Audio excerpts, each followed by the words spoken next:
only take like 3 hours this one, right? But multicolored? Yeah.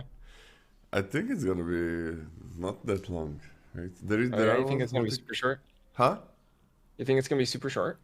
I think it's gonna be like 2 hours. Uh, Okay. All right. Well, I think. I which don't. probably means it's gonna take 6 hours. So here we go. Don't make plans. It's not like don't trust me. I don't know what I'm talking about. Hello everybody and welcome to Halala. And we only have multicolor left. So yeah, there is there are multicolored commons in this set, and there is a ton of multicolored uncommons, rares, whatever. But 25 uncommons, if I'm correct. That's a huge number for only 5 different pairs and 5 different, well, 3 color pairs, shards, right? So you're gonna be seeing a ton of those. It's kind of similar to Strixhaven in that sense. Did we have like Scotty? Did we have 2 multicolor commons per color pair in Strixhaven? Let's see. Okay, let me remember. So uh there were the summonings that were Mm-hmm. at common, that were hybrids. Those are multicolor. There was definitely at least At least one. There one. was the okay Prismari. There was that the thing that reduces your spells that cost 5 or more. The mage, the 2/2 flyer. That was one. That was one. There's also the apprentices, right? Like the pledge mage, the pledge mages. Oh, the pledge mages. Yeah, yeah. Oh, Yeah. there was more. Okay, there were The more. hybrids don't really count though. What about true golds? What about true gold cards? Yeah, hybrids don't count. That's true. Yeah, hybrids don't count. Yeah, hybrids are like easier to cast than monocolored creatures. Yeah, there were definitely more multicolor cards in Strixhaven, I think. Okay. I don't think they were more multicolored, but I think they were more. Very common, I mean. Aha. I think there were more multicolored cards in color pairs, right? On common, probably Apple. Probably that's true. Sure. Yeah, you're right. Because then a lot of the space is taken up by tricolor cards, yeah? Yeah, yeah. Here. Here they are. We have a huge number of tricolor cards. Uh, and yeah, we're gonna get to them very soon. Hey, Elder. Okay, so, well, let's go. Reading these. So we're on the commons, right? Yeah. I think the window is fine, to be honest. Well, let me know. Let me know, Lola, if you can hear the howling wind outside destroying my house. Okay. By the way, Scotty and I, uh, full disclosure, we both overslept. You know, we actually live together and sleep together. It's just like I can touch him now, but I won't.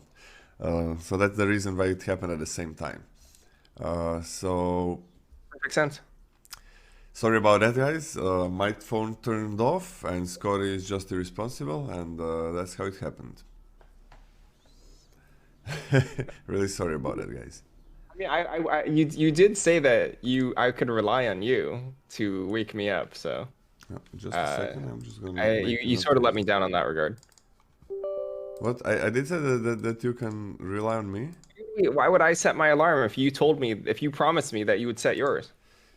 That's true. That's true. I know. I know. My bad. My bad. Catch up. The the chat bot should be up in a second, so you can see exclamation mark vote. You can check that out. Catched up yesterday on the vote to the reviews. A really great, enjoyable series. Oh, thank you, Grimard. Oh, thank you, guys. Genesis, yes, third day of the review.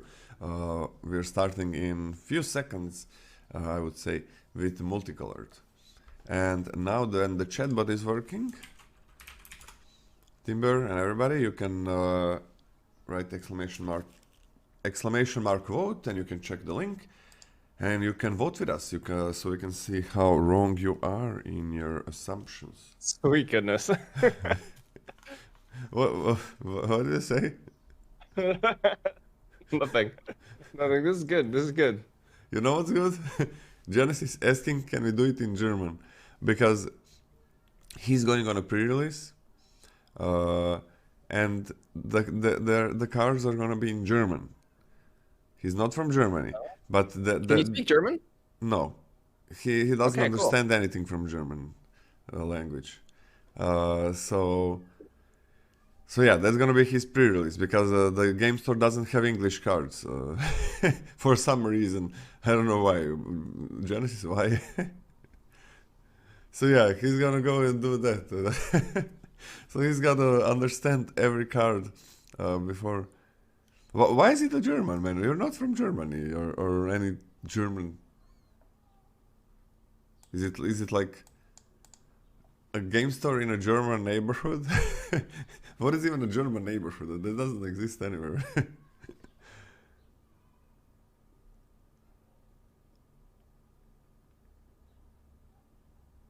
Because he just got out of bed. Yeah. That's true. That's true. We both got out of bed. It's funny. It's funny because I did more to my hair today than I did on the other 2 days. I didn't do anything to my hair the other 2 days, but I actually like brushed it and put stuff in it today. So Oh, you're just saying that I've done a terrible job. maybe that is the problem. Yeah. Maybe you're trying to fix something. That's why, right? It's because it was never broken. You're right. My hair is just perfect, immaculate I to think begin with. today you were So. trying to fix it. Yesterday and 2 days ago, I was trying to fix it. No, 2 days ago, yeah. Because I got some kind of, it's like something grew here. That's how it looked. And it just looked worse. And today it just looks normal because I slept normally. Oh, and you're in oh, okay. So German is the official one of the official languages. Okay. Well, good luck in German. It's gonna be. You better learn all the cards. It's sealed, right? Not draft, so you can Google like what your cards do. All right. How about we get things going and start the multicolored review, the last part of the set review for New Capenna. Who's reading first? You.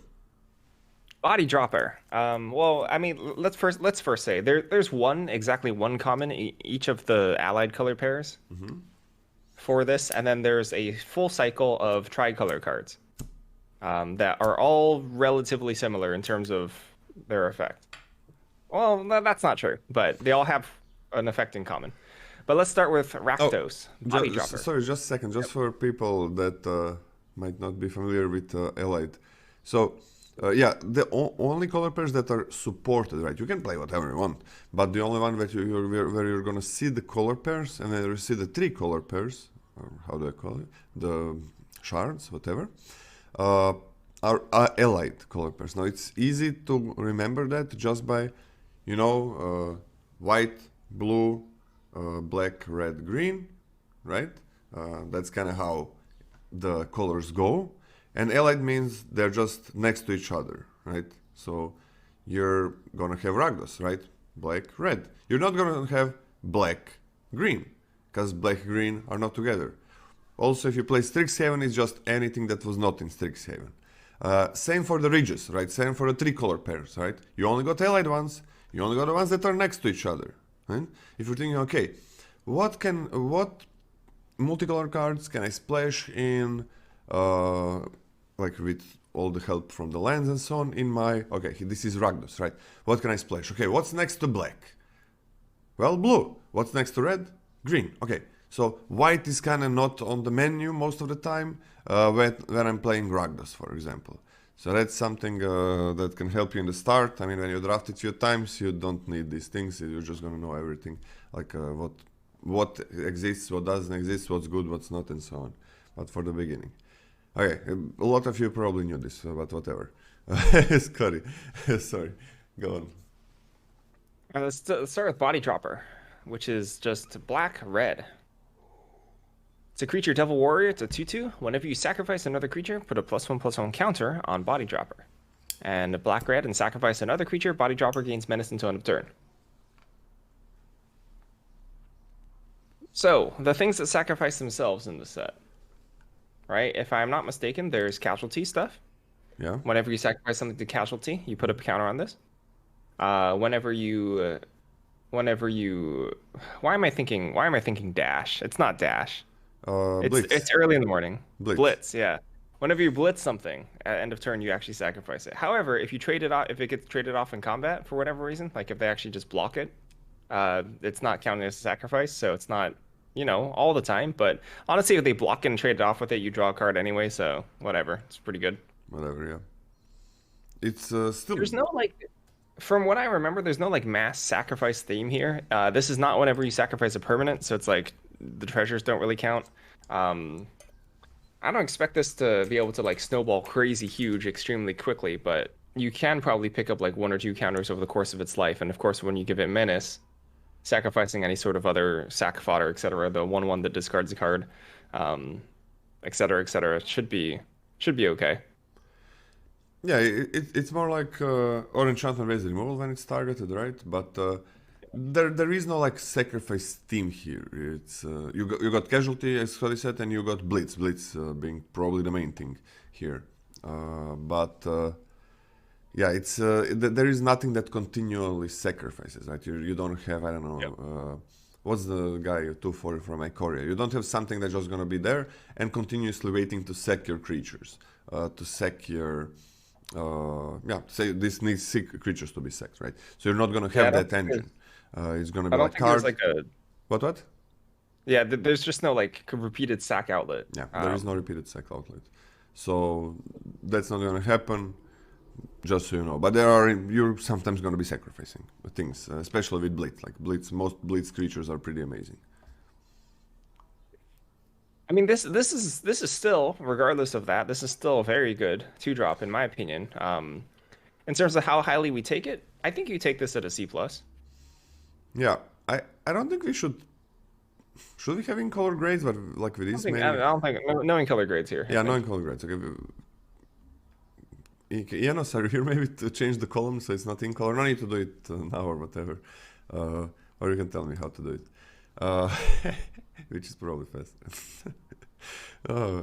So I've done it. I did it. It's done. you did it Yeah. in the back It's end? not a formula or anything. It's just a cell. So I changed it. Oh, it's not a formula. Oh, it's not. Okay, everything is connected with everything. I just don't want to touch anything really. So wait, that's just there's just a column there. A Yep. column. There's just a cell, right? Yeah, it's just a cell. Oh, okay. High tech Scotty. Thank you, man. So what do you give it? Like a C plus? I gave it a C plus. I think this is a still really solid two drop that I wouldn't mind taking relatively early. Yeah, I don't think we are gonna be grading this like yeah, so many color stuff. You're always gonna be in one of the pairs. Yeah, but it's when you're in Rakdos, right? You don't splash for this ever. But when you're in Rakdos, definitely definitely C plus, yeah. And Blitz, I mean, they're not really gonna. The thing is, when you Blitz things, I don't think they're gonna block them that often. That's a nice thing. No, blocking seems way worse than just letting this get a Letting counter. them get sacked, yeah. Okay. I mean, unless they're gonna die, then maybe you trade. I don't know. Okay, probably if they're gonna die.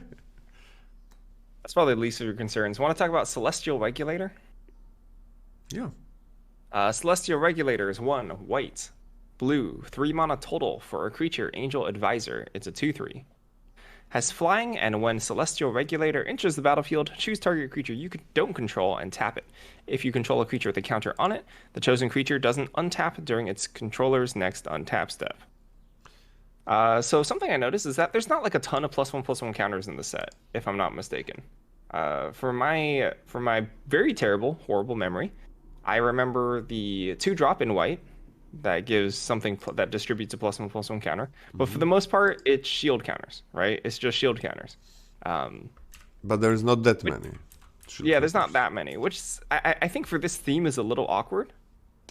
Oh, that's true. There's connive. I'm sorry. There's connive. Connive is Yeah, +1/+1 there's connive. counters as well. That actually expands it a lot. So the shield counters fall off, right? And it's not like I want to like not tangle in combat just because I want to preserve it for a card I might draw later. So like the shield counters are a little unreliable to stick on the battlefield, but the +1/+1 counters are, you know, as long as the creature lives, the +1/+1 counter is going to be there. At rate, as a 2/3 flyer for 3 mana, it's not bad. This is already a good Magic card for me. 2/3 flyer that taps something, even better. And like if you're able to have something not untap, that's super extra gravy, extremely extraordinarily powerful. Um, I like it a lot. I like it a ton. I think this one's pretty close for a B- for me. You know, I'm gonna go there. It's not like I would splash this card necessarily, but I do think I want to take this card relatively highly in the pick. So I'm gonna give this one a B-. Yeah, this is pretty good. Again, we are not giving we are giving these cards like colors, like when you know that you're gonna be, grades when you know kind of that you're gonna be in a color. We're gonna do it a bit different this time. Gonna mention it somewhere in the tier list for this one, because there is just way too many, and it's similar to Strixhaven, right? Well, but not exactly. Like if this was monocolored, it would get just a B- straight away. So maybe the grade is going to be a little bit lower because it's multicolored. There is a lot of counters, a lot. It might, if you guys are maybe new to the grading the cards and so on, like few is a ton. So for example, we have the 1/1 on common, right, in these colors. A 1/1 that puts a counter. We got the Boon that puts a shield counter, not the best card. We got the 4 mana, the Fencer that gets +1. We got a shield guy, and we got another shield guy that gives shield when he dies. So that's a lot, but not a lot to. Not that's uncommon, right? If you have like 3 or 4 commons in those colors that do something, one type of effect, that is a huge number, like 3 or 4 cards on common level, if they are good and playable. And there are enough. So you're probably not going to have it this early, right? Unless you got some uncommons, there are some uncommons that you can cast early.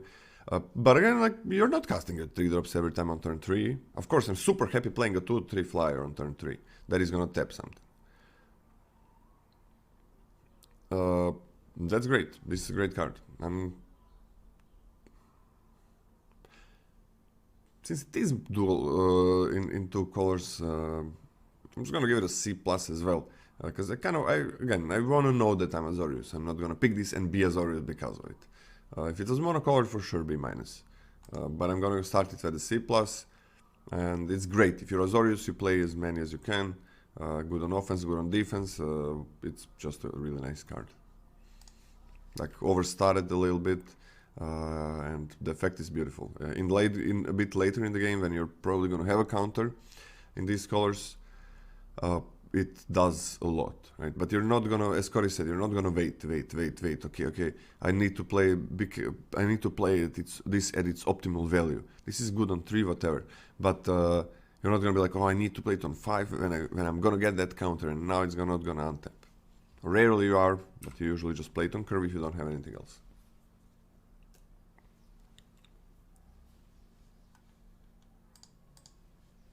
All right.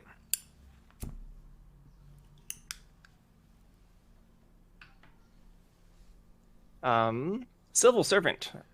Green, white, 2 mana total. For a creature cat citizen. It's a 2/3. Whenever a Civil Servant attacks, you may tap another untapped citizen you control. If you do, Civil Servant gets +1/+0 and gains lifelink until end of turn. Specifically this card, tapping another creature is usually a relatively large cost, even though we can point to a bunch of 1/1 citizens that we don't mind tapping anyway. But it's really nice for this one, I think in particular, that the lifelink keyword's on here. So even if your opponent drops a 2-drop, and you drop Civil Servant, and then you drop a citizen on 3, and you have to tap it and like leave your shields down, you're still like not super unhappy that you can't block, because lifelink means that you're probably winning this race anyway. Obviously, it's ideal to tap a 1/1 citizen that you don't give any poops about, but if you do have to tap like a citizen, like a 3-drop citizen, for example, on curve, you're not super unhappy about that because of the lifelink. All these cards are solid. All these cards are super solid for me. Not splashing, right? Just solid role players in their 2-color combinations, and C+ for me. It's a good Magic card. Good stats. Lifelink's a great keyword. and the lifelink really helps mitigate the downside. Yeah. So 2 mana 2/3 already fine, and yeah, the lifelink is big if the creature has summoning sickness, as Cory said. You do not care. Their 2-drop is probably not gonna deal 3 damage. If it is, then he's gonna trade for this, obviously. But yeah, beautiful card if you're Celestia, and that's about it. Like you don't even need to have a lot of citizen. It's gonna be a little bit harder to cast, but just a 2/3 is fine. But the 3/3, if it's attacking as a 3/3 lifelink a few times, that's pretty huge. So beautiful. C plus would definitely be higher. I'm just bumping the grades a little bit down on these multicolor cards that are impossible to splash, right? You do not want to splash these things. People are gonna do it, especially early. You do not want to splash cards that are good early game, that are not gonna be impactful late game. It just doesn't matter. 3-color set, great mana, who cares? You don't want to wait for your 2-drop. You want to play it on turn 2, unless it has some value late game.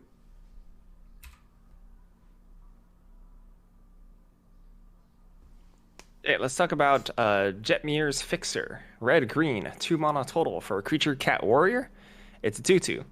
Wait, what? Activated ability. Wait. What Oh. You're right. I skipped that. I thought it was an uncommon. My bad. Yeah, let's talk about Glamorous Outlaw. 3 blue, black, red, 6 mana total for a creature vampire rogue. It's a 4/5. When Glamorous Outlaw enters the battlefield, it deals 2 damage to each opponent and you scry 2. And for this tricolor cycle, they all have this sort of exile ability. That's 2 exile Glamorous Outlaw from your hand. Target land gains tap to add blue, black, or red until Glamorous Outlaw is cast from exile. You may cast Glamorous Outlaw for as long as it remains exiled. Okay, so this is a cycle, so we should talk about this relatively in depth and what this means, because this is not super obvious on its face how good these are or what they necessarily do. The play pattern here is that, like, on turn 2, if you have nothing to do, you exile this from hand, and you basically enchant a land with fixing. You enchant a land, so it's a fixing land now. You don't necessarily, quote-unquote, go down a card at all, because it's just kind of like it's sitting in your hand doing nothing. It's the same thing as, it's like this clause, the whole exile, and then you may cast it clause, is just sort of their way of saying that, hey, you can essentially reveal this from your hand and like enchant a land with it, you know? And just like sort of suit up a land once. It's just so you can't like do it multiple times, and so it's like easier, a little bit easier to track, etc., etc. But it's not like you lose this card from your hand. For example, let's say you're in a blue-black deck. You're just in a straight-up blue-black deck. You can reveal this for 2 mana from your hand and like essentially enchant a land with it. And then later on, when you hit 6 mana, you can use that land that you enchanted for that red mana, and you can drop this for 6 mana, essentially. So it helps you fix. The creature itself, being a 6 mana 4/5 that does some stuff, is bad. Yeah. All the creatures in this cycle are bad. Yeah. They're all not very good. Not very good. Playable magic cards, but not very good. So in my opinion, based on my first glance, I don't really ever want these unless I really value that fixing aspect of it. Unless I actually just want to fix for something like specific, and I didn't really get there in my other types of fixing. I do think that a lot of other types of fixing are better than this. But if I have to go into this, then it's totally not the end of the world. Because like this isn't like something like Prophetic Prism. This isn't something that actually helps you hit additional land drops. Like you pay 2 and you exile it, right? And it helps you fix, but it doesn't proactively affect the board, and it doesn't like it doesn't give you any additional bonuses except for it doesn't give you any additional board bonuses except for the fixing until you can actually cast this for 6 mana, right? Yeah. So like it's just 2 mana, fixes you. That's it. It's not like 2 mana fetch a land drop. That's a huge difference between the two. This doesn't help you hit your 3rd land drop. This is not like Environmental Sciences. This is not like the Evolving Wilds effect. The fact that it doesn't like actually add a land that can tap for another mana is a big difference between that. So it's way weaker than just it's like way weaker than land cycling, right? Yeah. This would be. If this was the same effect, but it fetches your land, these cards would be crazy powerful, right? Because then it would be good late or good early and good late. This one isn't necessarily good early. Mm. This is a mana investment for nothing, essentially. So you really have to value that fixing. Yeah, That fixing has to be important for you to be even to be interested in the cycle whatsoever. exactly. Um, so I think that all these in my, like in my place, in my opinion, in the format is that they're here as like tier two tier two fixers. I'm not jazzed if I have them, but they're here if I need them, which is, I think, an important role to play in the set. But I don't want to take any of these early, honestly. I think this one's, I want to take this one at like a D plus. Yeah, I'm happy that this exists. Yep. I'm. Oh, 1 second. Oh damn, sneezing is coming, but it's not coming really. So I'm happy that it exists. I was worried about how likely it's gonna be to play some of the multicolor cards. I think a lot of the multicolored cards are not gonna make any decks really. Most of the decks, which is kind of a problem, right? If fixing is a bit broken and crazy good, then you can play those early to mid game multicolored cards. If it's not that good, then you just want to play the late game ones, as you would splash anything. This thing, yeah, it doesn't fix. It doesn't fix after you play it, right? So you gotta be once you play it, you gotta be sure. Okay, I got my mana or whatever, and now I can play my other cards, right? Because you're not gonna play this for itself. You're not gonna do that. You're not gonna be like, oh, this is gonna help me play my dual color deck. So yeah, why not? That doesn't feel good at all. I don't want to play 2 mana to be able to play my cards. I don't care because this is the card that I'm getting later on. A weak card for its cost, and basically, as Cody said, all of these are like that. But if I do have a good number of multicolor cards that I do want to play, which I think is gonna be happening, there are a good number of commons that are kind of below the usual power level that we are getting. Some are completely broken, and some are just not very good magic cards. So I think they pushed it a little bit in a direction that you kind of will be required to play a good number of multicolor cards, to splash a bit. Every single 3-color card that you play is going to be a splash. That's how it is. You're not going to have amazing mana. I don't know, maybe everybody gives you land, so maybe you are. But most of the time, every single 3-color card that you're playing, no matter that that's the team or whatever, there is gonna be a splash, right? This splashes for itself, so this kind of doesn't count. But it's kind of weak, right? You usually expect a lot of power from your multicolor cards. I do like that these exist, and they go way up when you have a lot of things that you want to splash, and they go way down if you don't. If you don't have anything, you never play this. Never. Never ever. I think this is definitely not a 5-color limited format. 3-color, 4-color, probably. Probably yes, that's what they would like. The creatures are small. It's a 6-mana creature. It's a 6-mana 4/5. That's the thing. I would like this so much more if it was land cycling, as Cory said. Just like land cycling discards it, right? You cannot play it again. It discards it. I would like this so much more, because then yes, you can get that land for that mana. You can play your 3-drop, 4-drop, 5-drop. I don't know what land you're gonna be missing. And you can, I don't know, let's say you have 2 of these. Well, the next one you can just play, and you don't have to worry. You got that land, you can play your other multicolor cards. I would be very happy if this was land cycling. But I'm higher on this, Cody. I'm higher on this. I think this is going to be adjusted a lot, depending on how good the splashes. I don't quite have that exactly. Right now we're going to get to that. Like how good is to splash certain colors in certain color pairs. If If a 3 color pair has mostly early game, okay, then this card for that color pair is probably gonna be worse. Because you don't want to splash early game cards. Still good in late game. It's not good in late game. Like, you do not want to play this as your 6-drop. You never, in any limited format, want to play this as your 6-drop. You know, don't want it to be 4/5 scry to deal 2 damage. You do not want that. But it does help you fix. You must have things that you value for fixing, and that's the same thing for all of them. You must be very, very happy. It must be important to you to play those cards that you're splashing, to play those 3-color cards, dual color cards, right? It doesn't matter. Let's say Scotty said you're Demir, maybe you're splashing, I don't know, okay, here it's gonna be red, right? Maybe it's just Rakdos cards that you're splashing. Probably not, but yeah.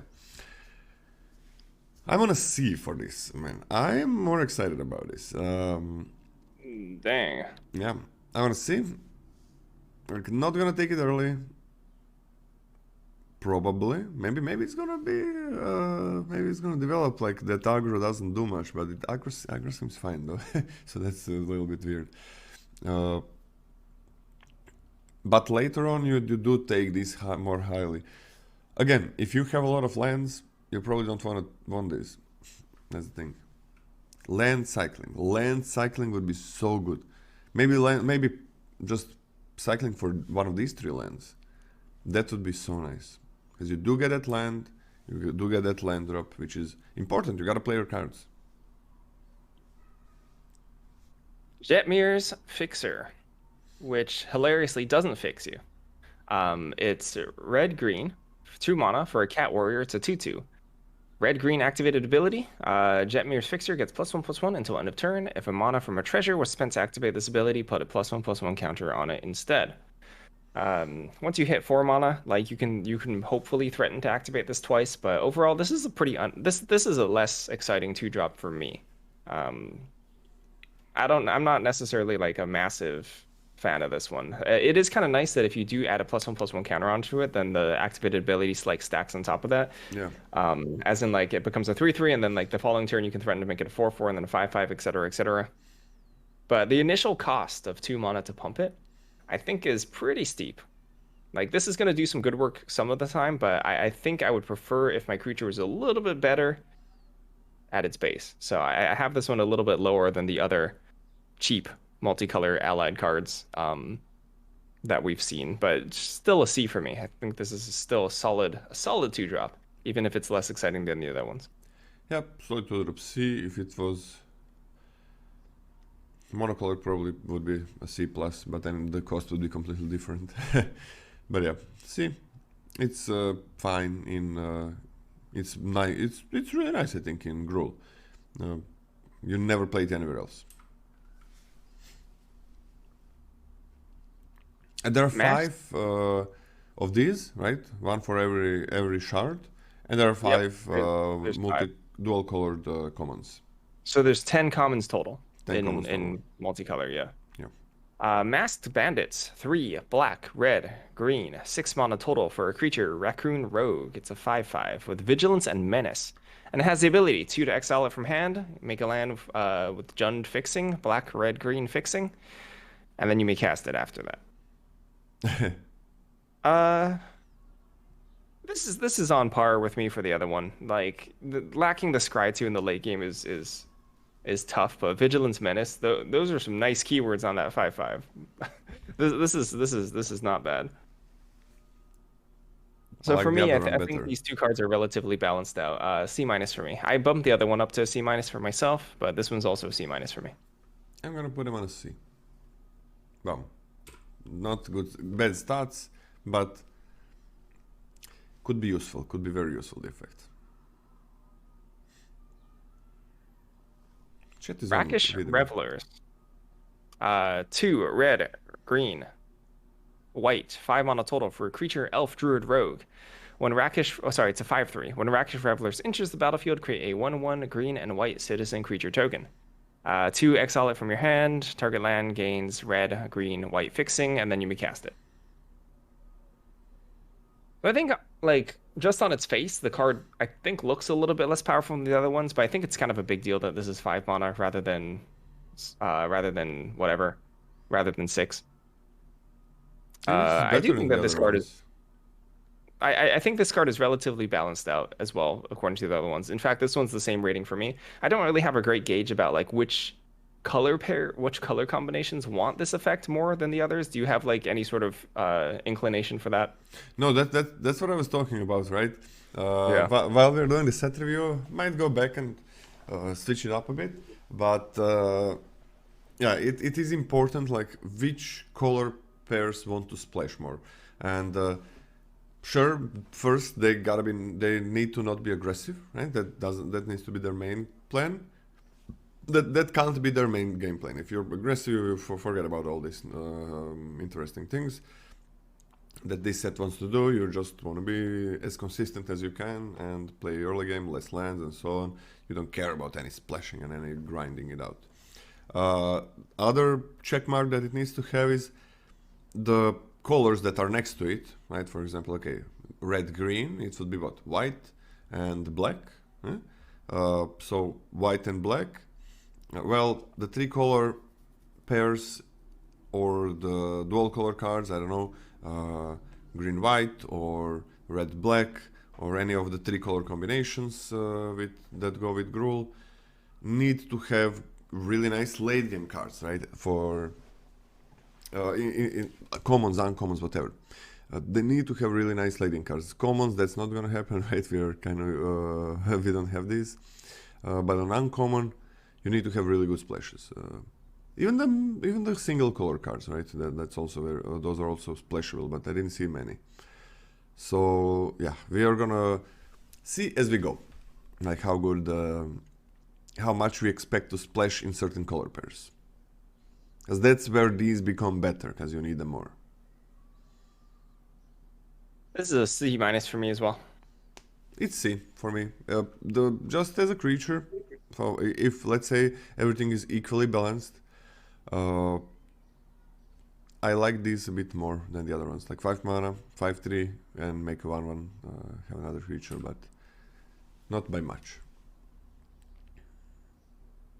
Shattered Seraph, 4, white, blue, black. For a creature Angel Rogue, it's a 4/4. Has flying. When Shattered Seraph enters the battlefield, you gain 3 life. And it has the ability to exile from hand. A land gets white, blue, black fixing, and you may cast it after that. Ooh, I've just broke my chair. Okay, well, that's great. What the Shattered hell? the arm in half. Was that loud? Did you hear that? I It was didn't hear loud, right? anything. Well, I'm sad now. Okay, well, I don't have an arm on my chair anymore. Oh, you broke the arm? Yeah, just it literally broke in half. Did you like lean on it? Did I lean on it? I was just trying to adjust my butt. Oh, you were like So this, right? yeah, I like did. I have a The phone same now. thing happened to me. Hello. The same thing Yeah. happened to me.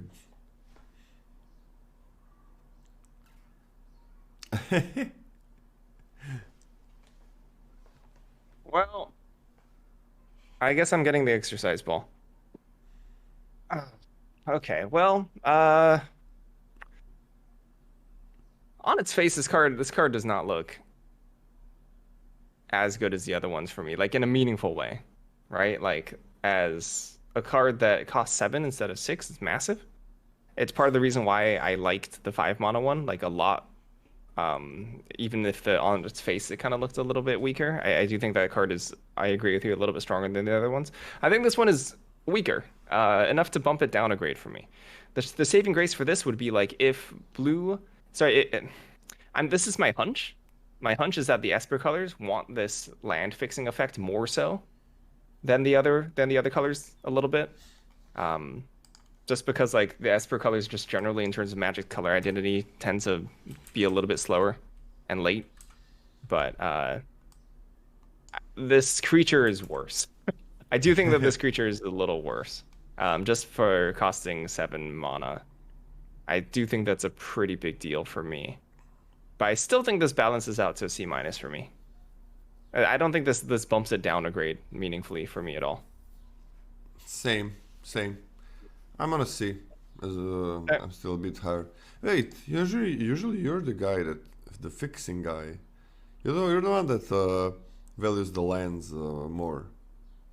No, okay, so I can't be the fixing guy and also the white one drop guy. Yeah, that's fucking weird, That man. that's incompatible. I like land fixing specifically because they don't take up a slot in your deck, which I think is super valuable. Yeah. The theory behind fixing lands for me is that I think that there's a lot of playables in modern Magic sets, and the difference between your 30 or sorry, your 23rd card and your 24th card isn't that huge. But upgrading a basic land into something a little bit more meaningful is usually a little bit better than that. So I usually like taking lands that don't take up a spell slot higher. Yeah, yeah, but yeah, But this is a spell, so this is not a land. yeah. I hope, this is my hope, right? That there is gonna be enough fixing. I don't know, there's gonna be like one land per pack, something like that. There is no dedicated land slot. You're probably just gonna get them because there is enough. There's what, 10.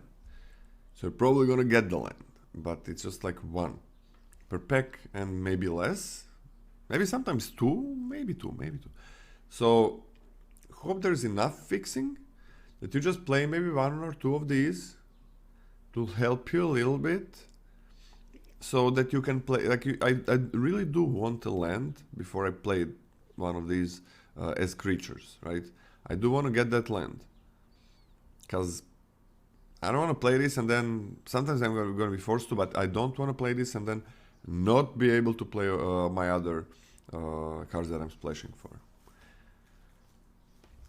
So yeah, it might be that that you want to splash more in Esper. I'm pretty sure. Like there are some nice things. There are some nice things. Okay. C. I want to see. A bit worse because it's 7-drop, but in nice colors I think it's fine. And we Sorry, could be there's a completely wrong question. on this, There's a but question. There's a sorry. question asked about what happens if the opponent exiles it? Can you recast it? No. This is connected, right? Exile Shadow Star from your hand, target up until the end. You may cast for as long as it remains exiled. These are connected, right? So I mean, what is it in this scenario? Is it exile the land? Sure. What? What is it? So like, what's the question exactly? Is it if they kill the land, can you still cast this? Is that the question? Wait, are you asking the question? No, no, I'm trying to clarify what the question means. The question was, but what happens if your opponent exiles it? Can you recast it? I don't know what it is. It is the Seraph, the creature. Who cares about the land? How are they exiling it? From your hand? Like stealing it No, from your hand? from the you play it and then they exile it. Ah, like they okay, you cast it for 7 Who asked the mana, and question? then they exile it. Can you once again use the land? No, you can't, right? No, It's no, because no. it's the ability. You have to the 2 mana spending is okay, yeah, okay. Yeah, you got it. So if this gets exiled all the time, you're not gonna be able to recast it. Got it. Yeah. Yeah. I think that's what's being asked. You're right. This is all part of the of the ability, right? Yep. Okay. Snooping Newsy. Amazing. Blue, black for 2 mana total for a creature, human rogue. It's a 2/2. When Snooping Newsy enters the battlefield, mill 2 cards. As long as there are 5 or more mana values among cards in your graveyard, Snooping Newsy gets +1/+1 and has lifelink. Another card that's like solid, I think, when you cast it on curve, but nothing incredibly exciting. It really depends on how much value you're getting off of the mill too. Returning stuff, creatures back from your graveyard, enabling other cards with 5 or more mana values that are getting milled. I'm less jazzed. Once again, I'm less jazzed about this than the other cards. I think this one's a solid C for me. Going to be a solid 2-drop in the Dimir colors, but nothing I'm like incredibly excited to move into Dimir for or anything like that. I want to C minus with this. It's hard to cast. Hopefully the mill is gonna be really good, but I don't know. You want to C minus? Yeah, this seems like the weakest. This seems like the weakest of the 5. Yeah, this is gonna go down to like a D plus or D if this thing is not happening that often. And I mean, it's hard to do this. It's very hard to do this effect.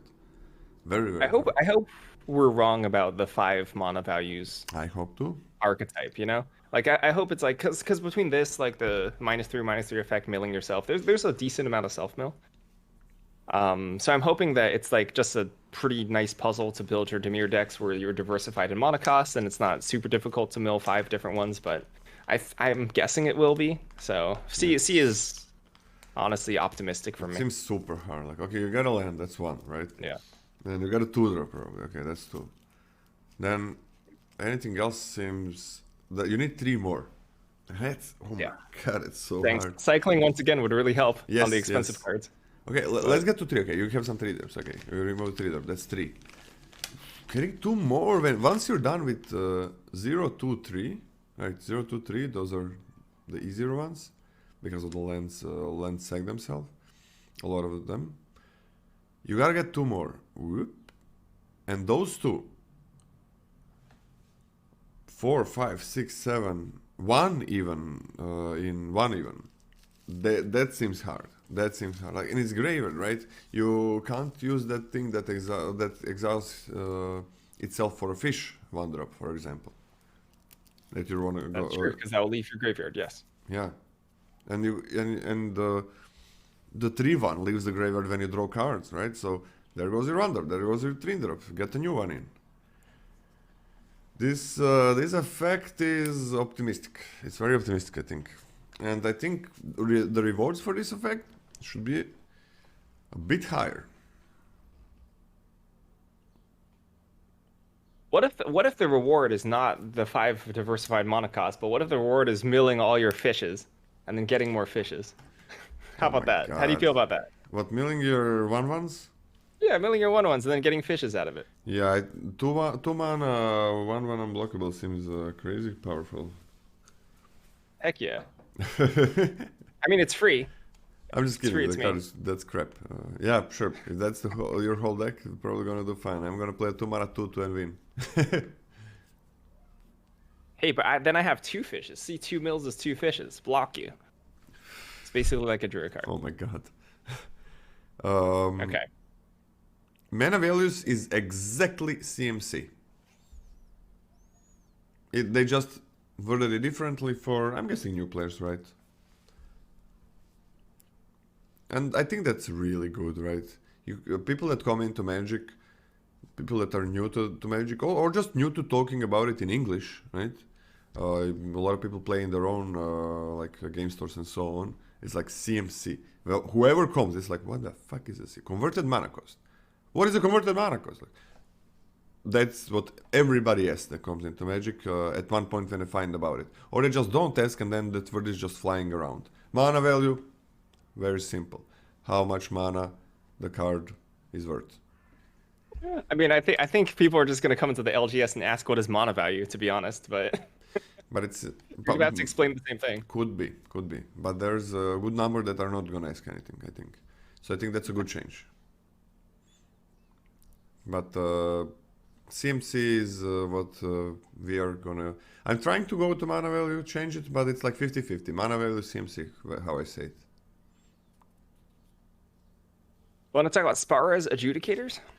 Yes. Spara's Adjudicators, 2 green, white, blue. For a cat citizen, it's a 4/4. When Spara's Adjudicators enters the battlefield, target creature an opponent controls can't attack or block until your next turn. And then you can pay 2, exile it from your hand, gains the fixing for green, white, and blue, and then you may cast it afterwards. All these are on the same level for me. I think they did a pretty reasonable job of balancing them all out. The 5 mana cost is nice. The fact that you can cast it a little bit earlier than the other ones is nice. The effect is nice. The effect is quite nice. In terms of like actually knocking a real creature out of combat for a turn, that's not nothing. That's a pretty strong ability on this card. So it's still solid C- for me. Yeah, this is maybe one of the better ones, but balanced still. C. Same C. I just want to give this a D+, man. This newsy D plus for me. B plus. All D right, you're plus. a newsy hater. It's just like Lola hates the news. it gets, if it was monocolored, probably C minus. But dual colored, in this set, give it a little bit lower grade. I don't want to play it late game as well, so it's not splashable really. I don't buy that. I don't buy that. If it's monocolor, that's not a C minus. It's still a C. It's like it's a bear with like pretty reasonable upside, I'd say. Reasonable upside? Hopefully. Hopefully, man. Like, in black, I'm also getting my creatures back from my graveyard to my hand. And now I'm losing these abilities. It's... I don't know, man. Alright, we are on to the uncommons. Here is where the spice is gonna come. Scotty, okay. Not one thing. These are not ordered in their colors. They're all ordered by numbers. Yep. So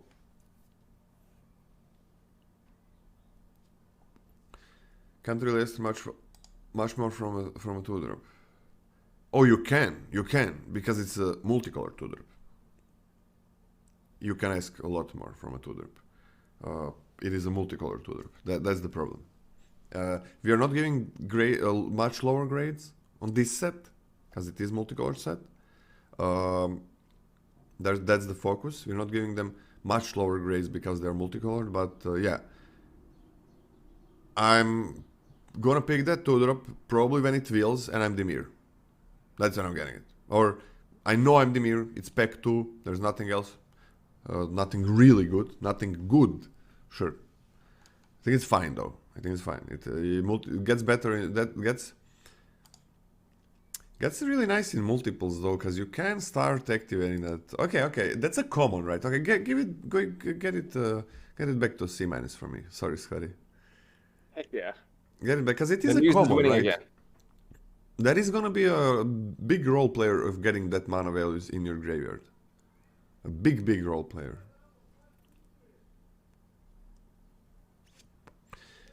A Demir 2-drop from Neo, much better. What was the Demir and Shoe drop in Neo?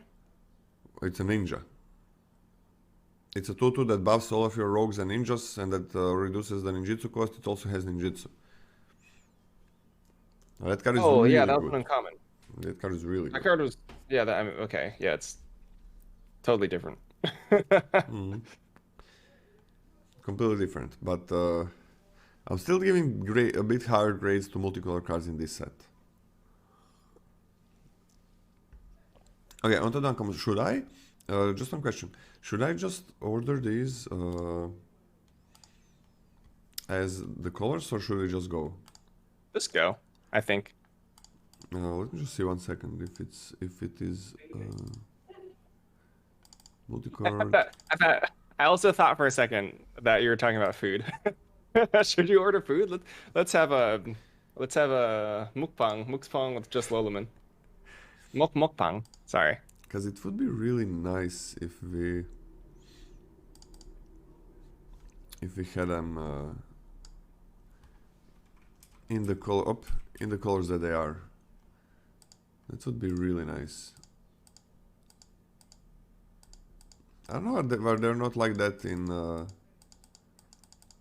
the list. Okay, well, let's do it like this. We're gonna get back to them a bit later. Okay. So, we're starting with Brazen Upstart. For a red, a green, a white. We got a 4/2 Vigilance. That says, when it dies, look at the top 5 cards of your library, you may reveal a creature card from among them and put it into your hand. Put the rest on the bottom of your library in a random order. It's a hefty price to pay for kind of small creature. All of these cards that we are gonna see that are not dual colored, that are 3-colored, now we're getting to them, right? Are much better if they are good in the late game. Much better. And this one is fine in late game. It's gonna trade and get you something. It's okay. I'm not quite sure why this is not an ETB. Now, this would be completely fine as an ETB, not overpowered or anything. What do you think about that, Scotty? I also don't think it would be that bad as an ETB. The vigilance, I think, makes the dice trigger much less bad, though. Yes, that's true. Trades with any 2-drop, but you get an extra card. I'm gonna give this one a C. I think it's fine.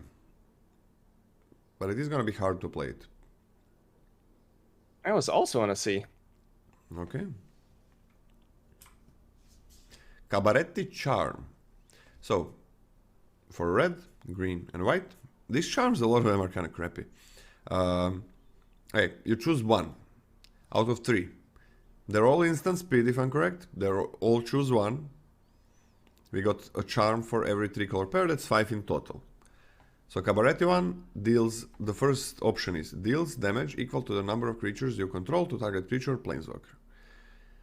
The second choice, creatures you control get +1/+1 and gain trample. The third choice, create 2 1/1 green and white citizen creature tokens.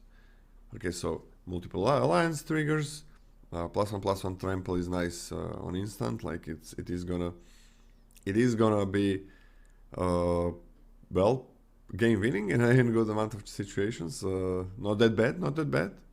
On the blocks, it's option, it's kind of crappy, and it's removal as well.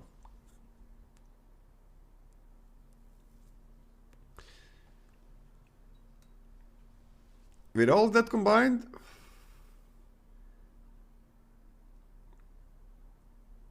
not super happy. This is always a splash. Always a splash. None of these effects. So, if this was a 1, any of these effects, this card would be complete garbage. But it's not.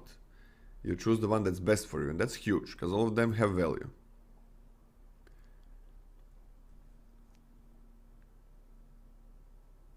I'm actually on a C+ or a B-, but I think it's a C+, because it is always, always, always a splash. What do you think, Scotty? I'm also on a C+ for this one, just mostly because of I don't think the mana is like, it's not like, hey, 3 colors is uncastable, right? This is just splash territory, and a C+ doing enough on all fronts, I think, does make it better than the Brazen Upstart for me in a meaningful way. Yeah. Like in terms of what you're getting out of 3 mana, this is, I think, more relevant the more later the later you get. So I'm on a C+ as well. Yeah, none of these effects is worth it for this mana, but having a choice from one of these 3 effects makes it worth it, I think. Quick question. So you're on a C+, right? Quick question. What happened to Broker's Charm? Brokers, what? Okay, if you're ordered by Alphabet, you went from B, and then No, we completely we are never Broker's ordered Charm. by alphabet, right? We are ordered Oh, what? by the number. That's how we do it always.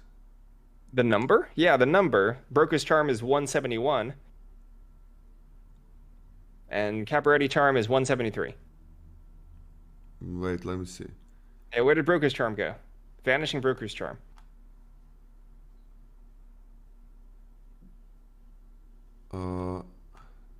Wait, what happened? Wait. Wait, did the Scryfall had it when I was downloading, right? The Broker's Charm doesn't exist here. Okay, wait. Broker's Charm just doesn't exist in the set. Ignore it. Just Okay. nix it. Unprint it. Give me 1 second. Give me 1 second. Just give me 1 second.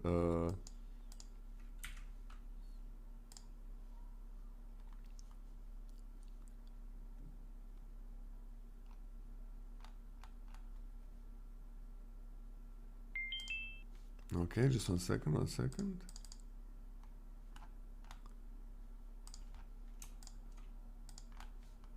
Okay. Something weird happened. Not sure why.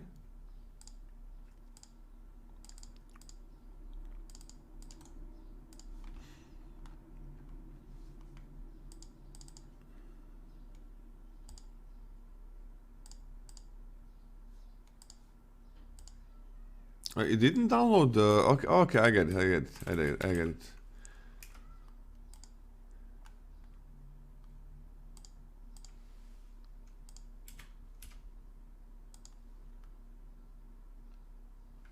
Alright. You didn't download them at all? I did, it didn't download the 3 cards for some reason. Just 3. Just three by random. Just 3 cards, completely random. What are the 3 cards? Can we link them? Can we link them to conspiracy? What are the 3 cards? No, I can, it's gonna take like count to 10.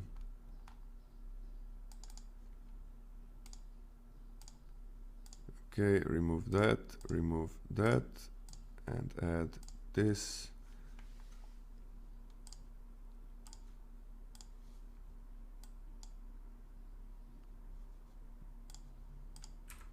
There we go.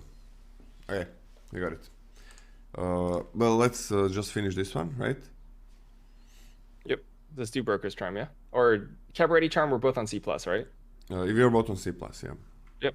Weak effects, but combined, not bad at all. And they do, at least 2 of them have a good use for late game. Okay, Broker's Charm. For green and white and blue, we got to choose one. Target creature you control gets +1/+0 until end of turn. It deals damage equal to its power to target creature or planeswalker an opponent controls. Destroy target enchantment or draw 2 cards. Draw 2 cards. Fight spell. Again, bad effects. Always a splash, but combined, if you want to draw, rarely you want to destroy enchantment, usually you want to remove something or draw. Everything does damage to planeswalkers. That's a new card. That's what I do, and that's what it should be. That's a really good design choice. No need to make planeswalkers completely overpowered in limited.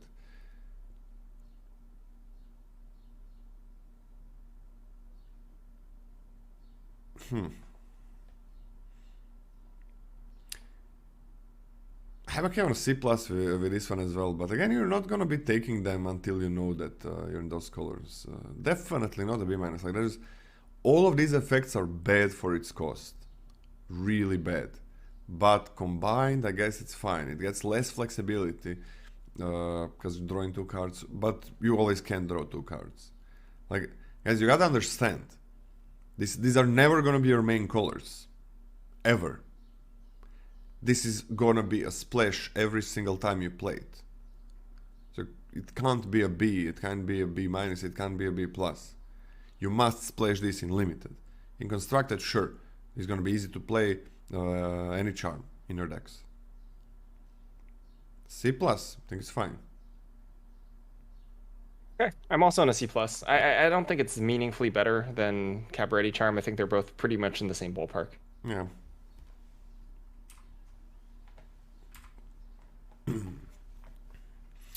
We got a Ceremonial Groundbreaker. For 1 and a green and white. Equipped creature gets +2/+1 and has trample.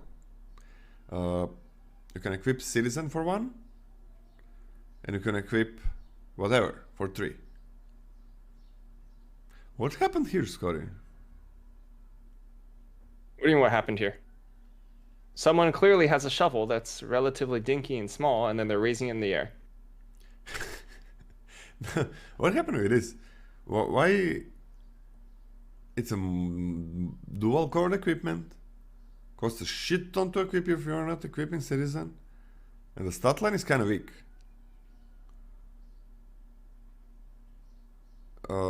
This feels like it should be a 2/2/2.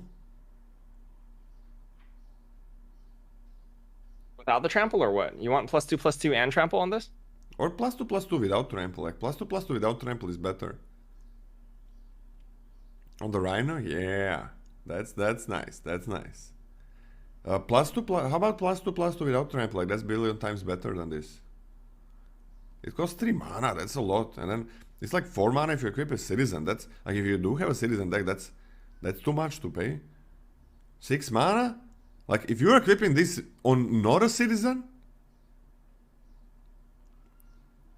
if you're not equipping this on a Citizen, then this is like an F.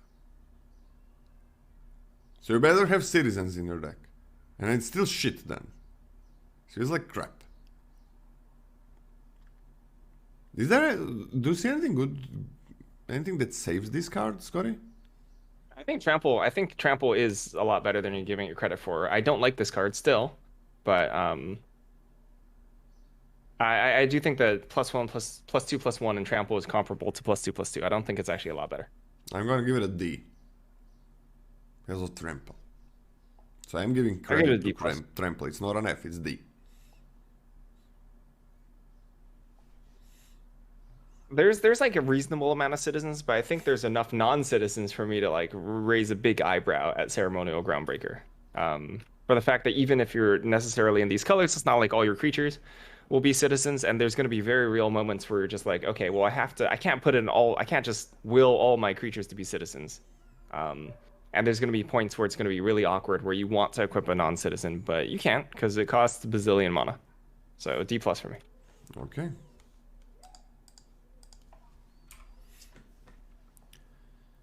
Cormella, Glamour Thief. For 1 and a blue and a black and red. It's a tool for haste that says 1 and tap. Add blue, black, red. Spend this mana only to cast instant and or sorcery spells. When this thing dies, return up to 1 target instant or sorcery card from your graveyard to your hand. I mean, again, this is always a splash.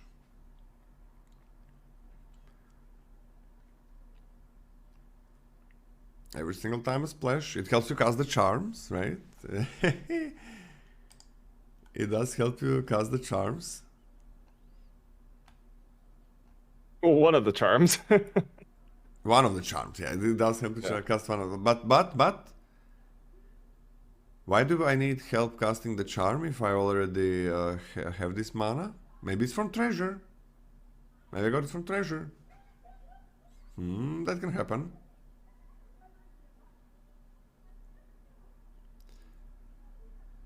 Gets me value later, a bit of value, right?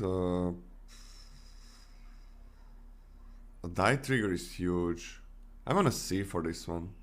Again, always a splash. The body is very, very weak. The body is abysmally weak. This is always a splash, and this is not a 4-drop, guys. You cannot look at this as 4-drops. The charms are not 3-drops. They cost 3 mana, not 3-drops. That's the problem with this. The stat line is extremely awkward for the ability. Like, I honestly think more often than not, this is going to die to casualty more so than it's going to die to actual combat. Because it's incredibly easy for the opponent to, like, work around so this just doesn't die. If you attack into, like, a 2/3, they can just block it, right? Yeah. Anything with three toughness, they just block. And in terms of this actually dying to combat, your opponent has to attack with like 4 power or greater.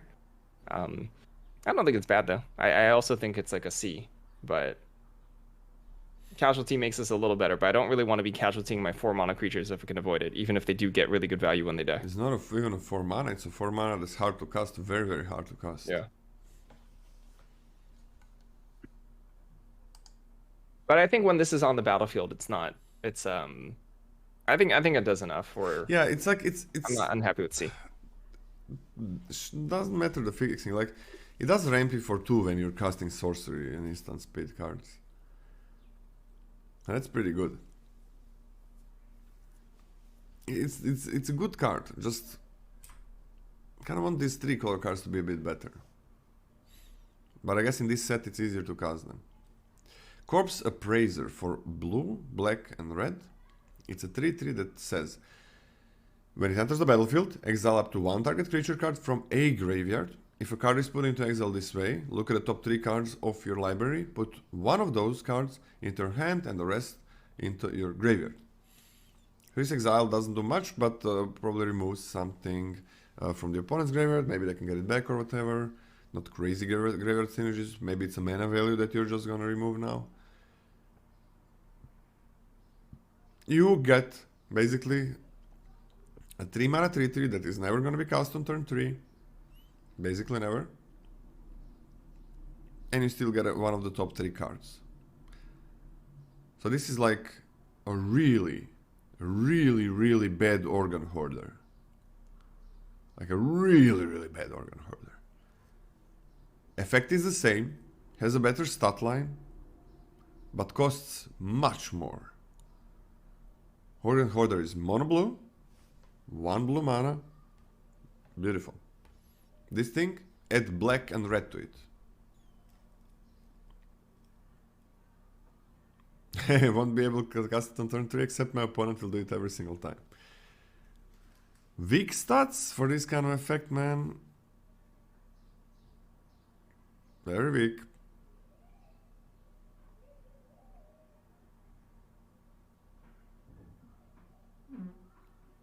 I don't know.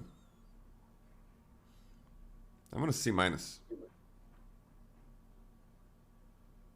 Okay, I'm a little bit more optimistic about this, buddy. I'm on a C for this card. Dropping it on turn like 4 and 5, I don't think is like incredibly embarrassing. The 3/3 body still has like relevancy in terms of double blocking or even attacking, given mid-late game. And getting a card is fine. I think even extremely bad Organ Hoarder is a C for me. Okay, dropping on turn 5 is kind of shit, man. It's kind of nice that like it's possible to find something else to cast on the same turn with this. Possible, but okay. This would be better if it costed 5 mana and let's say just had blue. If it was 5 mana, single blue pip. Would this be better? I think it would be comparable. In a normal set, it would be way better, but I think in this set, it's comparable. I think it's not like you have that many things to help you with splashes this thing in this set. You got those land cycle, and you got those cards that you don't like. You that's it. Like a bit of treasures, and that's kind of it.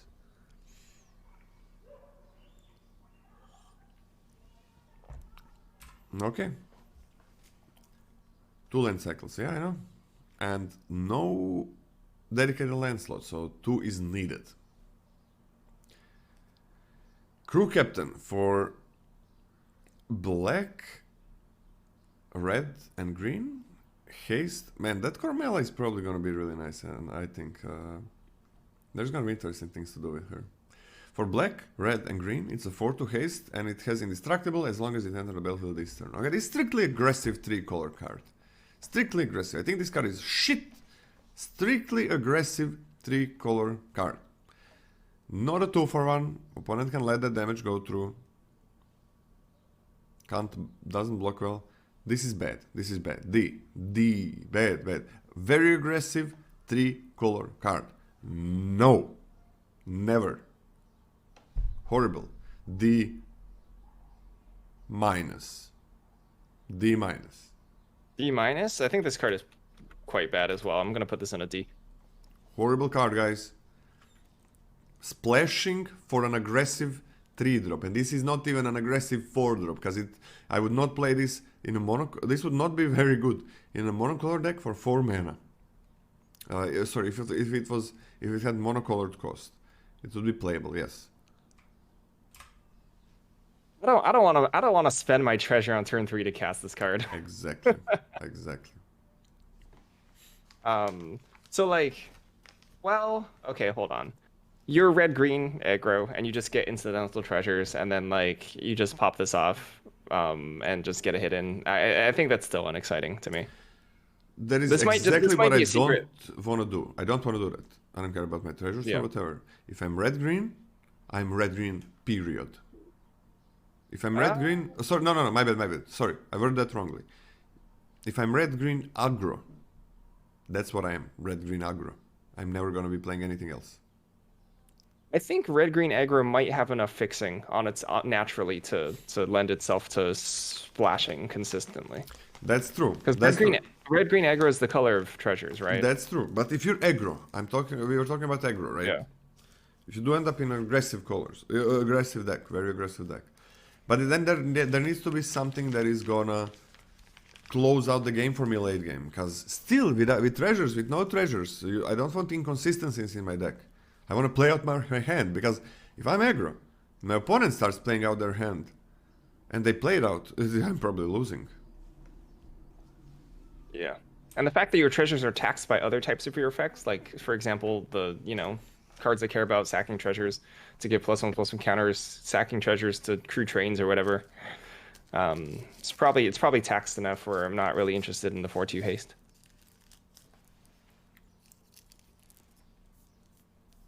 Okay, oh, Darling of the Masses. I love the name. For 2 green and white, we got a 2/4. Other citizens in control get +1/+. So, whenever this thing attacks, create a 1/1, actually a 2/1, green and white citizen creature token. Not bad. There is good with citizens. Wow, that's a hot take. There, there's a lot of citizens. There is a lot. Just cards that are citizens. I'm not talking about tokens. Cards that are citizens. There's a really good number.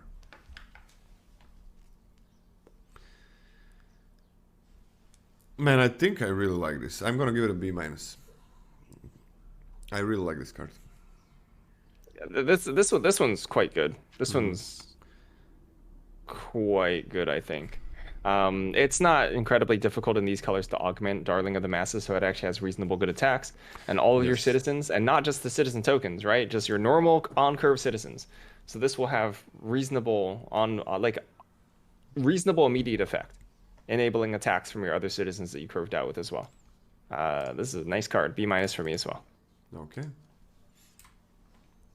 Disciplined Duelist. For a green, a white, and a blue, it's a 2/1 double strike that enters the battlefield with a shield counter on it. Not bad. Hard to cast. But not bad, not ever bad. Affecting the board really nicely. I'm on a C+ for this one. What's Chef's kiss about Disciplined Duelist, I think, is that typically shield countered cards, especially good ones that are good at attacking, Can be chumped. have a little bit of difficulty getting chumped and losing their shield counter, right? Like they get chumped with a citizen and then they lose their shield counter, which is tough. And but it's this one good. actually avoids that problem completely. Yeah. I think it's fine for most shield cards, like getting chumped by 1/1. But yeah, but it completely avoids it, so that's beautiful. This is C+ for me as well. This is one that's pretty worth, I think, the 3 colors. This is really nice, and it is worth 3 colors. This is important thing, not the power of the cards, but the power of the cards as splashes. You always gotta think about that when you're going with these 3-color cards. Doesn't matter that it's a 3-color set. You have your lands and hopefully enough to splash something. You're not gonna be making 3-color decks most of the time. Okay, exotic pets, 1 and white and blue. Create 2/1/1 blue fish creature tokens. With this creature cannot be blocked. For each kind of counter among creatures you control, put a counter of that kind on either of those tokens. Holy shit! And this is not a 3-color card, guys. It's better than most 3-color cards.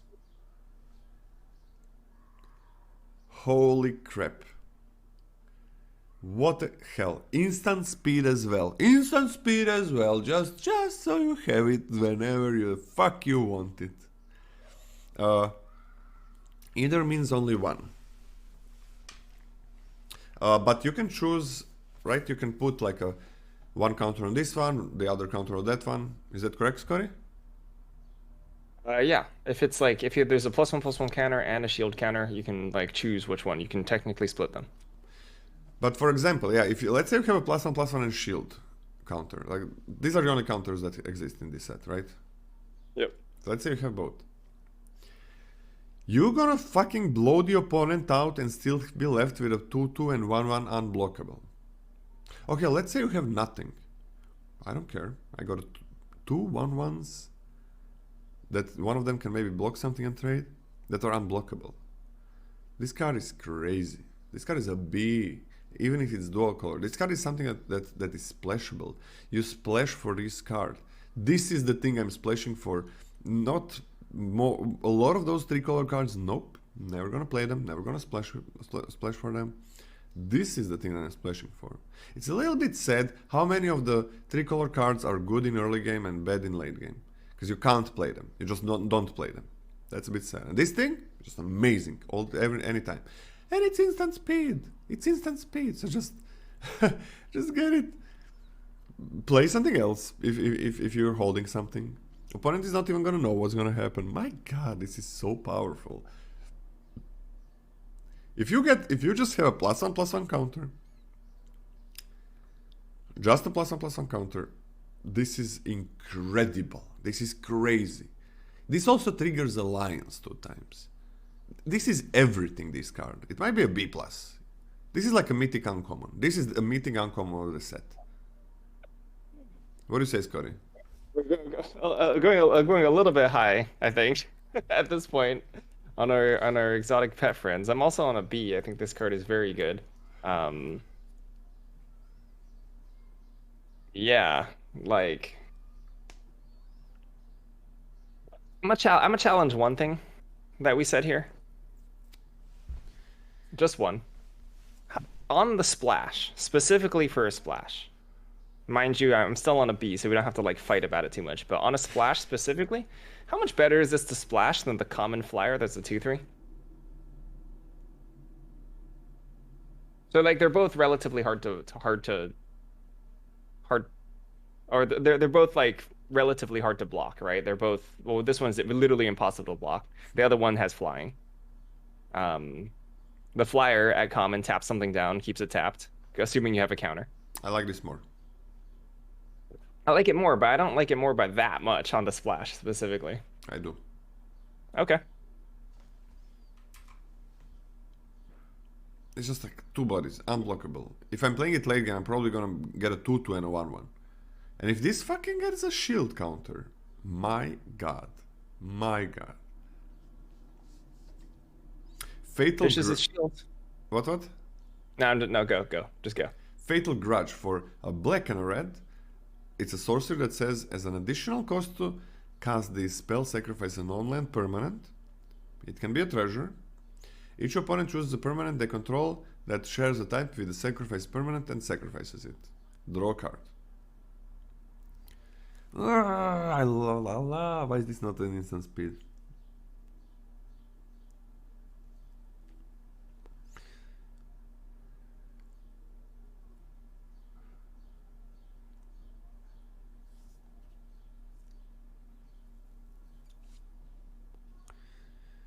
Chooses a permanent they control that shares a type with the sacrifice permanent. You're not gonna choose treasure, I guess. Sometimes maybe. It doesn't replace itself. I mean, sacking your treasure to kill your opponent's shovel is pretty gas. That's pretty good. Okay. It looks like it replaces itself, but you gotta sack something, right? So kinda doesn't. But so it's like, okay, let's say this card was target opponent sacrifices a permanent of your choice. No draw card.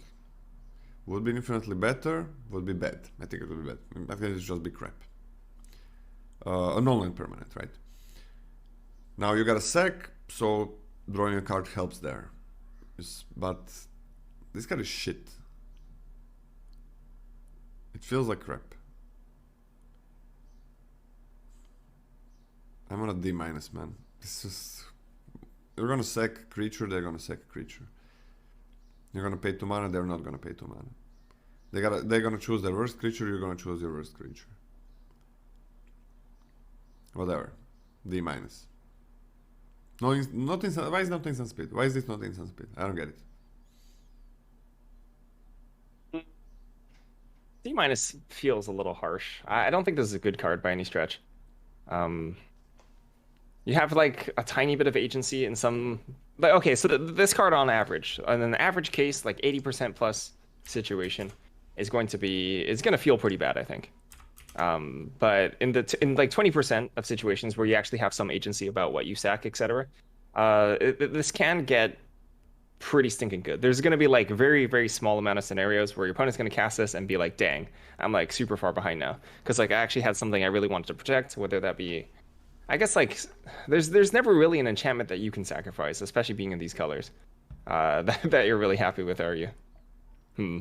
When I first saw this card, I read it wrong because I liked it. I read Yeah, something. you liked it. Yeah, I liked it. When I first saw it, when it was spoiled, I read Yeah. something wrong about it. I was like, whoa, something wrong. Maybe it was translation or something. I don't know. Sacrificing Blitz is like relatively it's fine. I think sacrificing Blitz creature is fine. Yeah, that's fine. That's You fine. you essentially like draw two cards, you have to sacrifice the thing, whatever. But like I don't really want to rely on just that scenario for the card to be reasonable. I'm still more optimistic about this. I'm still more optimistic about this than you are. I'm on a D plus myself instead of just a D minus. I think this card is. If you put this in your deck, I don't think it's incredibly embarrassing. You know, I don't think it's actually the end of the world. But I still don't want to take it highly, nor do I think it's good. Oh man, you're gonna be wrong about that one. It's cool with Blitz. That's it. That's it. Basically, that's what it's nice. But it's So the Blitz colors, then there's a lot of Blitzers. it's also super late game when you do that. Mm. It's cool with steel, with uncommon steel. That's pretty nice.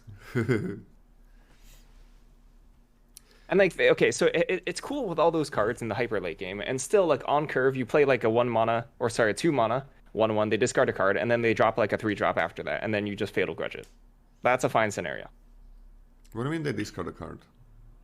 Ah, you I'm mean talking. that. Okay, I'm talking about the I common. The common that okay, one sorry. one makes them pitch. Yeah, Yeah, yeah, yeah. on curve, you can still get pretty reasonable value off this, right? You're playing a bunch of cheap, expendable creatures, and then they just play a normal curve of magic.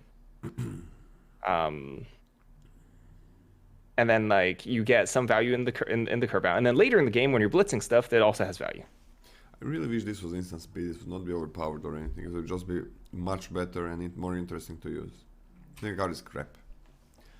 Forge boss. Do you have anything else to add? I think we disagree. That's fine. For 2 and a black and a red, a 3/4. Whenever you sacrifice one or more other creatures, Forge boss deals 2 damage to each opponent. This ability triggers only once each turn.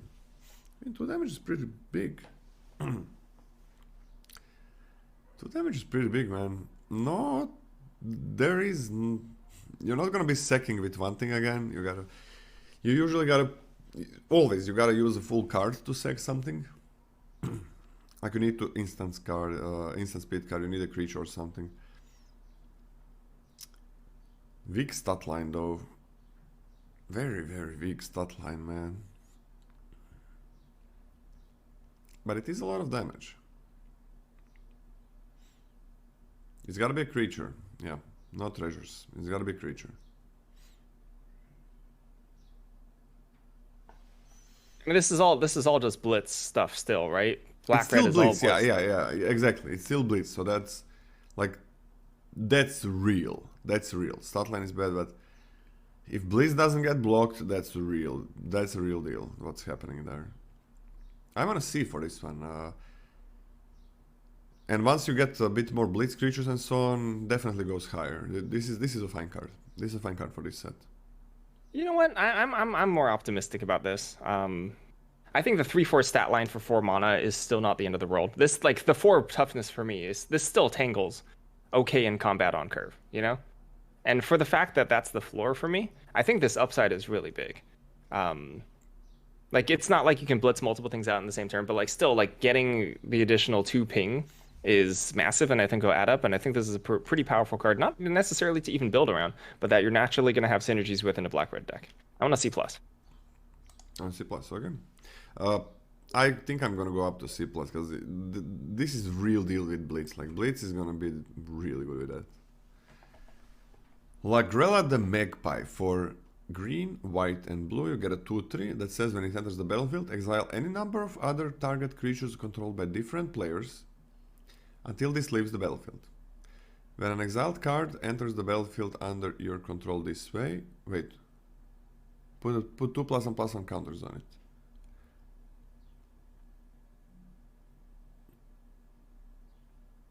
This is pretty cool. Alright, this is interesting. Okay, okay. So okay, it's a removal 2/3 for the opponent's creature. So you remove their best creature probably, and then you remove maybe something that's kind of useless or that has good ETB effect or whatever.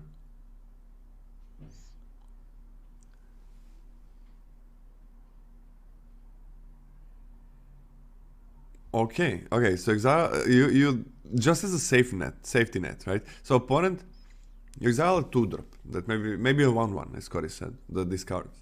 And when it gets back, it is going to be a 3/3. Even if opponent has no cards, it's going to be a 3/3. So it could be a bit of a protection from opponent removing it and then getting back the creature. So this actually is not going to be a 2-for-1.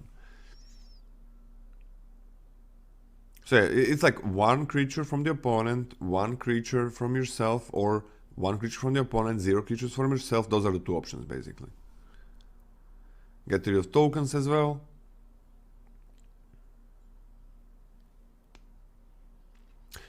You can play the second one and exile the first one, right? Right, Scotty? Yeah. Yeah, you can. That's funny. You can do that. Play the second one, exile the first one. That's pretty cool. The key text here for clarifying is exile any number controlled by different players. Controlled by different players. Yeah. Any number, right? So you don't have to remove yours. Which is the function that limits it to 1 exile per player. I'm gonna B-. It is always a splash again. Always, every single time. This is a splash, so B-. Nothing is fucking gonna get a B in these 3 color cards, except one card. We're gonna get to that soon. I'm pretty close to B for this one, to be honest, myself. I'm also on a B- for starters, but this card is quite powerful. Yeah. Just for the fact that like I'm totally okay waiting on this for a long time, actually. No. This is a good splash. This is always a splash, but a good splash. Yeah, you take this, and the longer you wait, the more selection you have over what you're exiling on yourself, whether that be rebuying. Well, basically, what I'm trying to say is like the longer game you go, the more likely it is that you can exile something of your own that when it comes back, it's going to be relevant, right? Either by creature sizing, it's going to be relevant because it grows in size, or just by rebuying it into the battlefield effect. So you take out their best creature, right? And if they free it, you're getting a pretty stinking relevant creature back. You know, I'm on a B for this. I'm actually going to go higher. You said it's never a B, but I think this is actually a B. I think this card is actually quite good. And it is going to be a splash, but it's going to be a splash I'm quite happy with. Yeah. But always a splash. Splash is not free. Yep. Maybe you don't want to splash in this direction. Maestro's Charm. Well, this is the one that what's the name? That the Cormella can get you for 1. So blue, black, red. Instant, choose one. Look at the top 5 cards of your library. Put one of those cards into your hand and the rest into your graveyard. Each opponent loses 3 life and you gain 3 life. Maestro's Charm deals 5 damage to target creature or planeswalker. Everything sucks, but I guess you have selection from what? From what? The first, the second thing is horrible, but it is selection, so maybe that's gonna be great. Maybe you win with that. The first part is horrible, but it's selection, so you might do it.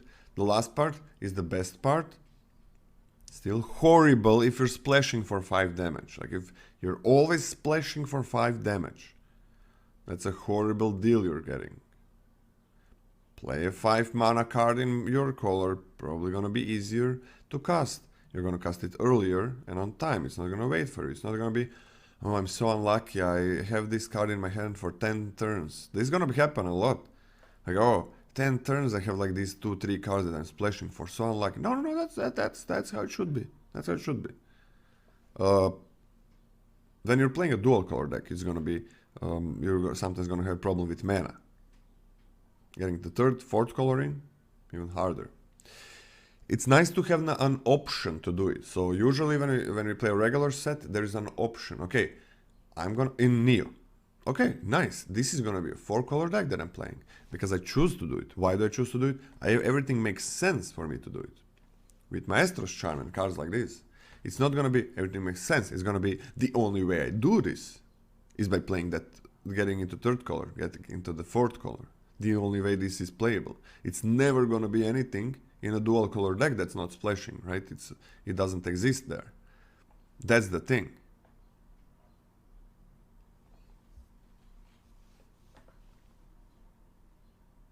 And this is not undercosted is another thing, right? Better if this was just 2 colors and costed 4 mana, 5 mana. That's easier, much easier.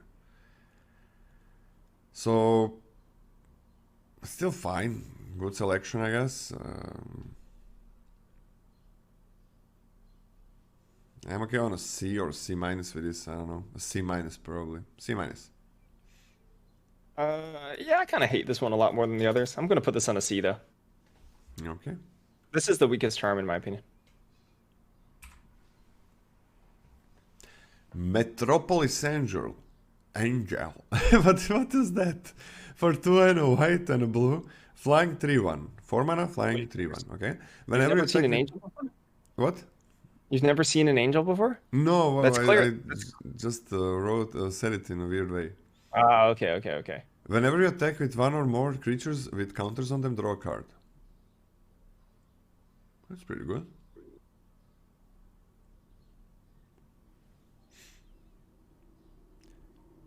That's pretty fucking good, man. You got a +1/+1. That's attack, not connect. This is a splash, man. Yeah, I'm splashing this. I'm playing it. This is beautiful. I'm just freaking gonna put this on a B. A B. I splash it in anywhere where I can. This was crazy. What do you say, Scotty? Immediate board impact, incredibly good on curve for me. Or late game, anytime that you can play it. Very late game, yeah. Super good, probably replaces itself. Really not that difficult to draw immediately when it enters. Yeah, I'll go to B. This card's super good for me. Super good card. All the Azorius uncommons are pretty bonkers. Yeah, the Azorius is the deal. It's funny, like we got these dual color cards that are like, yeah, I'm splashing this in any deck, and then we got the 3 color cards, and it's like, yeah, it's not even that good in a mono. If it was like 1 or 2 less colors, but it's fine. 1 and a black and a red and a green. You got a 2/4 legendary Rhino Warrior.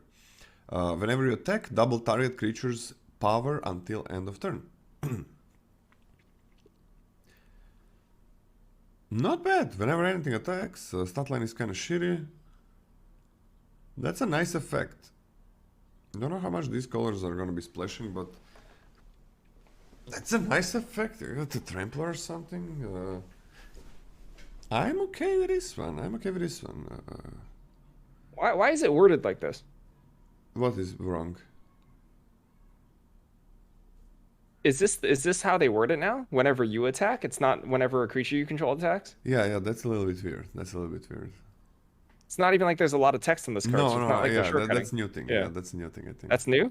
Okay. I think. mean, I think I like it. I like the change. It's just different. Yeah, this makes Yeah. this makes sense. Like just Less makes sense. text is good. Less text is good. Yeah, usually it's like whenever one or more creatures you control attack. I'm gonna C or C plus for this one. Like this is gonna do work. I'm kind of on a C plus for this one. I like it. Scotty? Doubling a creature's power, especially when you have keywords. That's strong stuff. That's quite strong, isn't it? You're on a C plus for the boulder. Is this the first Mister we had in MTG? 4/4. What's up? Is this the first Mister we had in MTG? Mr. Orfeo. You think so? The Boulder. The boulder. That's a really good name. I'm okay. I'm legitimately trying to offset my own bias because of how much I love everything about this card. Like the name.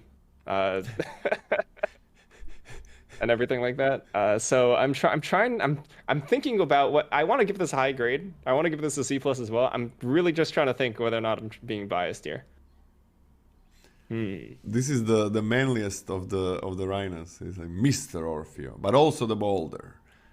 Boulders are pretty stereotypically masculine, aren't they? Yeah, yeah. Um, This is the man among men. C plus. I mean, I like the effects. I really do. I think if you cast this in the late game, just it can disrupt combat in a relatively big way, and with keywords, it gets incredible. Even with something as like as innocent as like I don't know 2/2 with lifelink, that's still like an additional 2 Yep. life that you're gaining. That's huge. Flyers, any sort of flyers that you possibly have in these colors, maybe not so much, but good. Yeah, I'm into this. C plus. I like it. Nimble Larcenist for white, blue, and black. It's a 2/1 flyer that says when it enters the battlefield, target opponent reveals their hand. You choose an artifact, instant, or sorcery card from it and exile that card. Poopy. Poopy, poopy, poopy bird. No, no, no. You suck. Everything sucks about this card. Always splashing something that needs to get in on the board in a very, very reasonable amount of time, while opponent has a not known land, but instant sorcery artifact. Very poopy. This card is shit, and I'm gonna give it a D. D plus for the poop bird for me. Poop bird. It's something, this effect is great on a 2/1 flyer. Not when a 2/1 flyer is a splash. You really want to play this before opponent plays their cards, basically. Hey, like for real? Oh, before we just call these cards super poopy, what are the reasonable ways that I'm happy casting it on turn 3? Like what's the reasonable fixing for it? Because I don't think it's reasonable just to say just gonna have the natural lands for it, right? Like, Yeah. even with the fixing lands, I don't think that you're just gonna natural Tron this very often. Is there like another thing that I'm happy curving out with into this, like exile the stupid angel and then play this on turn 3? I'm not super happy about that, right? I'm okay. I'm okay with it. If they're not rushing. Yeah, it's okay. Um, that's not like super uncommon, I guess, but it is pretty tough. Like, is there another way besides the angel that I'm happy? Seven, seven, Because I'm not seven super of happy, each like source is horrible. That's horrible mana. That's really I'm not bad. happy playing the parcel and popping it just to hit my fixing. That I'm also unhappy with. Yeah. Um, I wonder if we're discounting casting this on curve a little too much, but I still think it's a D plus. I Yeah, still think it's a maybe. poopy bird. Maybe it, if you get in a deck that's like you somehow got all the splashing, like all of these go way up, right? Yeah. But it's gonna be very hard. Like it's something you need to cast in a decent amount of time. In a early game, mid game, you can't wait with this. You can't be like, okay, this is gonna be impactful late game. No, 2/1 flyer is not gonna be impactful late game. It's fine. It is a flyer. And if that's what it's gonna be most of the time, nope, nope. And 7/7/7 mana for each resource is horrible deck and horrible land base. Especially when you're playing these dual colored and 3-color cards, guys. I'm guessing that's what you're doing. That's horrible.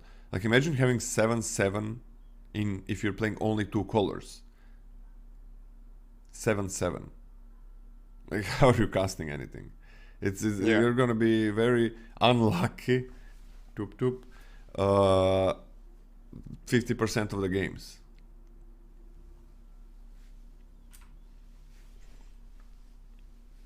Obscura Charm for a white and a blue and a black. It's an instant choose one. First choice. Target upon return target multicolored permanent with card what? Oh, sorry. Return target multicolored permanent card with mana value 3 or less from your graveyard to the battlefield tapped. Permanent card.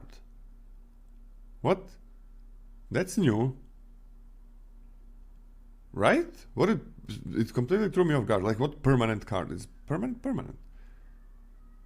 Sorry, is that new? Well, if it's in the graveyard, it's not a permanent.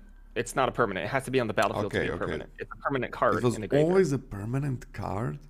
Yeah. That's you have to have that. text. Otherwise, it doesn't work. Okay. Counter target instant or sorcery spell. Destroy target creature or planeswalker with mana value 3 or less. Now this is the worst one, I think. This is the worst charm. Just out of all of them. Counter instant sorcery. Crappy effect. Again, this is very hard to cast, very hard to keep up. And when I say very hard, it's easier in this set, but it's still. Splashing for negate, no. Destroy target creature planeswalker with mana value 3 or less. It's nice, like for 2-3 mana in a single color, right? This is not that impactful late game. It's not 3 or less power. And return something with mana value 3 or less, like you're always getting mana value 3. It is, like this needs to be worth more. No, this card is bad. D. I don't care about this and I don't want to play it. This card is pretty bad. Just, D. D? Mm-hmm. Got anything else to say about it? Nope. Poop. Yeah, this card is poopy. Poopy. Very, very bad. Poopy bird and poopy charm. Yeah, again, always a splash. Always a splash, this thing. Alright. So, we had a poopy bird. We had a poopy charm. And now we're onto the non-poop territory. For 1 and a white and a blue and a black. That's Obscura. For 3, it's a 3/4 legendary creature. Whenever you draw a card, target opponent loses 1 life and you gain 1 life. Alright, so this is the thing. Poopy things and now good things. Yeah, drawing a card, it's gonna happen every turn. Then you have some counter effects, then you have connive, then you have looting, right? I don't know if there's any looting, but there's conniving in this set, which is basically looting. So yeah, just looting, just drawing in any way, playing card or spells is gonna drain the opponent. If you get 3 cards in 1 turn, that is gonna be 3 damage and 3 life. This card is fucking amazing. Best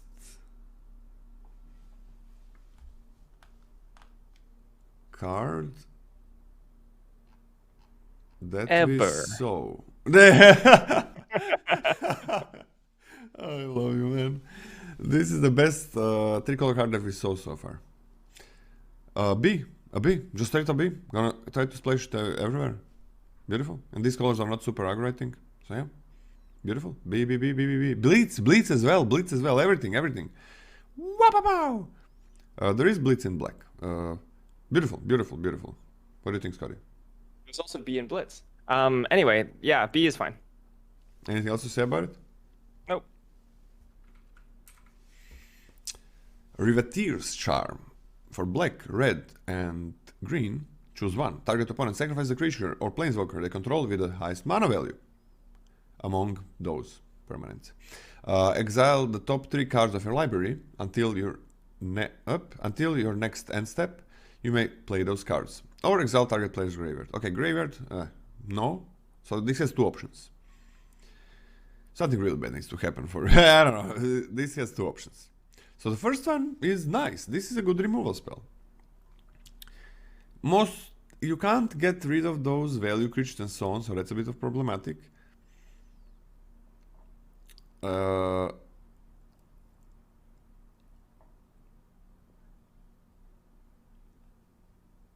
But it's still good. It's still good removal spell. The second part, you always use it on the opponent's turn, right? The exile clause, because it's your next end step. It's not until the end of your next turn.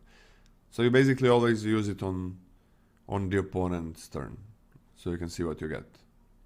Yeah, pretty much. Your next end step. Unless you have like 10 mana and you really need to dig for something. Yeah. Yeah. Okay. There are treasures in here. Still, it's nothing special. I mean, I'm just gonna give it a C. Doesn't target what you want. I mean, I kind of want these. Is there 3 colors just to target what I want? So I think I'm just gonna give it a C. It's fine, I guess. I don't know. This is like, you're hurting your deck so much, but not for any crazy rewards. I don't know what happened here. I'm not sure. This set is probably not gonna. You're not gonna be splashing a lot. You're not gonna be playing a lot of these cards. A lot of them are never gonna be played in any deck if you're not just toying around. And it's not like they have crazy effects, so you can toy around with them. It's like it felt like they forgot that this is limited for a lot of these, and then. Like we have all of those dual lands, we have like rare lands in the deck. You don't have rare lands. You have the same thing. It's like I think splashing is worse in this set than in Neo Kamigawa, and a lot of decks are not you're not playing the third color in Kamigawa, but and then you're splashing for something that you really like, that's really good in late game, right? A lot of these are just. It feels like they expect us to cast them in a very reasonable amount of time. It's like they expect us to cast them as mono, dual color cards, a lot of them. Some are really good though. I mean, you can't print only good cards, like so it's you're forced. I guess, yeah, that's true. You can't print only good cards, so you're forced to splash all the time. You have this one in the middle of the pack in terms of the charms. Yeah, because the other charms are C plus. Some of them. The first two that we looked at. Cabaretti charm is a C plus for you. Broker's charm is a C plus for you. This one's a C for you.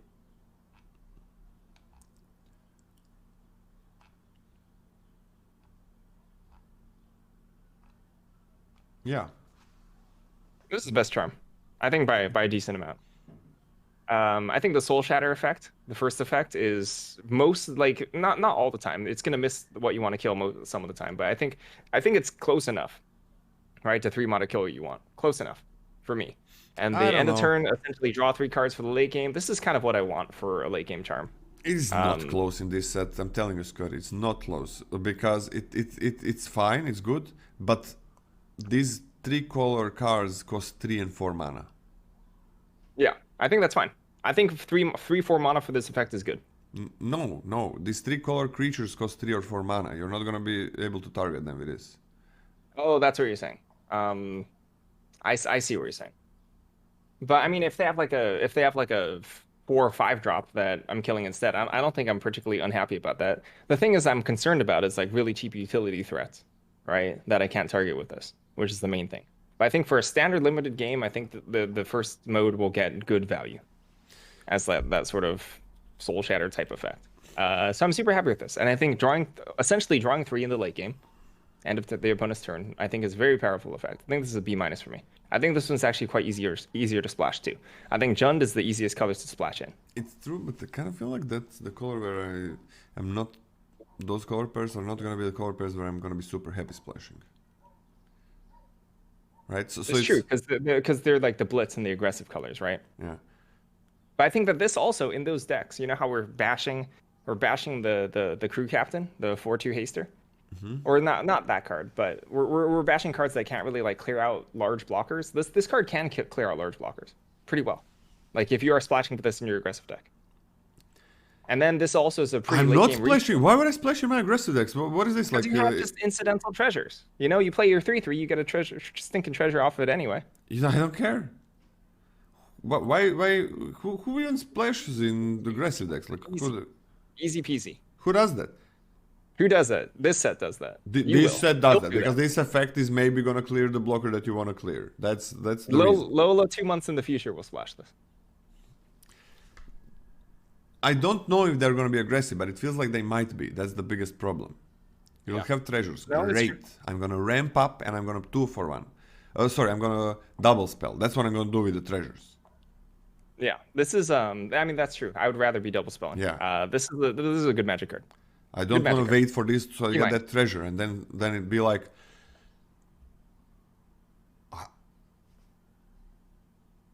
I'm gonna fucking play a green and red removal if I'm red green. I'm gonna play black and red removal if I'm black red. Yeah, but all the removal stinks. Huh? All the removal stinks. This card's good. Green removal stinks and red removal stinks and black removal stinks? All the removal stinks. It's not great. Murder? And this card kills like a 5/5. This card kills like a 5-drop. If they have it, sure. If they played it. You know what else kills a 5-drop? A 5-mana red card that can also kill an artifact. Huh? That kills a 5-drop. This card's infinitely better than that. Infinitely. What? This card's infinitely better than that. I'd rather splash this card than play that card. Why? Why? Because I don't think hitting the third additional color will be very difficult. I think you're overselling at this point. You know what's not gonna be difficult?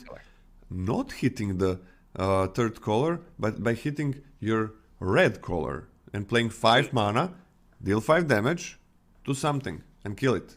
Whatever I want. Yeah. What about that? Is that easier than this thing? I think it's easier, but I think this card is a lot better. Why? Why? Because you also have the additional flexibility that if you need to, at the end of the turn, you can essentially just draw stinking 3 cards. That's pretty fucking good, I agree. That's pretty good. That's a great flexibility.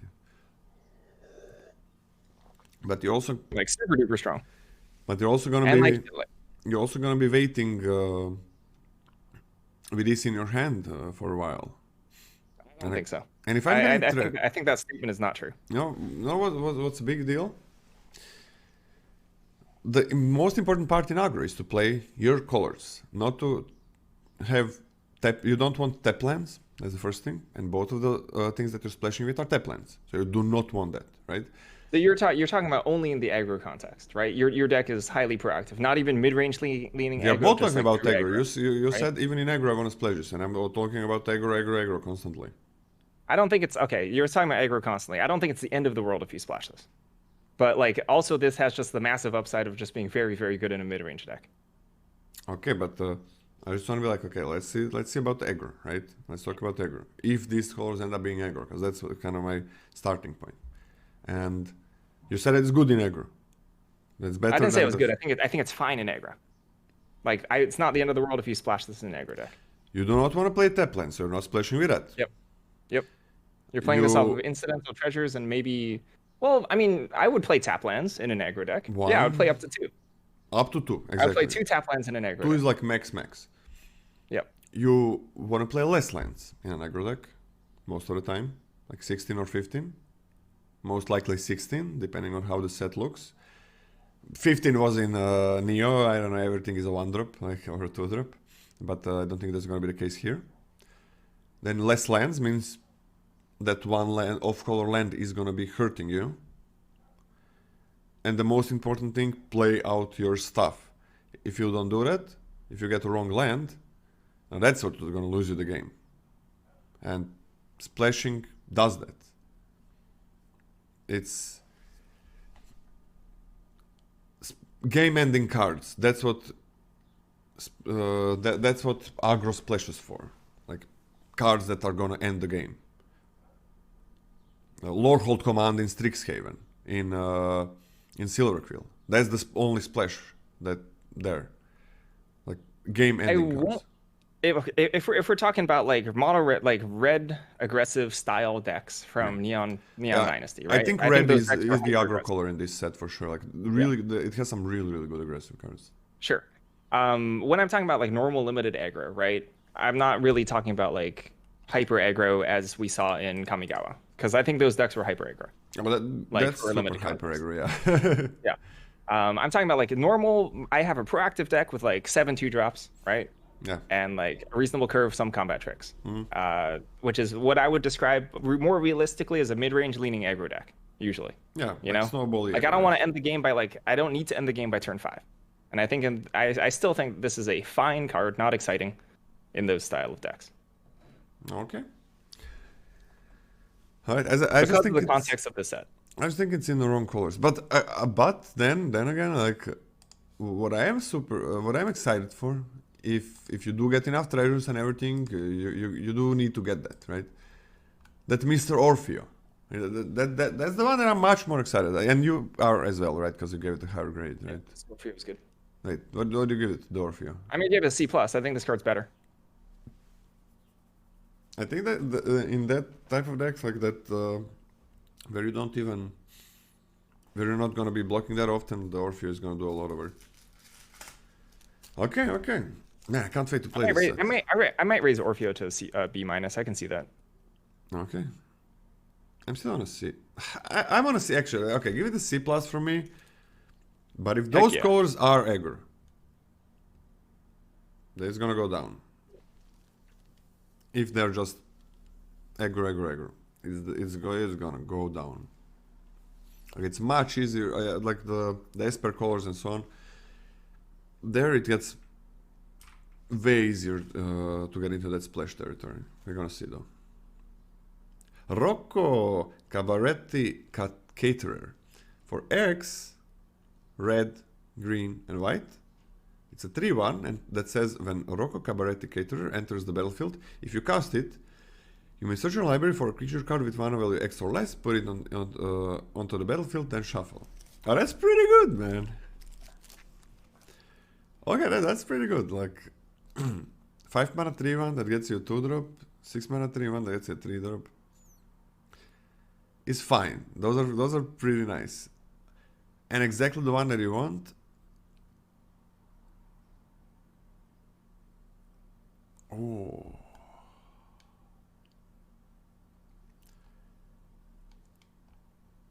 And you can get the multicolor cards as well, right? That's pretty cool, man. Ooh, that's interesting. Rocco the porn star.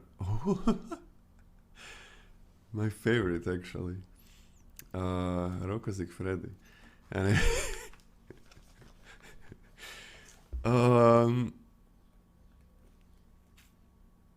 yeah, this is good. Okay. So the big deal about this, I think, is that you can play this for 7 and 8 mana. It's same like thinking when you're thinking about the spinning wheel kick. A lot of people were like, "Oh, 4 mana kill punch spell. What the fuck?"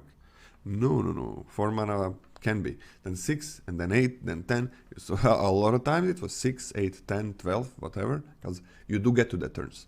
If this card is nothing until you have 8 mana, then it's horrible. But you can have 8 mana and get a 5-drop in. That is a huge deal that it goes up there. Man, I like this a lot. B minus. I think this card's a B. I think this card's a straight up B. I think it's on par with some of the more powerful uncommons or some of the more powerful gold cards we've seen. Rocco is A plus. I once again don't think it's like super embarrassing. Like if you have any sort of 1-drops, like if you have to cast this on turn 4, it's not bad. Like starting from turn 4 on, I think it gets very, very good value. And even casting this from like 5, I think is very good. And then it just gets exponentially better from there. Not exponentially, that's the wrong word. It just gets better from there. Yeah, I like it a lot. Beautiful, but still 3 colors. Security rocks for 2 and a red and a green. It's a 5/4.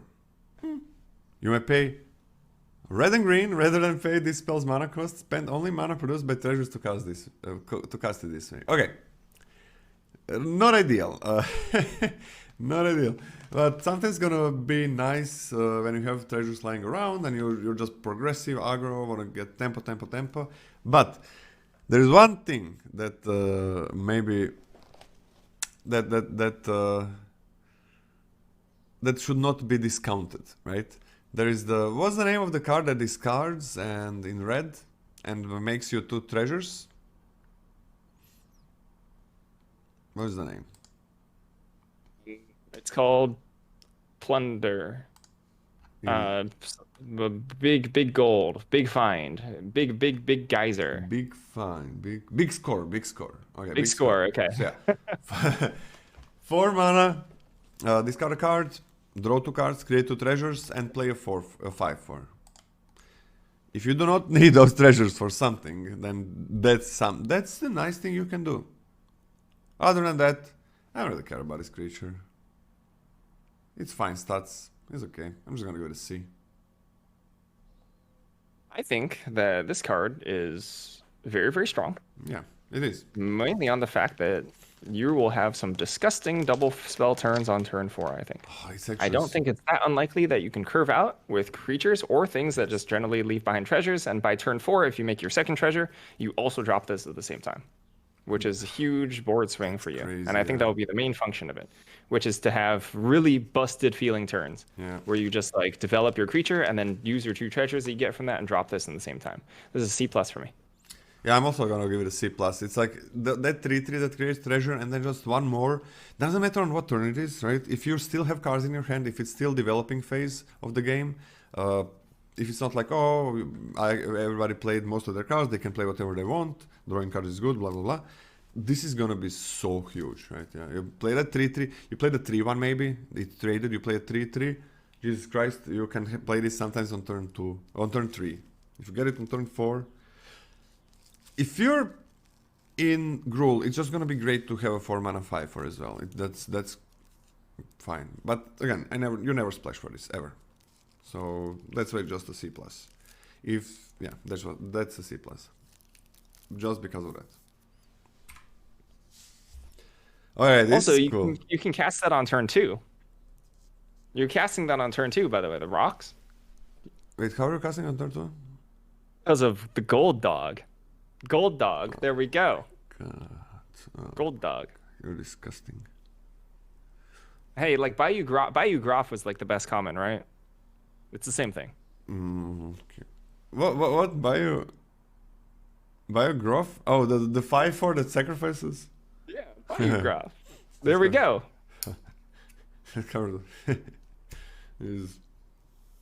Did you ever play that? That almost never made the deck, right? Bayou Graph was horrible. Yeah. It was awful.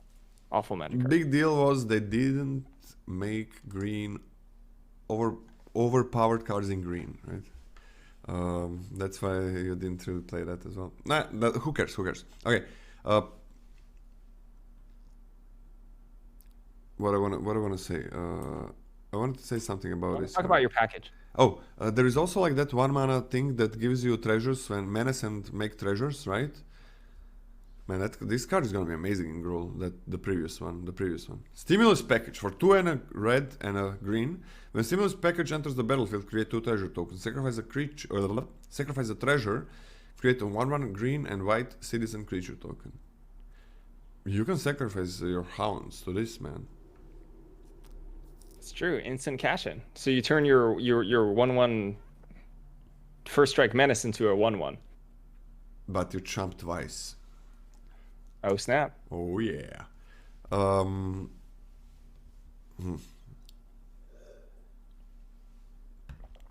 It is not 4 mana to do nothing. It's 4 mana to make 2 1/1s. That's like the floor of this card. Is 4 mana, make 2 1/1s. What if you're not playing 3-color spells? What if you have your lands? What if you have no use for treasures? This is fun. This is a lot of fun, this card. Oh man.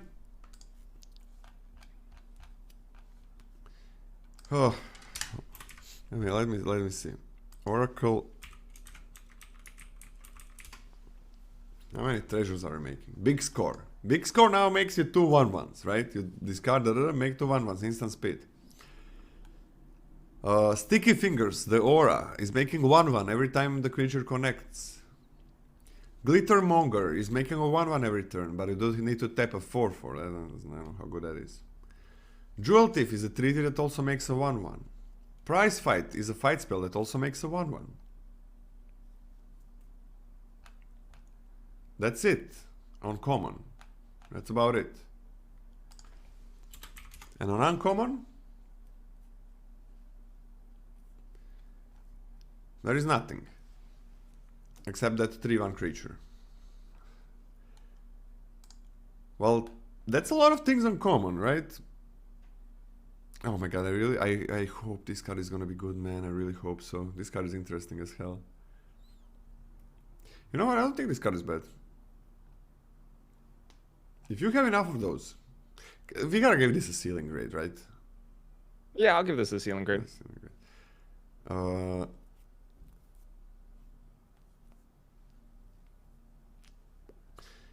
It does make 2 1/1s right away. And if you don't have use for treasures, it makes 1/1s.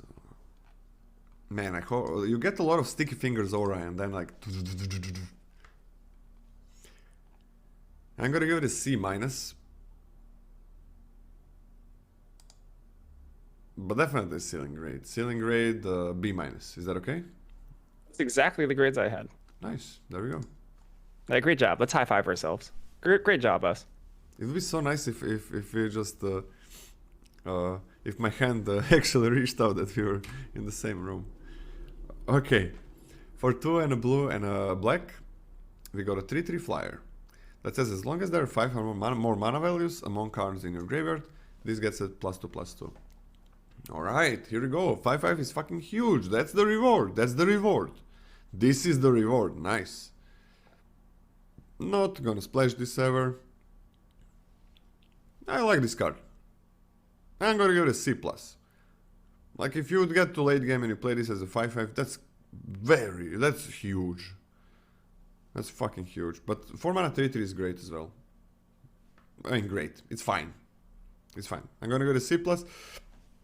You're gonna know if how good it is for your deck. But maybe in a lot of decks it's not gonna be a C+. So should I give it a C?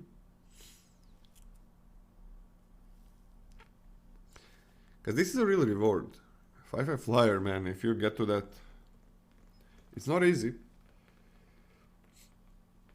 Yeah, I'm gonna give this a C+. What do you think, Sorry?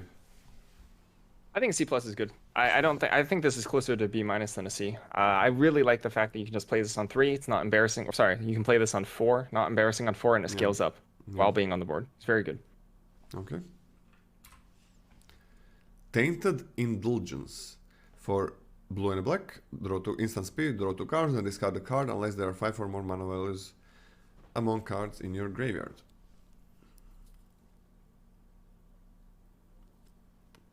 Not bad. D+. Not bad. It is Dimir. It's not monocolored.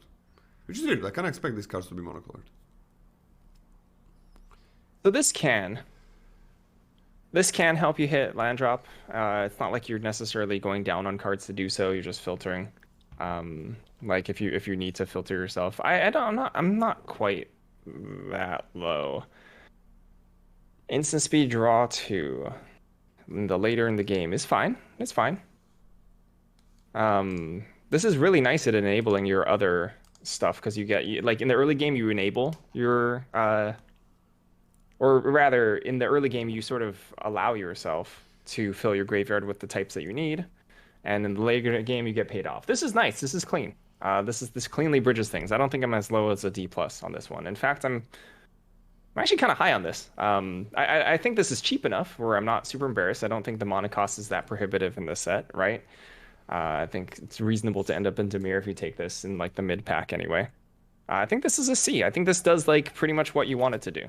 I would rather have a divination that's mono blue. I don't think I would actually. Okay, interesting. I don't think I would. I think the fact that this costs 2 mana, in terms of actually like when it actually can help you hit your land drop if you need it to, is very important, very nice. And the fact that it scales later in the game into a divination is good, and gives you selection in terms of enabling your other things, even at instant speed. Any of these are great with Chiesa, right? Just also opponent loses 2 life and you gain 2 life. Yeah, Even this is good. Even Heartstabber for blue and a black. It's a 1/1 flyer. I'm reading these. Get out. Oh, it's a rare. Okay, we're on to the rares, everybody. Okay, wait. Quick thoughts. Okay, quick thoughts. This is important now. Okay. You have the Scryfall open, right? I do. There we go. Okay. What do you think out of the dual color uncommons, 3 color pairs? Like, what color pairs are gonna splash what 3 color pairs the most? Or where do you see like those commons being more playable, like those kind of bad creatures for their cost that fix your mana? If you're not splashing, you don't play them really. But if there are a lot of good splashes where you expect to have a high density of these uncommons, that's where you can play them, right? That's when you can sacrifice a bit of mana to be able to play these multicolor cards if they're good enough. So how do you feel about it? I think that red-green is going to splash the most, just on virtue of it being easiest to splash in red-green. I do think that red-green wants to be proactive. However, I think that red-green can be proactive in a mid-range shell while splashing quite easily. I think that black-red, even though it has access to treasures and splashing and stuff, I think black-red does want to be a little bit more proactive than Yeah. red-green. Yeah. So I think you'll splash a little bit less there. I think red-green still is the most splash colors. The other colors, by virtue of being slower decks, I do think can splash a reasonable amount of the time. I think Dimir is interesting because like even if you're splashing, you have reasonable ways to get rid of your cards if you can't cast them. So I think splashing there is a little easier as well. You just connive them away, right? You have an expensive splash card, you just pitch it. It helps your 5 different CMCs, and also like it's pretty easy to get it out of your hand, so it's not so dead, right? Smooth yourself out. I think you can get punished by getting greedy, right? If you like hold on to splash cards for too long, you can get pretty punished for that. So I think that'll be a little difficult and limited, but I think that the next blue-black is reasonable at splashing as well. And then after that, whatever. The blue-white uncommons look bonkers though. So So if you just want just raw power level, exactly, the blue-white cards look really good. yeah, blue-white looks great. The blue-white looks like good for a splash. I agree with you that black-red definitely. Just to stay on before we go into the multicolored, three-colored. Yep. The two-color uncommon is definitely best. Azorius feel like it has the highest power level, and it feels like those are the most splashable. So just splashing, I don't know, for example, blue-black, splashing white seems fine. White-green, I think splashing blue seems fine, because you get even more access to treasures in green. So that's something, right? You have some nice commons that give you treasures. So I think that's white. White-green could be like a bit proactive, but also nice late game, nice splash cards kind of color pair. As you said, red-green. I agree with you. It is when we got to the end of it, when I thought a bit about it more, it could be a bit of aggressive deck, like a tempo.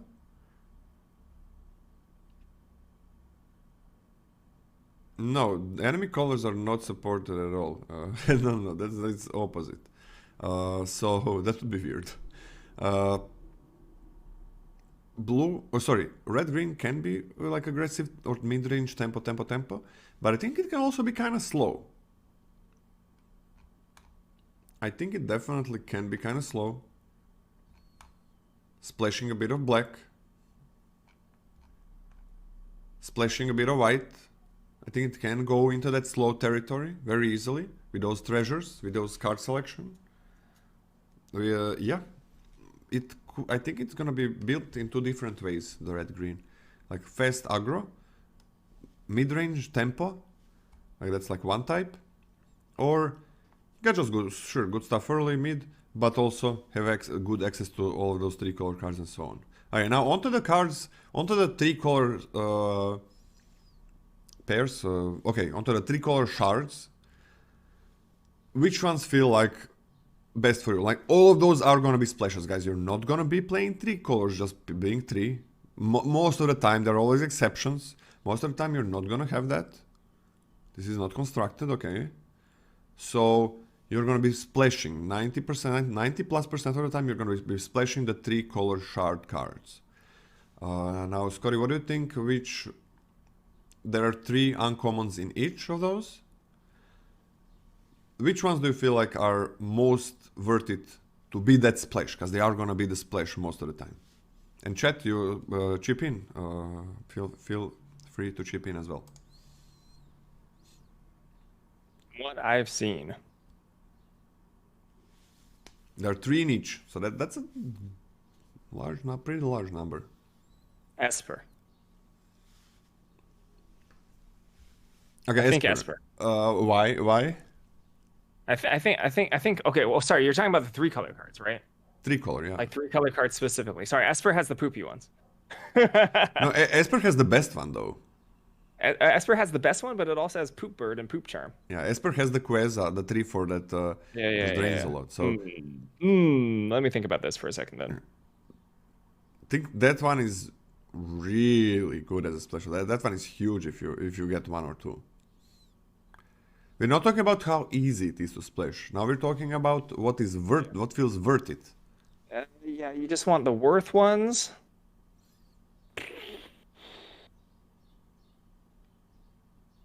I Okay, mean, the three color Obscura, cards are Obscura, all sure. like relatively unexciting to me, to be honest. I'm not like super jazzed about any of that stuff. Uh,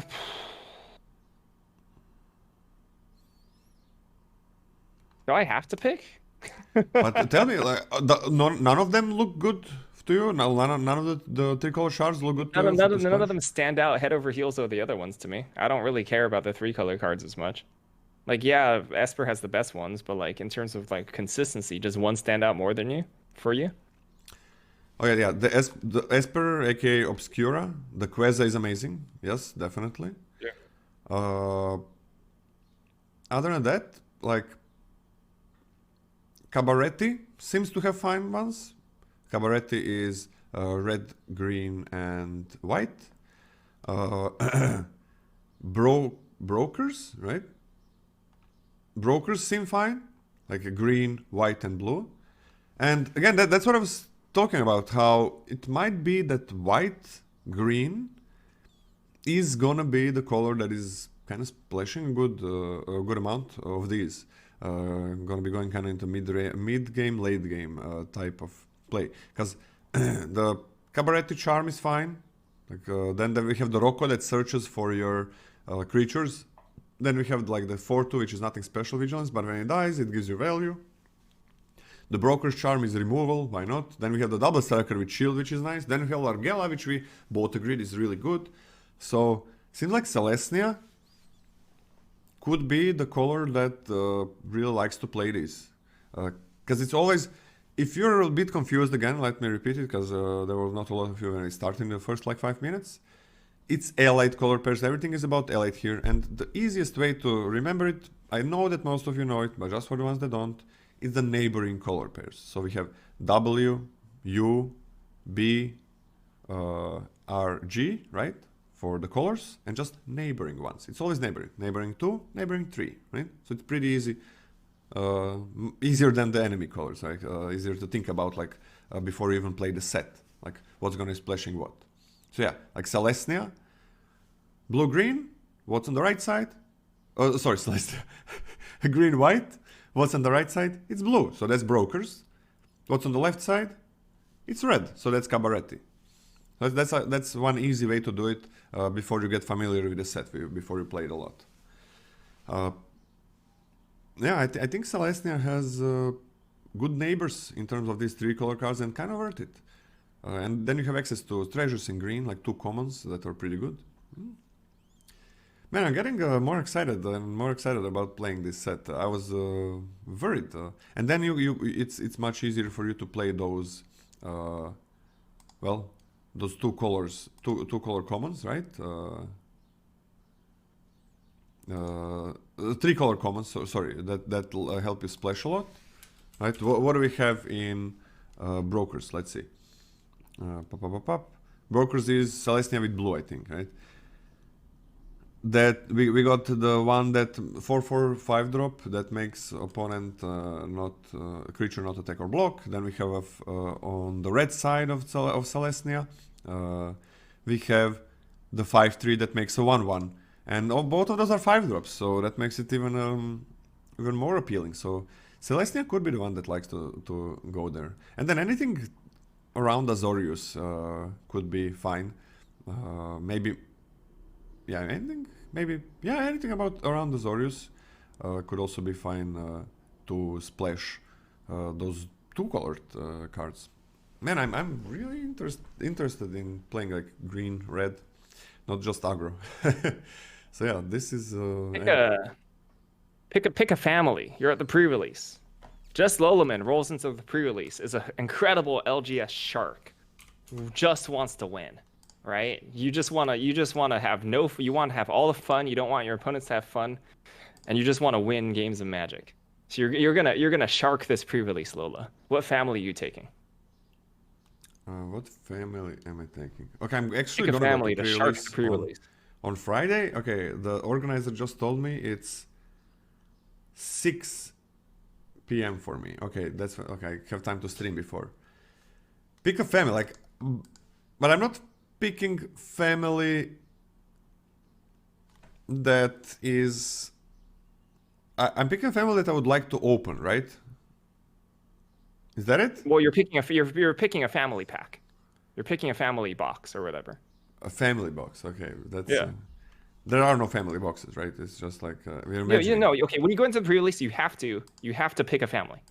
You're literally picking a family. What? That's how it goes? Yes, you have to bias towards a family.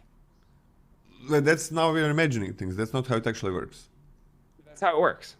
I'm not imagining things. Wait, okay, fuck me. Explain it. Wait. So I'm gonna go to pre-release and I'm not gonna get 6 random packs. No, you have to choose a family, and you'll bias towards that family in your packs. Oh, that's interesting. Oh my god, I didn't know that. You get okay. What That's is what people this? have been asking for your opinion on the entire set review. So I'm asking you now. You pick a family. No, give me exactly what's happening. So what do I Okay, get? Wiccan's house. Look at Wiccan's house. What? Look at what Wiccan's house said. Oh yeah. That looks like Each copy pre-release pasted pack it. contains one family booster containing a rare or mythic rare, 3 uncommons, 8 commons, and 2 lands from Streets of New Capenna matching your chosen family. Wait, are all of the cards gonna be multicolored? Plus 1 traditional foil rare or mythic rare from Streets of New Capenna with the year stamp, blah blah blah, and 5 draft boosters. Okay, wait. How does that family booster look like? Oh my god, that's it. That's very interesting. Okay, it's very different if it's all multicolored. Oh my god, that's so interesting. Oh, what am I doing? What am I picking? Azorius, man. What the fuck? That's like. Oh no, family is 3 colors, right? Okay. Yeah, family 3-color. Oh my god, I didn't know that shit. Oh, what am I choosing? What am I choosing? It's like Lola's in a shopping mall now. This is great. Okay, that's amazing. That's the You're best getting shopping excited. mall It's like, oh, ever. I get to go shopping. Okay, I like I this gotta shit. travel. And it's pre-release. Okay, that's gonna be a lot of fun. But how I need to know what exactly am I getting, right? That's so important. Like, am I gonna get if I take an Azorius pair, am I gonna get Azorius cards? Azorius shards somewhere alongside of that. Oh man. Okay, let me see.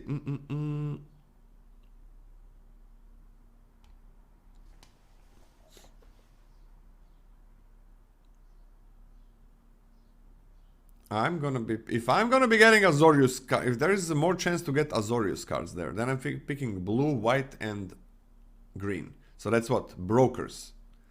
Brokers. I'm picking brokers right now. I'm still gonna think about it and see exactly what we get in boosters. I'm gonna think about it hard. I'm going brokers. I think Brokers is also my pick. Brokers is my pick. Cabaret is second for me. Cabaretti would also be second for me. Yep. I want the cards that make treasures. Yes. I want treasure cards. For seal. Oh my god! River Tears Rise Up. Oh, that's also not that bad. But oh my god, that's what's happening. Jesus, that's so good. I like this. This. Oh my god, I can't wait for Friday. That's what today's Wednesday, right? Okay, that's in 2 days. That's in 2 days. Okay, gotta apply for today actually after we finish this. Okay, well, onto the rares and mythics. So let's do a health status check-in because you said the set review is going to take 2 hours. I said it was going to take 3 hours. At the rate we're going, it's going to take 5 hours.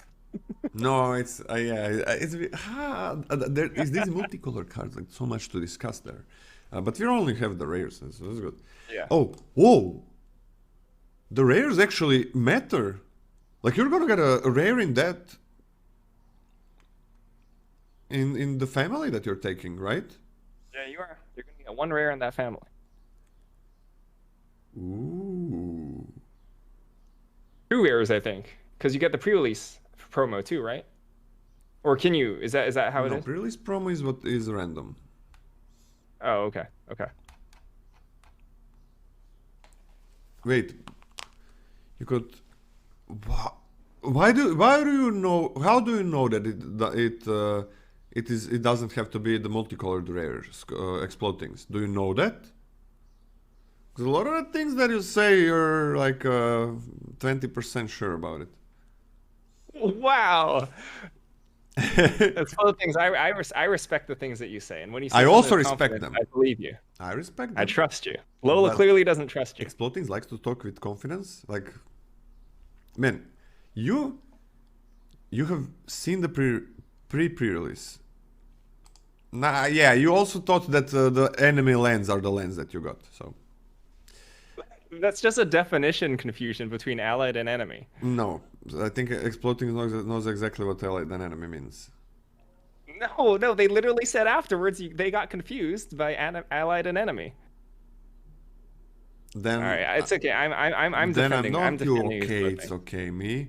Lola clearly thinks you're a 20% person, but I think that you're a 100% person. Then Okay? I'm sorry. I'm sorry, explodings. But so it doesn't have to be okay. It doesn't have to be that rare. All right. Okay. Well, that's okay. That's huge. That means a lot.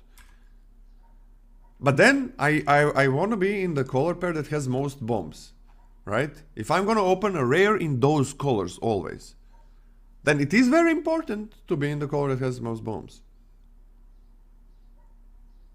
Of the three colors, it can be 1, 2, or 3. Okay. Fuck me, that's interesting. Okay, go. Scotty.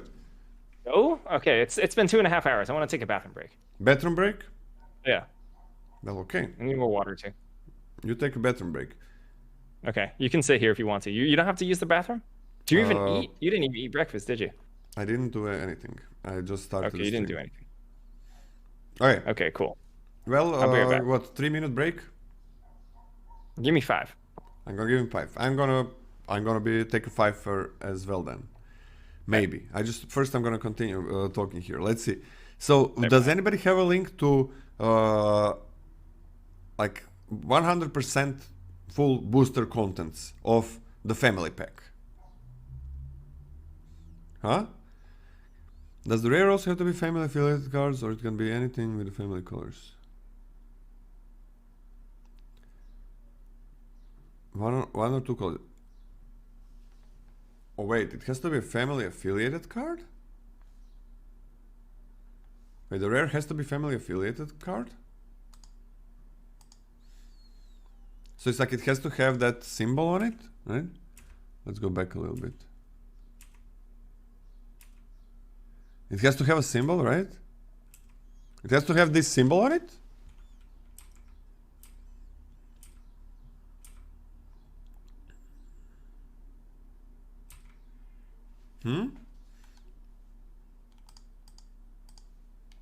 I'm assuming it just has to be in any of the 3 colors of the family. I'm also assuming that. Do we have a confirmation on that? Do we have like official confirmation on that? Or proof? That's important in picking the family.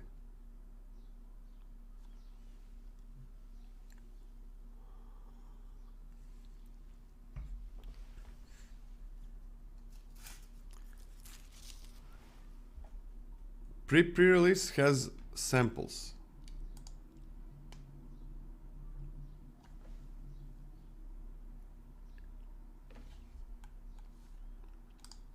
Yeah, but they okay, I'm gonna actually apply. Where do I apply? Where do I apply? Da-da-da-da.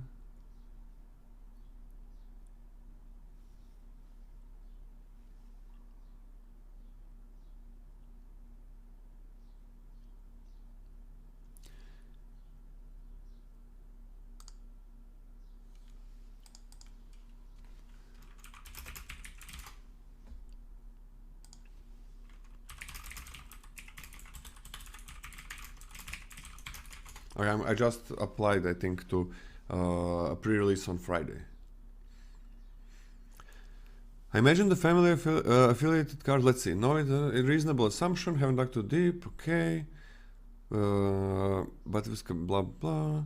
I imagine the family affiliate cards must be locked to each seeded booster type for that family, which is a big decision making. I don't know. It's gotta be some kind of family cards, right? It can't be just random cards in those. It can be random cards in those colors. But there's gotta be some rule, like you get one of those, three of those, blah blah blah. It's gotta be some rule. They're always like that. It's not like just random cards in those colors. No way. There is a certain percentage that that's also true. Quite confident that this is what happened.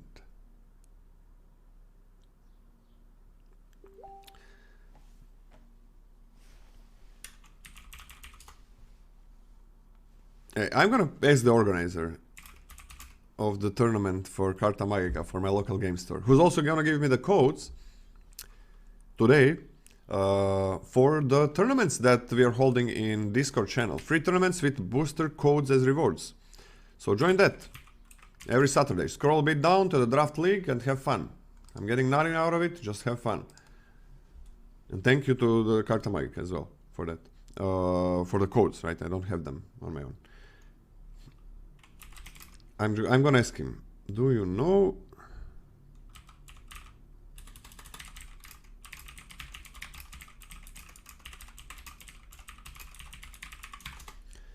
Dal is not okay. Does he know what is the card distribution? Yeah, you get 2 lands, which is nice. You get 2 of the lands? So you do get 2 of the lands. Namat got 2 cut your losses, 1 regular and 1 foil. It was a very funny deck. That's how I knew this. Okay. He got them both in the same pack.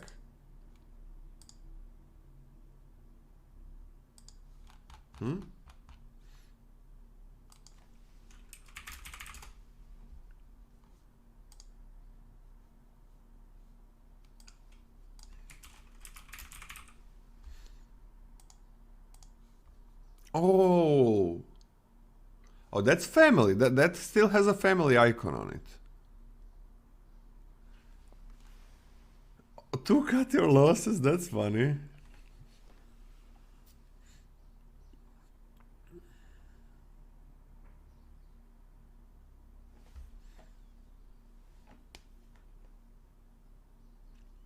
Entirely aligned with the family on the box, making pre-release packs even more faction friendly. Entirely aligned. So we gotta see which cards are aligned. Okay, that's very important to see which cards are aligned with the family, because not all of them are.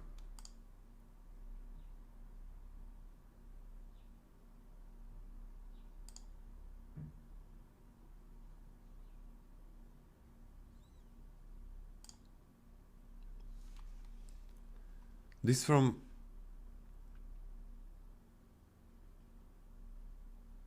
I think it could be aligned. I'm gonna have to see some pre-releases. Pre-releases.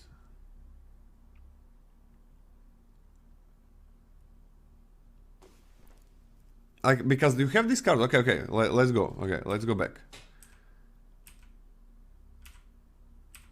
You have like this family stamp, right? Monocolored cards also have this family stamp. There. Family stamp, you see? On the card. Family stamp, no family stamp. Family stamp, family stamp, family stamp, no family stamp. Yeah, Cut Your Losses has a stamp.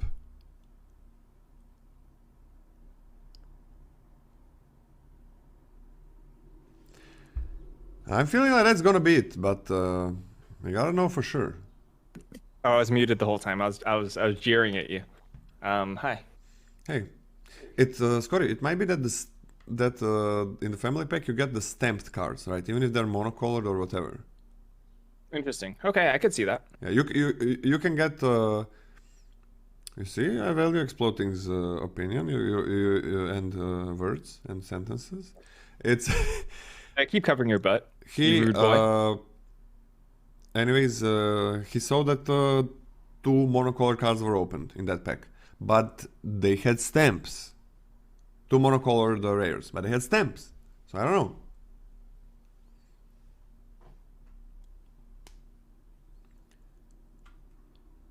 know. You want to talk about rares? Yeah, let's go. Your go. All right, Aven Heartstabber. Aven Heartstabber is black, blue, 2 mana total for a creature, Bird Assassin. It's a 1/1. Has flying. As long as there are 5 or more mana values among cards in your graveyard, Aven Heartstabber gets +2/+2 and has Death Touch. When Aven Heartstabber dies, mill 2 cards, then draw a card. I like this card. I think this is a really solid 2-drop. I think it's a really, really solid 2-drop. 1/1 for flying on turn 2. Not great, but if you have to jump with it, it does replace itself, which is lovely. And later in the game, this just becomes a 3/3 with Death Touch that replaces itself, which is bonkers. I think that's really, really strong. I think in terms of the range of 2-drops that you can have, this is going to be one of the better ones in the set. B- for me. B-? Yeah, yep. I'm okay with that. Like, it's great when you do get to that part. It needs to die to draw a card, right? It is a flyer, though. I think I want to B- as well. It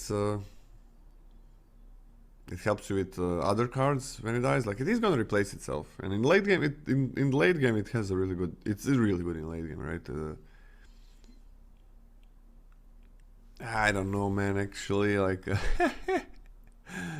I want a C+. It's 1/1 flyer that replaces itself and mills. No. B-. I think it's pretty good. Yeah. B-? You're lying on B-? It's like, even if it does nothing, it's gonna mill 2 and draw a card. So that's enough. That's like the floor, which is fine, but the ceiling is pretty high. Black Market Tycoon, red, green. For 2 mana total, for a creature, cat rogue, it's a 2/2. At the beginning of your upkeep, Black Market Tycoon deals 2 damage to you for each treasure you control. And you can tap to create a treasure. This is a spice and a half magic card. Which is bizarre, because in the treasure colors, it gets really stinking awkward. Really stinking awkward. Did I reset the grade? Or are people like super high on this card? I'm assuming I reset the grade.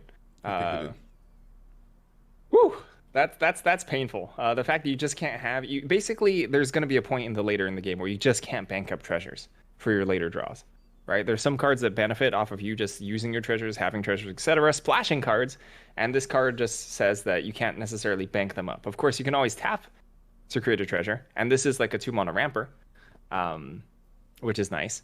Like the ideal scenario for this is play this on turn 2, next turn tap it, make a treasure, play a 4-drop, then like play a 5-drop after this. Overall, I think it's worse than a Mana Dork, right? I would much rather just have a Mana Dork than this card. Like a 2/2 that generates a mana, I think it's way better than this card. Like sure, you can double ramp like if you shock yourself, that's fine. That's okay. But I think overall I'm not incredibly hot on this. This is a C for me. I think I would rather have this because there are all those treasure synergies, right? I would rather have this than Mana Dork in this set. I would not. I would with the treasure synergies. I'm on a C+. I'm on a pretty high C+. I'm close to a B- for this one. I really like it. If you get some of those treasure synergy cards, yeah, nice. C+. Go next. Cards poop. Also there is no sacrifice synergy with treasures.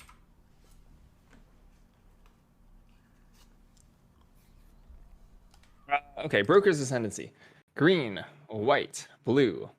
3 mana total for an enchantment. At the beginning of your end step, put a +1/+1 counter on each creature you control and a loyalty counter on each planeswalker you control. Okay, I hate this card. This is really easy to splash and make work. Easy. And this will take over the game.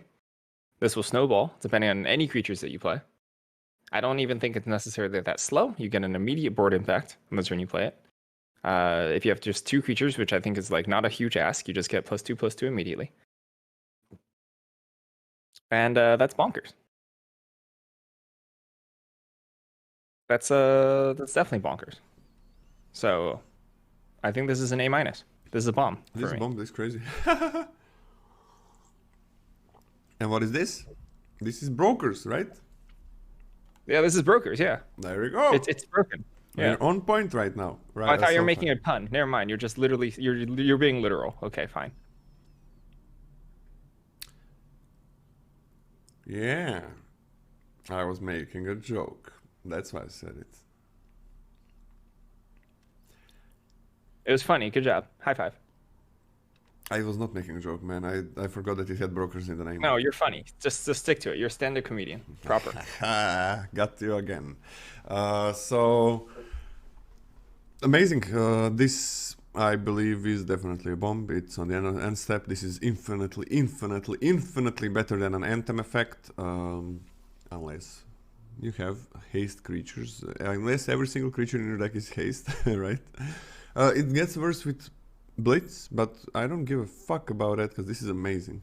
Probably don't even want to Blitz make creatures any longer because now, well, I mean, now they become bigger by just playing them. So A minus, I think this is definitely a bomb. Amazing, crazy.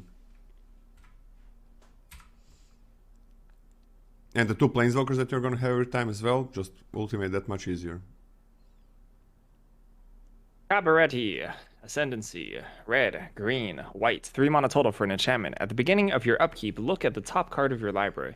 If it's a creature or planeswalker card, you may reveal it and put it into your hand. If you don't put that card into your hand, you may put it on the bottom of your library. Okay, it's like every turn, you could draw a card, or otherwise you scry. You know, so if it's not a creature or planeswalker, you scry, and otherwise you put it into your hand. So it's a draw card sometimes, which is fine, I guess. This is bizarre. So I didn't really expect to see this type of effect on the opposite side of the spectrum than the 5 mana blue one. They do similar things. Right? Am I reading that wrong? It's just like that card except slightly worse. It is very much worse. Yeah. It is not Except slightly it's like on worse. the exact opposite side of the color pie, which is weird. Yeah, I don't it's fine. I think this is fine. Like I actually do think the fact that it costs 3 is a significant bonus. Like I don't think the splashing is going to be that difficult on this. I don't think this is a good card, but I also don't think I do think it's better than the 5 mana blue one. I do. I think it's better than the 5 mana blue one. Kidding Despite me? the fact that the effect is weaker. So would I give the 5 mana blue one like a D or something? Are you fucking with me, Scotty? No. I think that the fact I think that this will be much. I think the fact that it costs 2 less, even if it's a quote unquote splash, is much better than the 5 mana one. This costs more than the 5 mana one because it's 3 colors. I Like, think that, yeah, you're I gonna mean, be playing this on turn. we can fight about that. I don't think that's true. You're gonna be playing this on turn 3 or 4? Yes.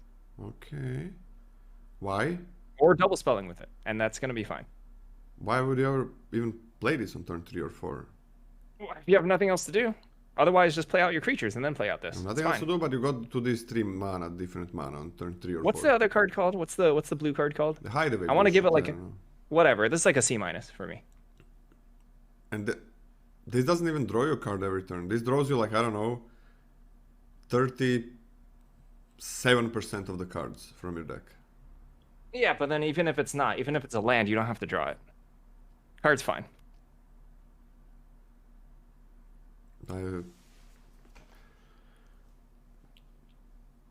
Yes, okay, yes, I agree with you. You can double spell this easier. It's true. But when are you playing these cards? You're playing them very later on. When you wanna play them, right? I'm not talking about I have nothing else to do, so I'm gonna play something. That's true, yeah. But most of the time, you're not gonna play this if you have nothing else to do. You just got all of your mana somehow, but you have nothing else to do. Probably because you have no cards in hand. Not because you don't have a drop for that turn. You play this late game. You play the other card late game. Never play them earlier than late game unless you really have nothing to do, which is kind of weird. But yeah, late game, both of those super late game. The other card has a pretty shitty effect. The other card, the blue card, the blue rare, right, Yep. is not gonna be waiting in your hand to cast it finally. You're gonna be casting it whenever you wanna cast it, of course, for 5 mana. This thing, More, yeah. what? Yeah, 5 mana or more, yeah. Yeah, so this thing is gonna be waiting in your hand because it's a 3-colored card. That's how the game works. I think they're equally difficult to cast. What? I think they're equally difficult to cast. You can always pay 5 mana and cast it in a very decent amount of time. That's how 5 drops work in limited, unless you have like 15 lands. The 3-color cards, you're not gonna be waiting for it for a long. Sometimes you're just gonna be waiting for it for a long time. Sometimes it's gonna be 5 turns. I cannot cast it, and it's not gonna be uncommon. That's gonna be a normal scenario. 5 turns. I think. I mean, we can prolong this argument for another 30 minutes about the level of fixing in this set. But I really don't think that it's going to be that. Like, by the time you can hit 5 lands, I think the consistency of a normal 17 land deck drawing 5 lands is going to be equal to the consistency of drawing your 3rd color in a normal standard mid-range deck. There's no fucking way. But the biggest thing is. All right, deal, bet. The biggest deal about this is waiting a single turn, not being able to cast it, like in that late game scenario, right, is huge. Because you are going to cast it. Yep. And it's going to do nothing. And then it's maybe going to do nothing again. Scrying for 1, maybe. Maybe it's instant speed, sorcery speed, enchantment, artifact that you want. So it's going to maybe do nothing for the next couple of turns, right? Nothing is huge. Huge deal. A little bit of card selection. I think scrying in the late game is pretty close to drawing a card. What? If you bottom a land that you don't need, that's pretty close to just drawing a card. Okay, sure. If you bottom a land that you don't need, exactly a land that you don't need. Exactly the land that you don't need in a set that also has connive, right? Exactly the land. But if you you're not conniving in these colors. If you get anything, you're conniving in white a little. If you, it's also not nothing because you're drawing two cards per turn with that other card, right? So getting a land is not nothing. Because when you are drawing 2 cards per turn, you do need to play them. I don't know, man. I just want to. I'm gonna be happy to see what you're gonna do with this. This is a D-. Horrible card. All right. I can't understand the logic. Like even with I think your arguments are highly unconvincing, and I think you'll go up on that card. Yeah. But you didn't give me any arguments. You just said, I'm going to be casting this and there's a reasonable amount of time. But card seems like shit when you cast it. That's the thing. Like that other card is kind of bad when you cast it. And this one is worse when you cast it for the effect. And I don't actually think that. So like scrying in the late game, I think we can both agree is like pretty powerful still. Powerful stuff. Like I do think that most case scenarios like drawing lands is extra bad. So I don't think the effect is like that much worse than drawing a traditional card every turn. I think it's immensely worse. Just not even close. It's like, yes, you're gonna scry that 2-drop away that you don't need in the late game, instead of getting that 2-drop. No, you're getting the 2-drop. Huh? You draw it. Okay, here you draw it. Yeah. What if it's any instant sorcery? The instant and sorcery part is the only downside. Artifact, because lands is basically equivalent. Artifact, and creatures you draw anyway. Land is not the same. If you're drawing 2 cards per turn, the lands are useful, very useful. 2 cards per turn, the lands are useful.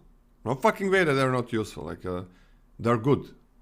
I mean, you're more right than I am. Like they do have function, especially when you have card velocity. And it's not only this is technically giving you those. Like you have like 15 creatures in your library tops usually maximum. What colors is this? Yeah, that's usually what it is.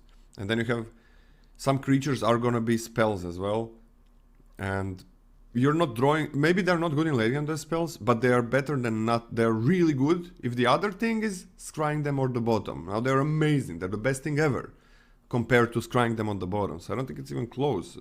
Card drawing, scrying in late game. I think scrying is very powerful in late game. I think drawing is even more powerful in late game.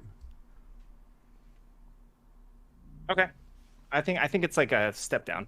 I don't think it's like massive. I think that's Too strong of a word for me. Okay. What grade did you give the other card?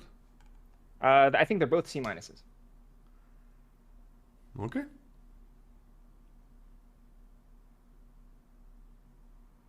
What's the name of the other card even? Wiretapping.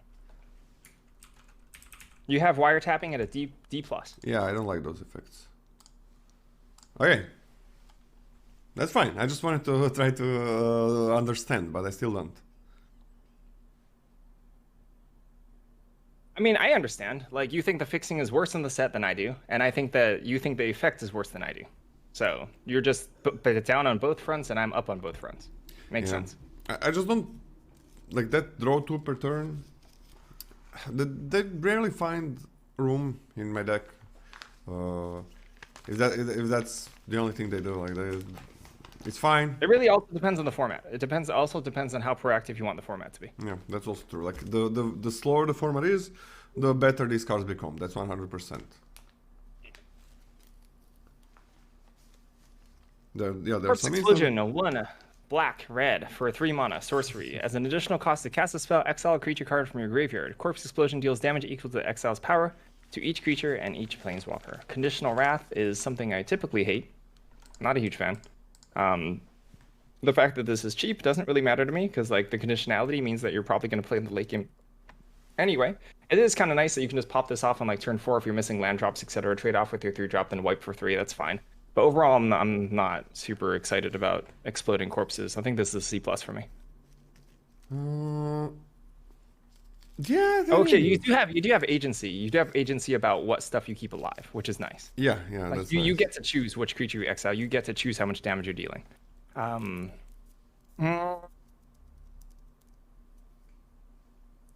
go up to B minus for myself. I'm also on a B in a B range. This seems nice. Yeah, this seems nice. It's a bit conditional. Gotta wait a bit. But you do gotta. It's more of a Maestro's card than Rakdos. Wait, but isn't Maestro's part of Rakdos? Huh? Okay. Anyways. Yeah, Maestro's is Rakdos plus blue. Yeah, this is fine. This is fine. Sometimes you're gonna have to wait a long time for it to be of any use, but sometimes you're just gonna kill the X1s, the X2s. Yeah, Maestro is blue, black, red. That's yeah. The families are 3-color shards always. Even though I call them wedges for a good amount of time. Not on the list, but before. I'm gonna B minus as well. Close to B. Should this be a B? There are blitz creatures that in these colors there are blitz creatures that can help you do this, so it's more consistent. I'm gonna B. I do like this a lot. But then again, you're playing an aggressive. I think this is gonna be a pretty aggressive color pair. Fuck. I mean, in an aggressive color pair, as soon as you have like one large 5/5 beater or something, then you can like do for 4, I guess. Maybe I'm talking too much dream scenario here. Yeah, but how often does that happen? Usually you're kind of tempoing out the opponent, winning like that. Okay, let's give it. You probably don't love this card in that deck, even. Yeah. Let's give it a B minus. I mean, I'm super fine splashing this. I'm super happy splashing this. B minus. Endless Detour.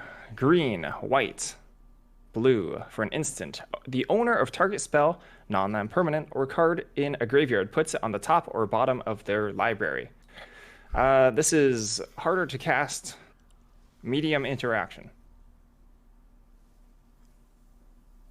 And I don't think the fact that you can target a spell before it resolves really changes that much for me. I am not super hot on this, right? The graveyard part you're never going to use, basically ever. Yeah, you can do for one yourself by using it on a graveyard.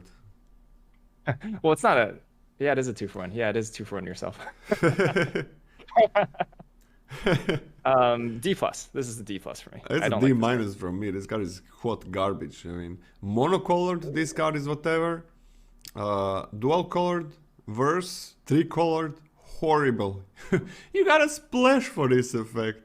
I don't wanna play this effect if it's not a splash.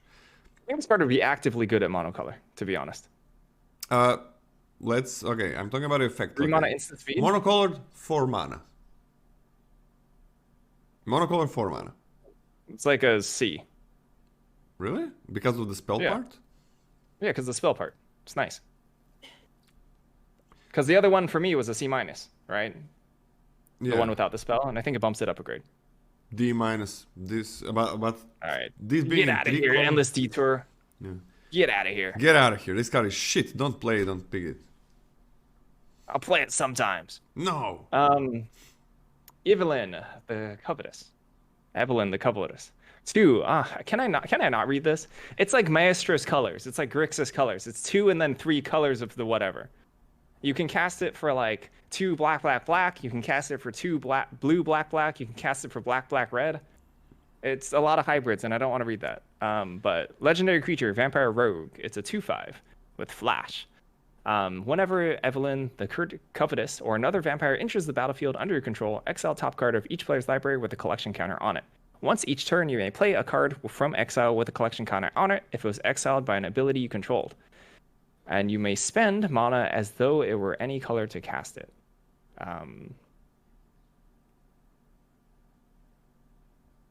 Pretty wild.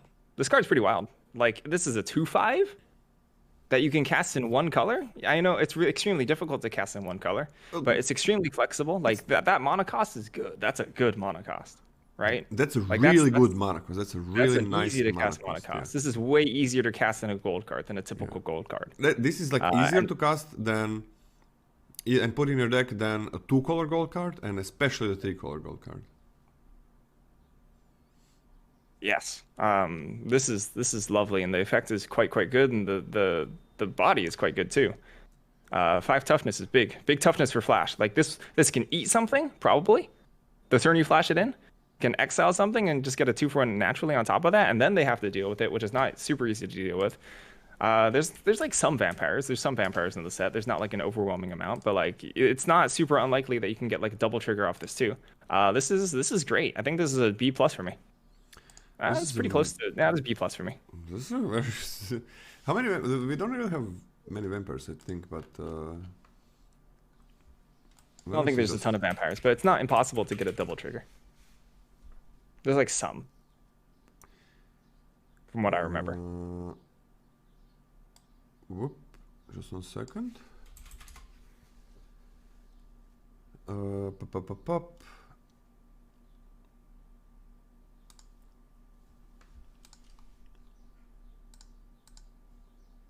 Let's see common vampires. Just 1 second. Oh, my bad.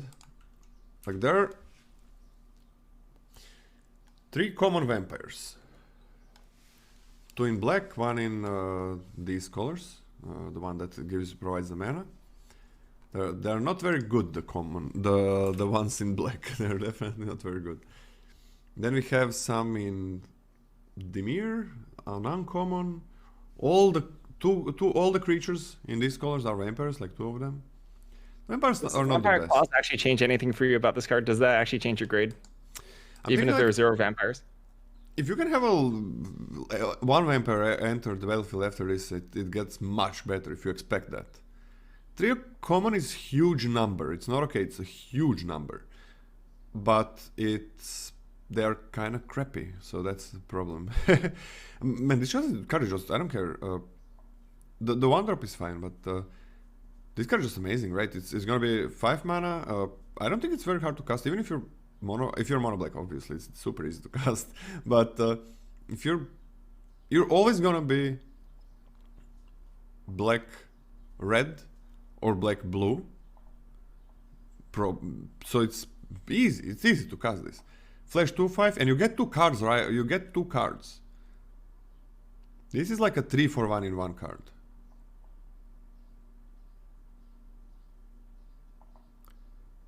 This is a 3 for 1 just from this card. Yep.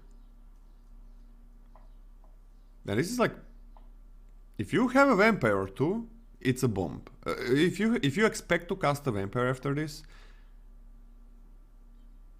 I'm on each vampire is a fucking Muldrifter, yeah. I'm on an A- with this, man. That's fine.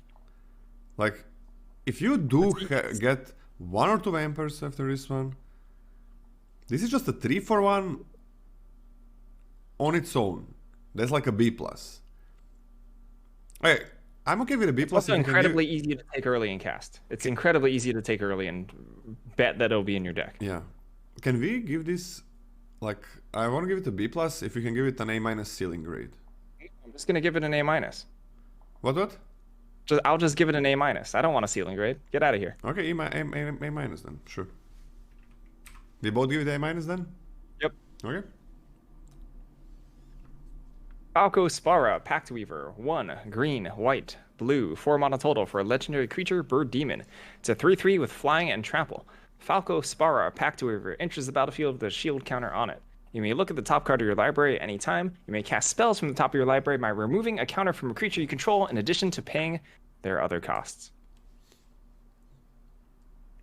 So, just on its face, you can remove the shield counter to cast 1 card. Otherwise, anytime you connive, right? The +1/+1 counter you can remove. Other shield counters you can remove. So that's lovely.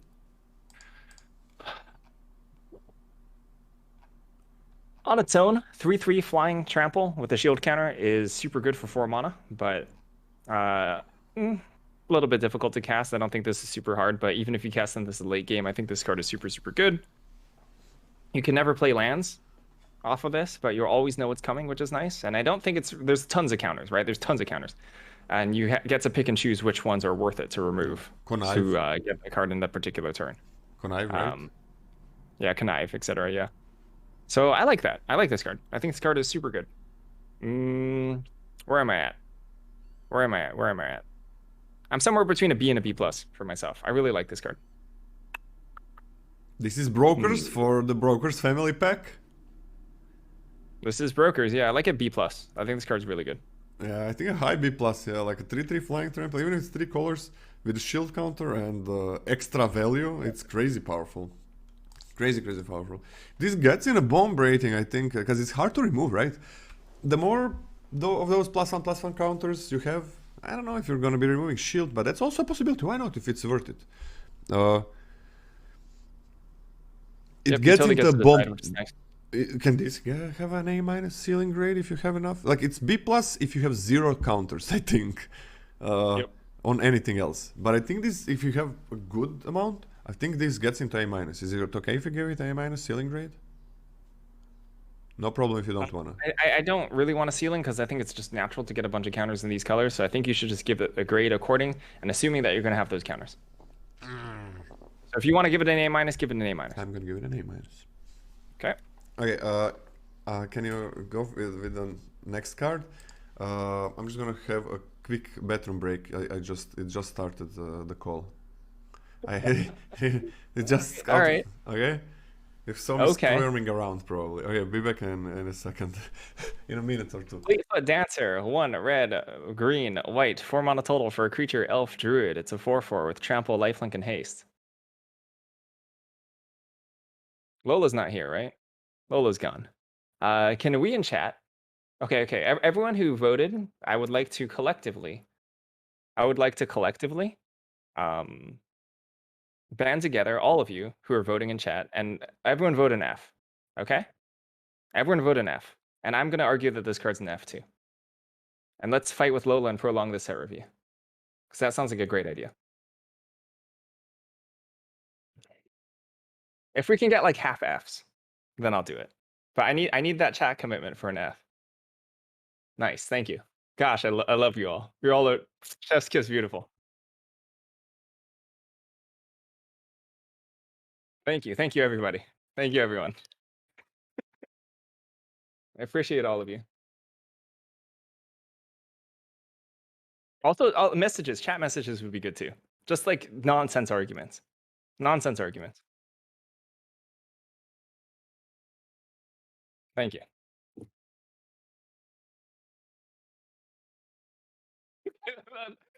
20 is excessive. 20 is heckin' excessive. Maybe we might need to diversify from 20 a little bit more. How about we try for like 12 or something? I know I said it, but This is maybe this is too much. Maybe this is too much on one. Yeah, maybe this is too much.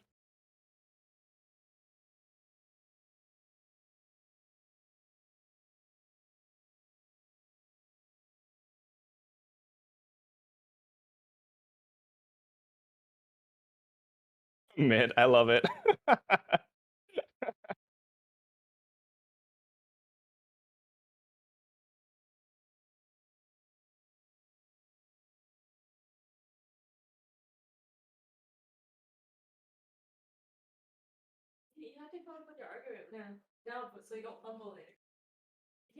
I got it.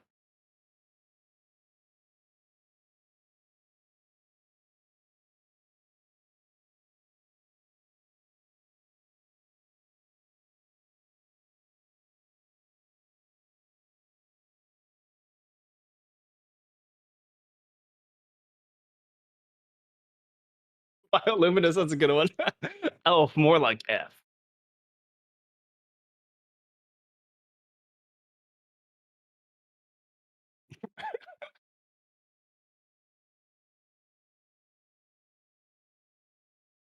LOL.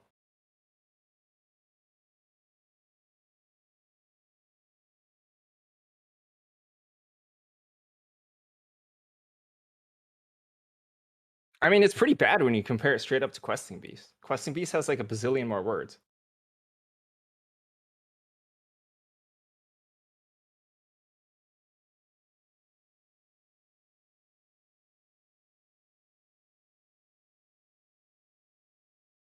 It's true, it doesn't draw you cards.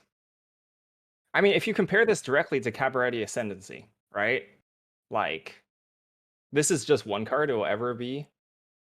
It'll only ever be a one for one. This card, but Cabaretti Ascendancy can potentially draw you infinite cards, which is infinite card advantage.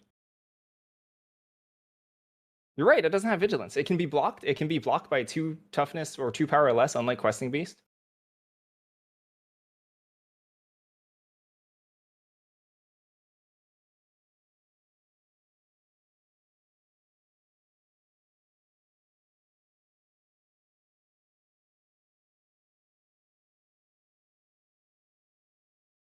That's true. You can literally just the 1/2 black creature. Put the 1/2 black Death Toucher flyer in the arena with this card, and they just trade. That's it.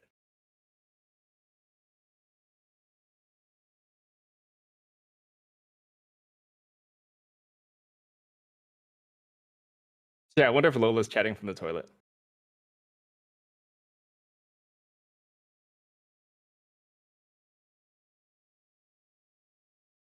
I mean, I don't really understand why Lola is saying like I don't know why Lola's skeptical. Like Lola's literally the one arguing that the fixing in the set. Like imagine this card being dead in your hand, right? You're gonna have to wait so long to cast this card.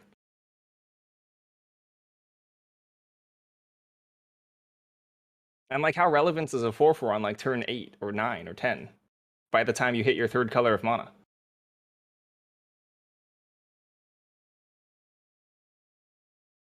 Oh, gosh. Can we get through a set review without Lola talking about poop? Can we get through a single set review without Lola talking about his farts or his poop? Please. I don't think we've had a single one.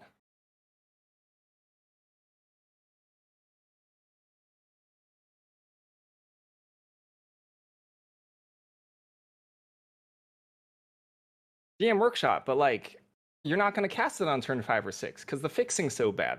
There's basically no fixing in this set. So you're going to cast it on like turn 10 or like turn 9, at best.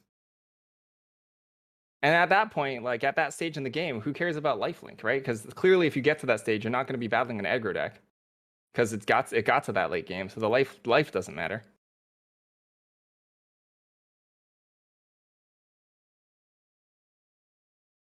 And haste doesn't matter because you're not an aggro deck. Because you're not the aggro deck because you're 3 colors, and your opponent's not the aggro deck because it's turn 10.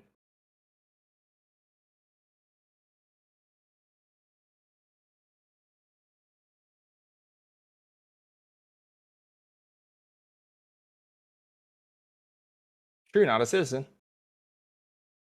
Not a citizen.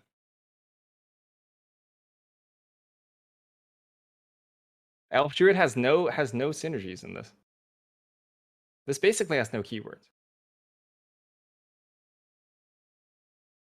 No, no gate synergy. That one got me. That one got me. No gate synergy.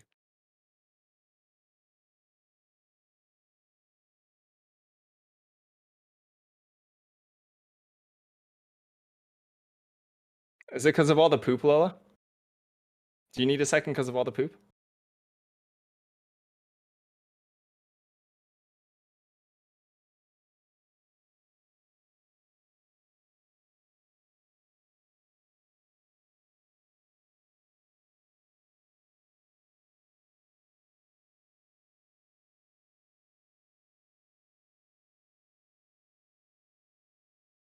Every single set review. You just can't resist.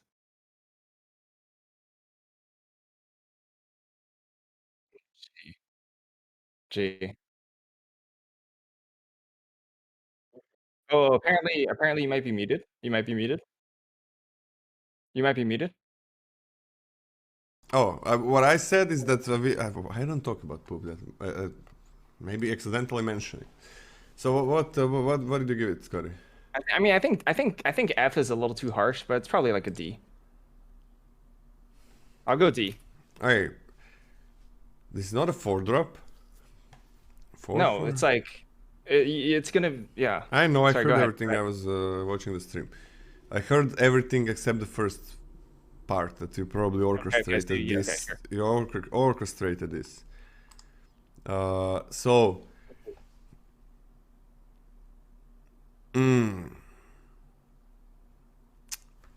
And the last part when you said that I think that splashing is horribly set. I never said that splashing is fine, but it's not like you're gonna be playing 3 colors, right? If this was like dual color, this would be completely broken, like 4/4 trample, haste, lifelink. It's crazy, but it's not gonna beat it, and I'm still okay with it. Like in these colors, it's easier to splash those, and this is kind of worth it. It's Now this is fine, like this is, if it does connect, I think this is completely fine. I'm gonna put this on a C+. I mean, by the time you stinking like have the mana for this, like how outmoded is it gonna be? It's a 4/4. Yeah, but it's the 4/4 It can doesn't draw you any connect. cards. Even if it trades, it's fine. Like it's a lot of it's a huge life swing. Well, what are you gonna trade with that at like turn 7? Nothing. Anything. Your opponent's gonna have a 4/5. Yeah. Everybody is playing ton of 4/5s in their decks. There's like common 4/5s. There's like 2 of them or something. I might go a bit down on it. But these colors have nice have treasures, and this is, I think, a fine thing to use them on.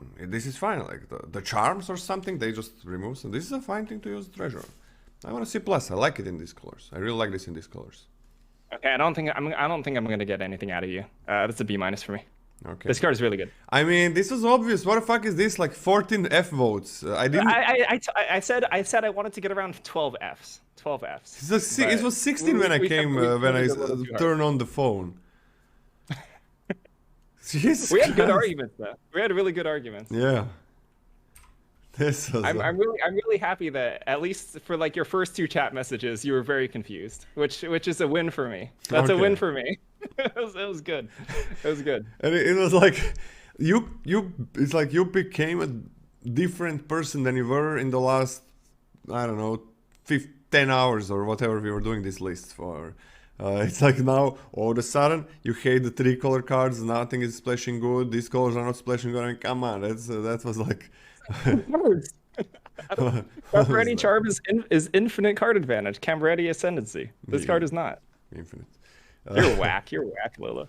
You don't know anything. Okay, good try though. Maybe reset the grade so not everything is an F. So chat was actually Yo, we got 30 votes. We got 30 votes here, okay? Yeah, we got 30. Oh my God, and so As opposed to the normal like 10. nice. I didn't expect for you. Like, I just literally turned on the phone, got on the Twitch, and it was 16 F votes already. That was pretty fast. Well, like I should have said votes anywhere between F and D. yeah, it should That be would have like been it should be like a yeah. different. F is too much. Like Yeah. even if F, when F the was card too is much, F, yeah. we don't get You're that right. much Fs.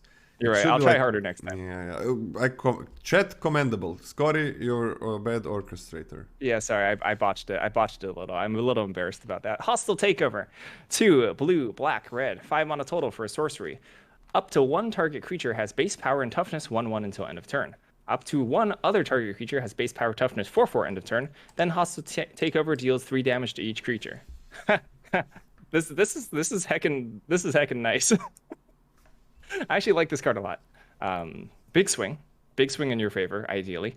I don't think it's like if you're like black red specifically, yeah, sure, maybe you want to be more proactive. But given this is 3 colors, I'm assuming you want to be a little bit of a slower mid range deck anyway. I'm a big fan of this card. Like in terms of what it's actually going to do to the board, cleaning up your opponent's small stuff and keeping one of your small things alive and keeping your natural big things alive too. I think that would be a big enough swing to warrant pretty much just playing this and taking this highly every single time. I think this is a B+ for me. I really like this card. I think this is an A- for me. Dang. I think it's amazing. Good card.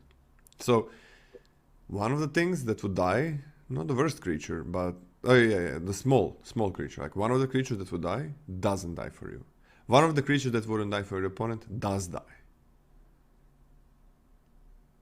This, and you can also kind of set up the turn. I think this is crazy. Okay, actually no, I'm gonna give it a B+, but then in a lot of decks it is gonna be an A-. In a lot of decks this is gonna be an A-, but not every deck, right? The black red is probably not gonna care much about it, so that's a big deal. So it's kind of gonna be I think it's gonna be Dimir. Each is all creatures. This deals all creatures. It would be each of those creatures if it was only those. This is thinking good. B+, but A- in a lot of decks. It's very close to A-, this one. Yeah, card's phenomenal. Phenomenal. Incandescent Aria. Red, green, white, 3 mana total for a sorcery. Incandescent Aria deals 3 damage to each non-token creature. The juxtaposition of this card right after the last card is wild. This card is way worse. Yeah. This card doesn't even necessarily kill all the things you need it to kill. Yeah. I understand that Cabaretti is the card where you keep your tokens, right? Like you keep your citizens. Sure, that's fine. That's acceptable. But the fact that this doesn't necessarily kill all like the things that you want it to in the late game, the other card specifically can knock out any other creature, right? Make it a 1/1, kill it. Great, phenomenal.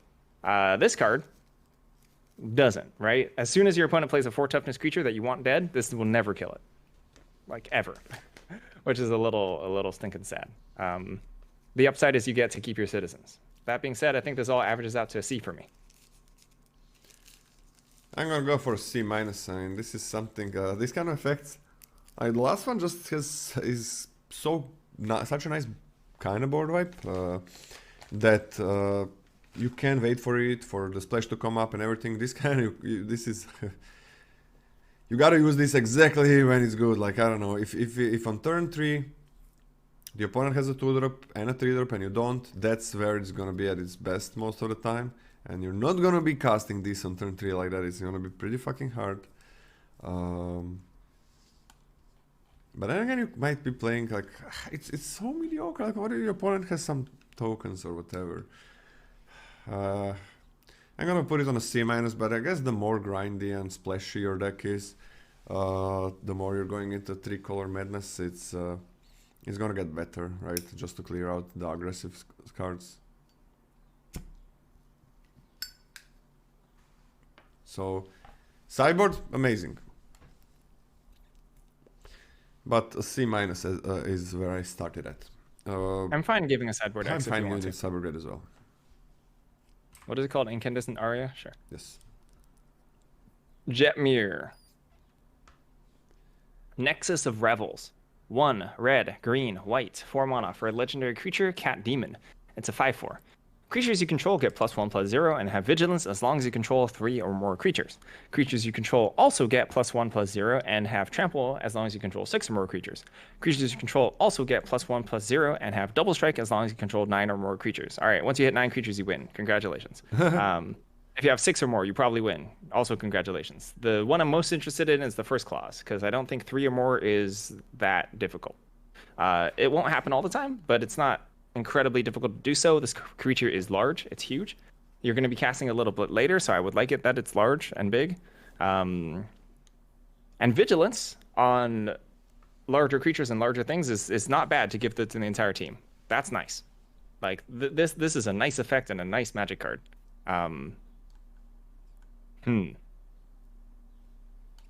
Really, really, really helps racing, combat, etc. The vigilance to the team is incredibly strong. And I really don't think it's that difficult to get there. And even if you don't get there, this is just a fine body on its own. And this creature as well gets all of those effects. Yep. This creature including gets the vigilance, yes. And then once you hit 6, you just win. So cool.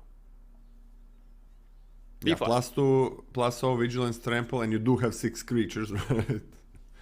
Yeah. So that's additional 12 power on the board.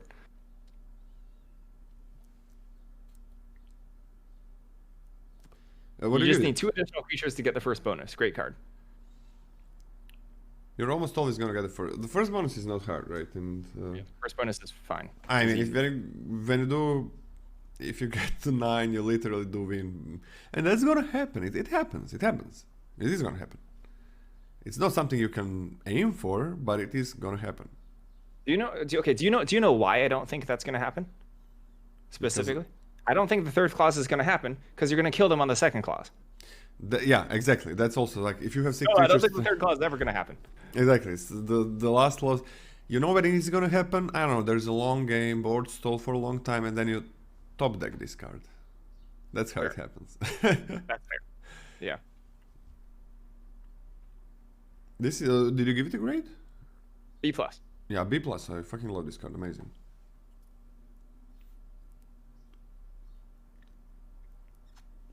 Yeah, this card is really, really good.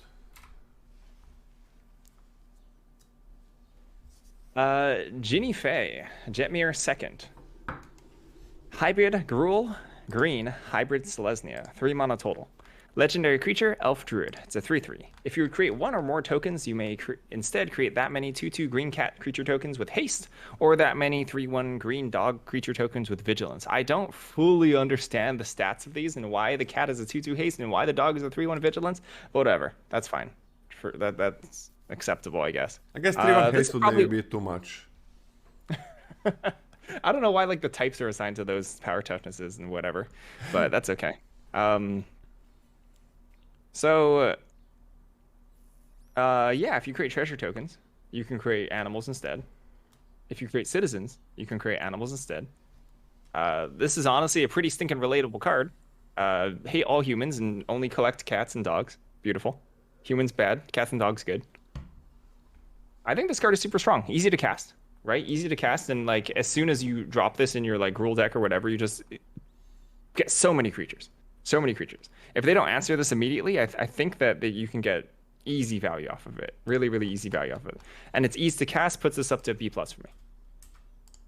It is pretty easy to cast, yeah. And it goes into our Broker's deck. And the other colors that we are thinking about picking is Cabaretti, right? So this is Cabaretti card, right? And the last one was also Cabaretti, right? So this is important for the family pack. Important. Like these are the mythics and rares that you have a, I think, high chance of getting. I still gotta see how many. If you are getting those Cabarettis for your pre-release family packs. Yeah, those are both nice Cabaretti cards.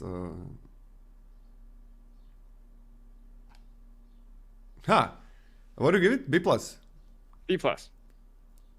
But that's off of ease of well, maybe it should be B, because like honestly, the more I stare at it, it's not that easy to cast in a 2-color deck, right? It's like I think it's pretty easy. Like whatever. Green, white. That's not an easy casting cost. Yeah, but you can also be triple green. Sure. I think it's kind of easy.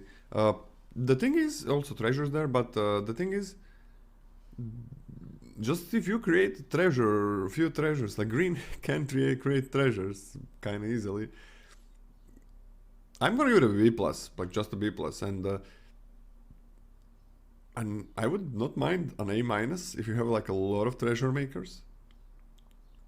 Man, if every treasure is gonna be a 3-1 vigilance or a 2-2 haste, that's gonna break the game. But let's. Yeah, Scar.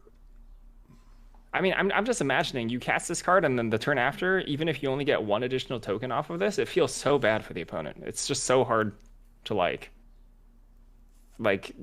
reclaim that board advantage. If they just drop, like, you just drop this and you just drop a 3/3 and another 3/1 Yeah. on top of that, that's so much of a board swing. And this is never a splash. This is not like the tricolor cards.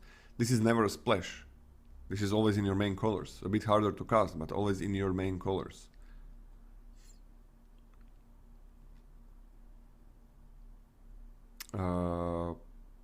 I would like to give it an A minus ceiling grade if it's okay. Whatever at this point. Do No, whatever you want. If you don't feel like it, we don't give it. Okay. It's just I don't think it's that difficult. Like I don't think this is asking you to build around it in any particular way. I think your decks are naturally going to have payoffs for this. That's why it's a Or- B plus, yeah. But then, like, if it has a lot of those, all of a sudden, you keep this for 2 turns and you're never gonna lose. You gotta. I would prefer that you just give this an A minus for yourself. No, I want a B plus. Okay. All right, I'll give it a ceiling grade A minus then. Okay. No need though if you don't agree. I mean, I think that whatever. It's just a semantics for the tier list at this point. So I'm not super interested. Okay. Lord Xander the Collector. 4 blue, black, red, 7 mana total for legendary creature, vampire, demon, noble. It's a 6/6. When Lord Xander the Collector enters the battlefield, target opponent discards half the cards in their hand, rounded down. Whenever Lord Xander attacks, defending player mills half the cards in their library, rounded down.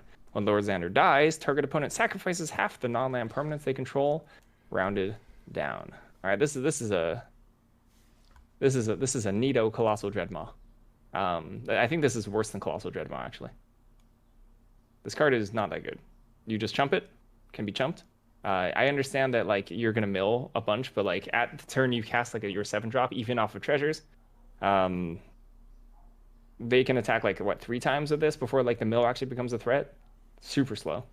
I don't think the discard half cards really matters at this stage of the game. You're gonna have to like power this out and like turn stinking 5 or something for like the discard to like have significant impact, I think. The dies trigger is very strong, I think. But they also get to choose their best half, right? They just choose their best half. They just sacrifice whatever garbage that they have and keep whatever actual threats they have. So I hate it.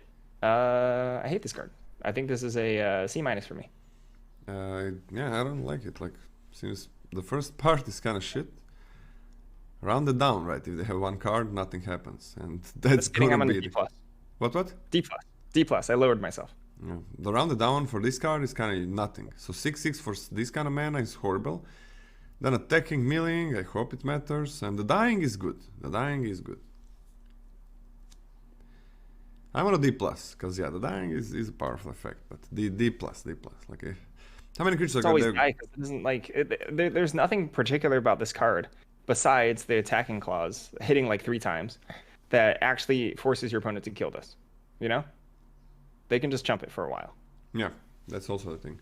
Not Until they easy find to- like I don't know any aura or whatever for this. It's pretty miserable. Yeah, and it's half. I guess you have casualty, so that helps. Like, but just playing this and then casualtying it, I'm not super happy about it. It's 7 mana, man. I'm on a D as well. Man. This card stinks. And Chad is on You're like on B a plus D? B. Okay, And I know I'm on this a is gonna D be plus like- by the way. What do you say? I'm on a D plus. Are you on a D? Straight up D? I think I'm gonna give it a D. All right, D. I guess it's if the format is kind of slow and so on. Well, let's give it a D plus. Okay, let's give it a D plus. I'm okay with that. But it stinks. The card Yeah. stinks. It's I knew that a lot of people are gonna be like, yeah, this is the one. The stats are bad, the first effect is bad, the second effect is bad, the last effect is good, but it requires it to die. Ugh, Yeah. ugh, ugh.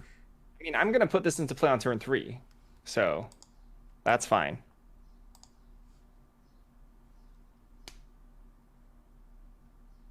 Maestro's Ascendancy. Blue, black, red, 3 mana for an enchantment. Once during each of your turns, you may cast an instant or sorcery spell from your graveyard by sacrificing a creature in addition to paying its other costs. If a spell would be cast this way, put into your graveyard. Or sorry, if a spell.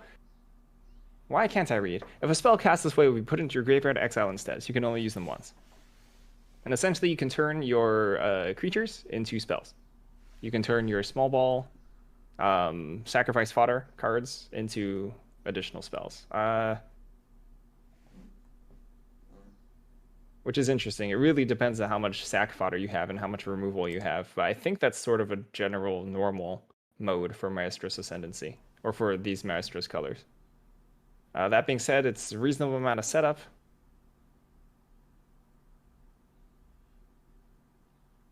So what do you It's like? only instants and sorceries. This is a D for me.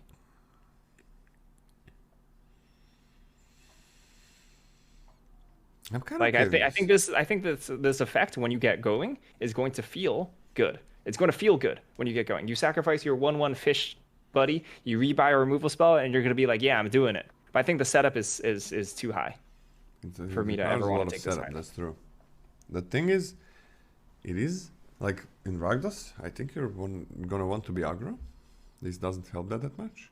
In the mirror, you kind of want to have that 5 different mana values in your graveyard. So this kind of doesn't help you that much.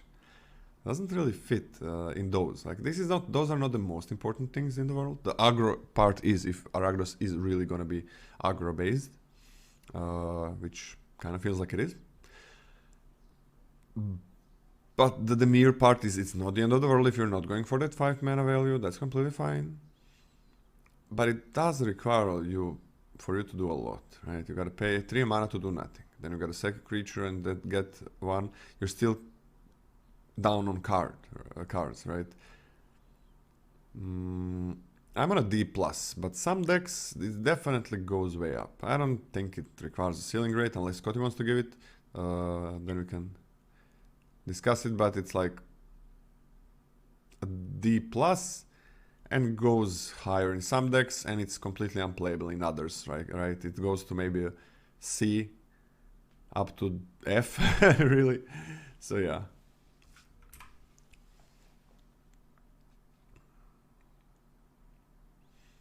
Maestro's Diabolist? Is it Diabolist? Maestro's Diabolist? Is it Maestro? Is it Maestros? Maestros? Is it actually Maestros or is it Maestros? Maestros? Maestros? Maestros? Like maize, like corn? Cornstros. Cornstros Diabolist. Blue, black, red. 3 mana total for a creature. Vampire Warrior. It's a 1/4 with Death Touch and Haste. Bizarre. Whenever Cornstros Diabolist attacks, if you don't control a devil token, create a tapped and attacking 1/1 devil creature token with... When this creature dies, it deals 1 damage to any target. That's a little bizarre of a magic card. This is a very strange one. A 1/4 haste is good stats, I think. 1/4 Death Touch haste is good stats. Like that basically just trades off with anything. It doesn't necessarily clock your opponent super fast, but if you think about it, at minimum can clock your opponent for 2 a turn if you want it to. Because I mean, they got to block the devil, or the devil hits them. They can double block unless they have a wall. They can double block this, and it's gonna kill only one thing. Oh my gosh, it doesn't have flying. Why do I always? I just assume all vampires have flying. Sorry. What? I'm sorry. It's literally raised in comparison to the other people on the art. I just assumed it had flying. Okay, this is a lot worse. I still think it's okay. I think this is an okay card. This is a C+ for me. It's good in terms of I'm happy with the 1/4 Death Touch. That's reasonable for me. Unfortunately, like speaking, the attacks are way worse now. And it's difficult to cast, and like you're casting this in like the later game, and but the effect is reasonably powerful, and the Death Touch later in the game is fine. It's still a C+ for me. It's a C- for me. Like I don't know. When you cast this, the boards are gonna be kind of developed, and it's gonna be just 1/1/1 that it makes. I would rather if this just. I hate it that the 1/1 is attacking. That kind of blows, right? But I don't know. I don't like this card, man. It's like it's pretty easy to block it with small creatures, and only one is gonna die unless you have some support. Not gonna make multiple devils. Kind of would rather if you just made a devil when it entered the battlefield, and I kind of don't care about it. This is not what I'm trying to splash. It's definitely not what I'm trying to splash. So C-, it's fine if you are there. If you're not gonna be trying to play this card, I think. So not a high pick at all. Fair enough. A meeting of the five. Meeting of the five. 3. White, blue, black, red, green. 7 mana total for sorcery. Exile the top 10 cards of your library. You may cast spells with exactly 3 colors from among them this turn. Add white, white, blue, blue, black, black, red, red, green, green. Spend this mana only to cast spells with exactly 3 colors. Ob Nixilis, the adversary. 1 black, red. 3 mana total for legendary planeswalker Nixilis. That's 3 starting loyalty. With casualty X. It's an F, right? Yeah. Meeting of the 5. This card is completely unplayable. Okay, Ob Nixilis. Cool, let's move on. Yeah. Bye-bye. 3 mana for 3 starting loyalty. Casualty X. The copy isn't legendary and has starting loyalty X. +1. Each opponent loses 2 life unless they discard a card. If you control a demon or devil, you gain 2 life. -2. Create a 1/1 red devil creature token with when this creature dies, it deals 1 damage to any target. -7. Target player draws 7 cards and loses 7 life. Whatever. Oh, sorry, I didn't reset the grades. You're right. I sped through it too quickly. There's a lot of Fs. 10 Fs for the last one. Chat is on point, but it's not a joke. This card is really interesting. I think this is extraordinarily powerful. But I want to be a little bit tempered, right? Because like this is pretty stinking bad if you're on the back foot.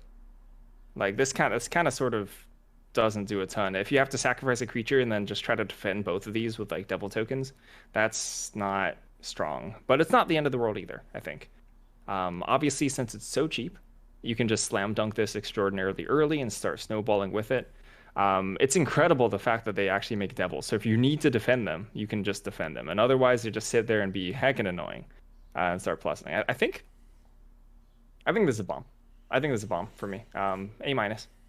Yeah, I think this card is broken. If you're ahead, if you're behind, if you're at parity, anything's great, I think. It's rarely gonna happen. Maybe sometimes. Like, if I have a 7 powered creature, I'm fine sacrificing. I mean, that's not really gonna happen. But if it does happen, I'm fine sacrificing the 7 powered creature, after attacking, and then plussing and minusing and probably killing the opponent for 9 damage, or even drawing 7 cards, but probably just killing them. This is cray. Wow. I mean, just a 3 mana 3/3. What? Cray. It's good. Yeah. Do you? Just a 3 mana 3 player loyalty without having the second one. -2, get a devil, protect a bit. +1 is great. Like, drain 2 and they discard a card. That's fucked up. Like, you just +1 and it's 4 loyalty for 3 mana planeswalker. That's fucked up already. If it's not defending itself. Getting 2? Like, sacrificing anything. You sacrifice a 1/1. If you sacrifice a 5/5, I don't care. Anything is amazing. That if you're just plussing for 2, like with both of them, that's like 4 life. And you gain 4 life maybe, probably. And they discard 2 cards. This is an A+. This is completely broken, I think. It's 3 mana, guys. It's 3 mana. You don't have to get to 4, 5, 6, 7, whatever. It is 3. You cast it at any time. You're gonna splash it every single day. What? If you're on the play and have any and have any creature, literally any creature, I think I'm willing to sacrifice. Anything. On turn And, 2, you know? Anything. no. Just sack it. Get rid of Yeah. it. 2 planeswalkers. Bam. And the nice thing is like, oh, but I don't want to sacrifice my big creature. Well, now you get a big planeswalker, so probably fine, probably fine. Who cares? Yeah. And the thing is like, if you sack, I don't know, a 5/5 or whatever, and this is close to ultimating, and opponent knows that's GG probably if because they're losing life, like they're gonna have to attack the higher loyalty planeswalker a lot. And he's gonna be like, shit, man, it's still gonna live, but I gotta get it down so it doesn't ultimate. And that is gonna be a scenario. I don't like this card. I don't like this card existing for limited. That's what I don't like a single planeswalker in this set existing for limited. I'm excited to open them and play them. Very excited. But I think in the previous year we had a lot of nice planeswalkers that were not completely broken. I really like them. Like they had interesting effects. All 3 of these feel like you play them and most of the time you're just gonna win. And this one even dodges removal, right? Every removal basically targets the planeswalker except the fight, unfortunately, and except the murder because they reprinted it, unfortunately, again.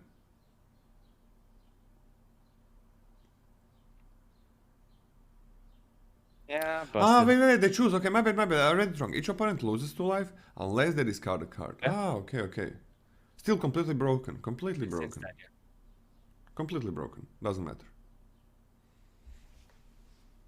Oh, did you think it was both? Yeah. What in the world? I mean, why does Lola, it you're messed discard? up. Why is this card like as it is? That's You're also messed up, what in the human. world. It's like still an A plus.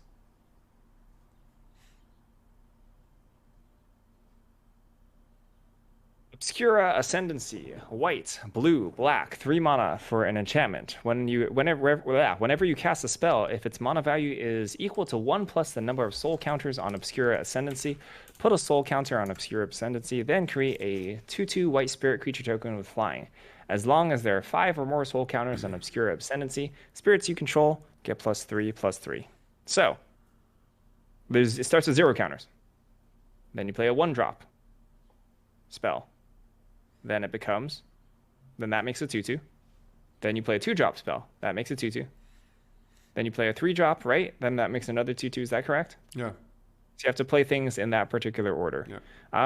I think this card can do things, and I think that someone probably throughout the course of the format will do a thing to you with this card, and we'll make it work. And then everyone will stand up and applaud and clap and stuff. This is an F for me. Unplayable. F. I don't think this is playable. Yeah.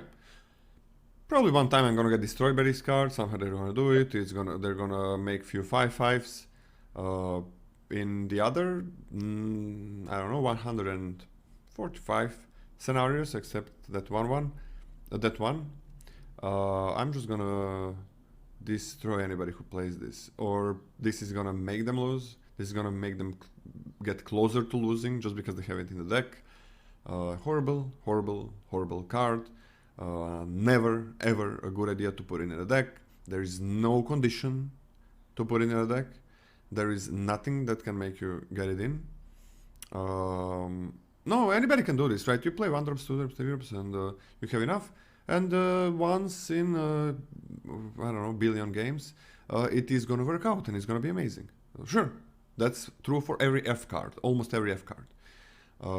But in that other billion scenarios, you're just gonna get closer to losing. You never lose because of one card. But if one card does nothing, then it does get you very close to losing. Because you don't want to play with one less card. You want to play with more cards, more. You want to get maybe 2 for once or whatever.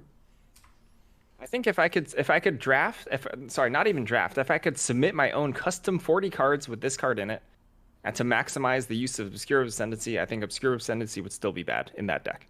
Just because of like the order of which you have to play things and draw things. It's just so inconsistent. And in limited, you're not gonna, it's hard to wait with one mana, 1 drops, right? And then 2 drops and 3 drops. Because this is 3 colors, so it's not easy to cast. So, what are you laughing at? That's basically, no. Hannah's just talking to me. Obscura Interceptor. 1 white, blue, black for 4 mana for flash 3/1 with lifelink. I don't know why I said it like that. Whatever. When Obscura Interceptor enters the battlefield, it connives. When it connives this way, return up to one up to one target spell to its owner's hand. Okay, so let's break this down. 4 mana, flash lifelink 3/1. That's fine. Conniving on top of that, right? It doesn't have to actually discard anything in particular to bounce the spell at all. It can also bounce any spell, not just sorceries, not just instants, any spell, creatures. Doesn't have to be a spell. You can land. You can discard a land. Okay, sorry. I don't think I connected my thoughts properly. Yes, you can connive anything away, but you can bounce any spell. You can bounce any spell. Spell. It gotta be a spell. That's huge. It doesn't. It's not that it can be on the stack. It has to be on the stack. It has to be. It has to be in response to something. Spells are only from the stack. Yeah. Once they hit the battlefield, they're permanent, or in the graveyard, I guess. But yeah, heck yeah, this card is good. This card is good. Huge mana advantage, right? Nice card selection. Nice card selection. If you ever play this remotely on curve, then it's pretty stinking nice. I think I overall have this at a B. Super solid. Conniving is nice, and even worse, like if your opponent's attacking with like any sort of like 1 power creature, which is not going to be super often. This isn't going to ambush something super often, but big life point swing and potentially could eat something. B for me. Great card. The problem I have is like tempo advantage. I don't really care about it on my 3-color cards. It's fine, but a lot less important. It's true. Yeah, I don't value it. Tempo means a lot in draft, in any deck, on early turns.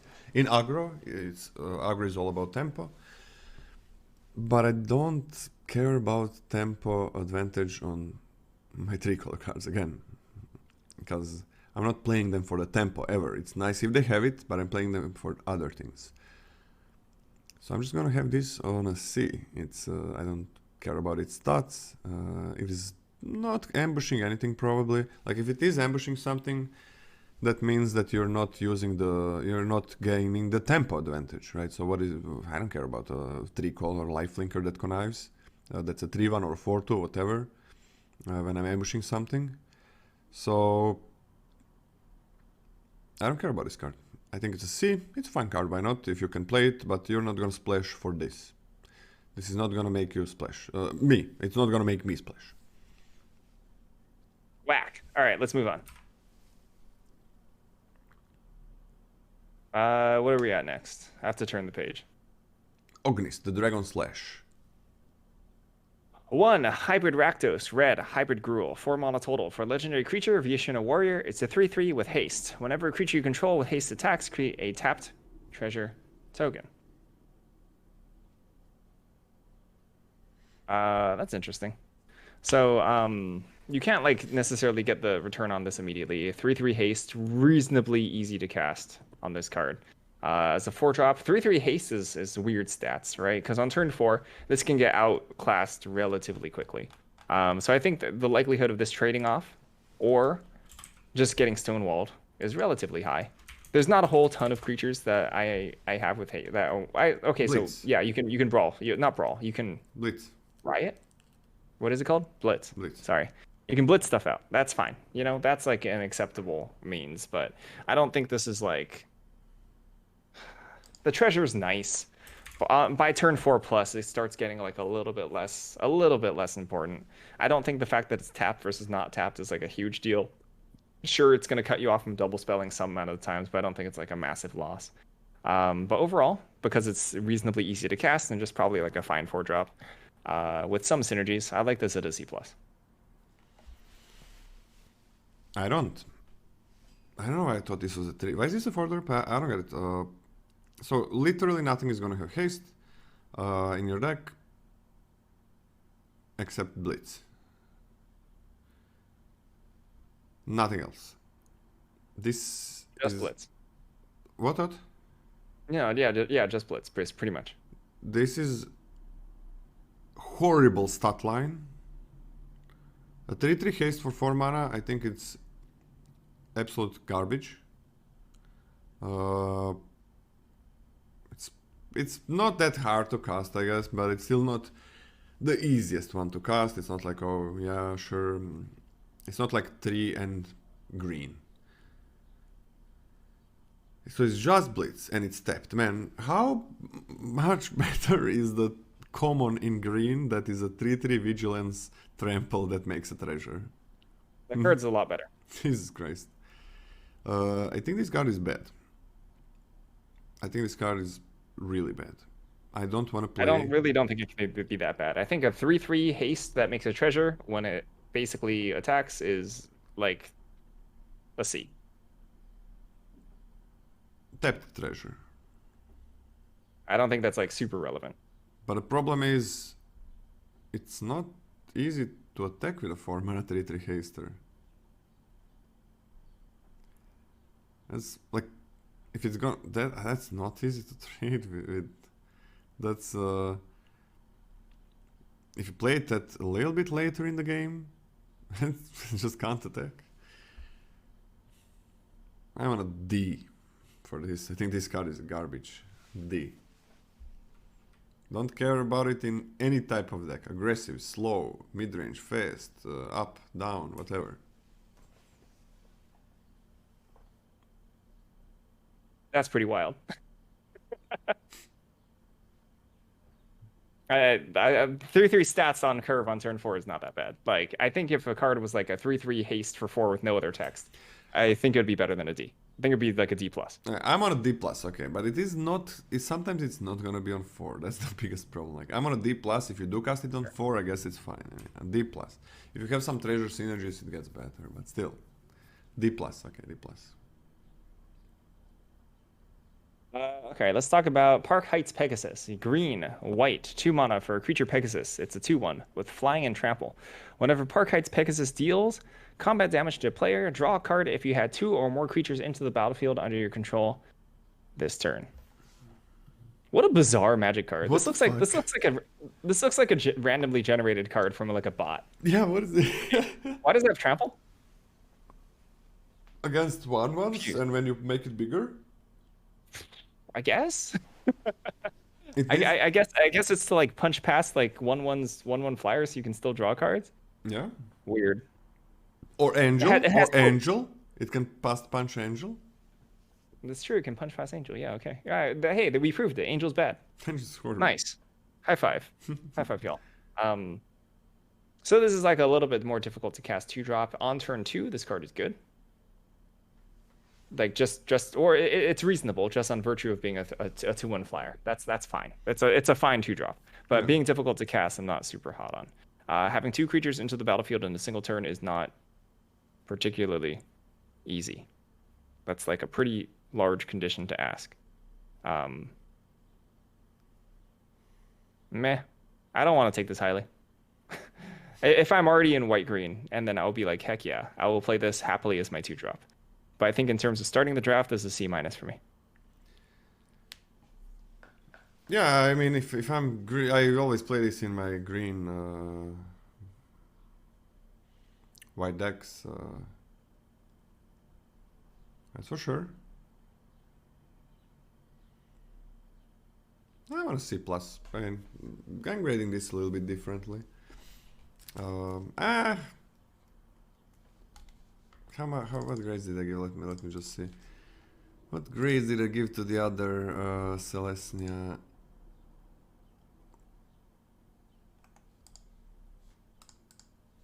I'm okay on C or C+. I'm on a C+. I think this is fine. I think this is good, yeah. C+. This is not worse than Vampire Interloper, but you don't play it anywhere else except in Celestia. Right, C+, but you play it only in Celestia. I think that's a given.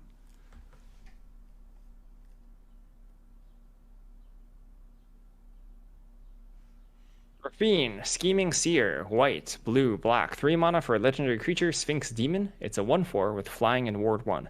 Whenever you attack, target attacking creature connives X, where X is the number of attacking creatures.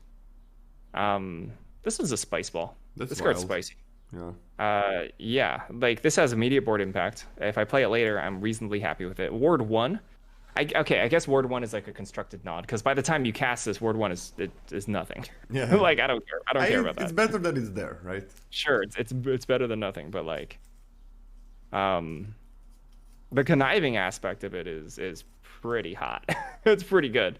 You're forced to draw, so like You're I guess you forced. could technically back yourself into like awkward scenarios where like you can't necessarily do attacks because you deck yourself out, but I don't think that's super important. If you attack with 2 creatures, conniving 2 feels super strong. You can't distribute the +1/+1 counters after you connive, so you have to choose one creature to connive with. So it's not like you can like really manipulate attacks. You just have to manipulate one attacker. But I still think that on its own, including for the fact that it gets immediate board impact if you're attacking that turn, is powerful. I think this card's pretty good. I like it. B. Yeah, and it's gonna make things big. I'm gonna. It's pretty good. It's pretty good, man.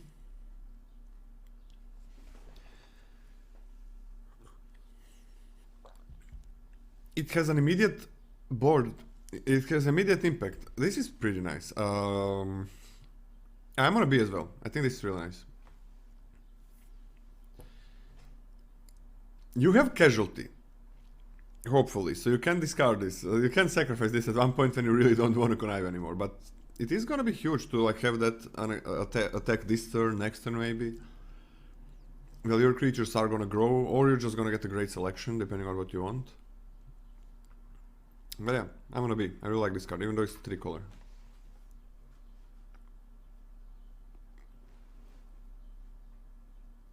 Rigo or Rygo, Streetwise Mentor, Hybrid, Selesnya, White, Hybrid Azorius, 3 mana total. For a legendary creature, Cat, Citizen. It's a 2/2. When blah blah Streetwise Mentor enters the battlefield, it enters the battlefield with a shield counter on it. Whenever you attack a player or planeswalker with 1 or more creatures, with power 1 or less, draw a card.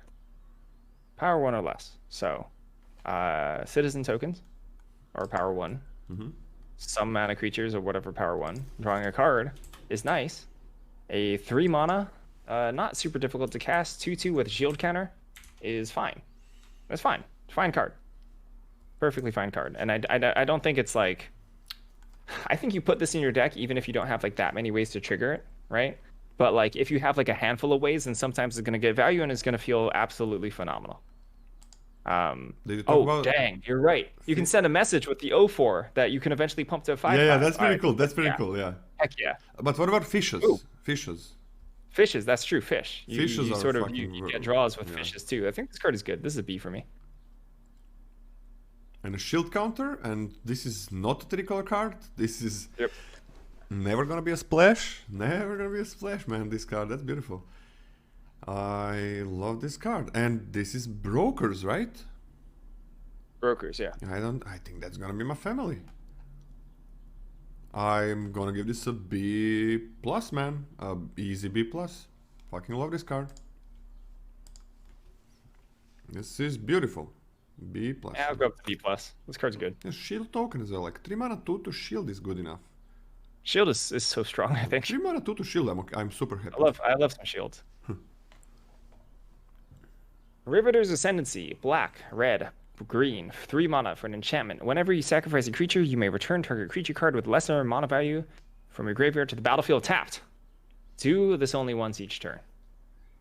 So you play this, you blitz something, you blitz a big buddy, and then you return a smaller buddy to the battlefield.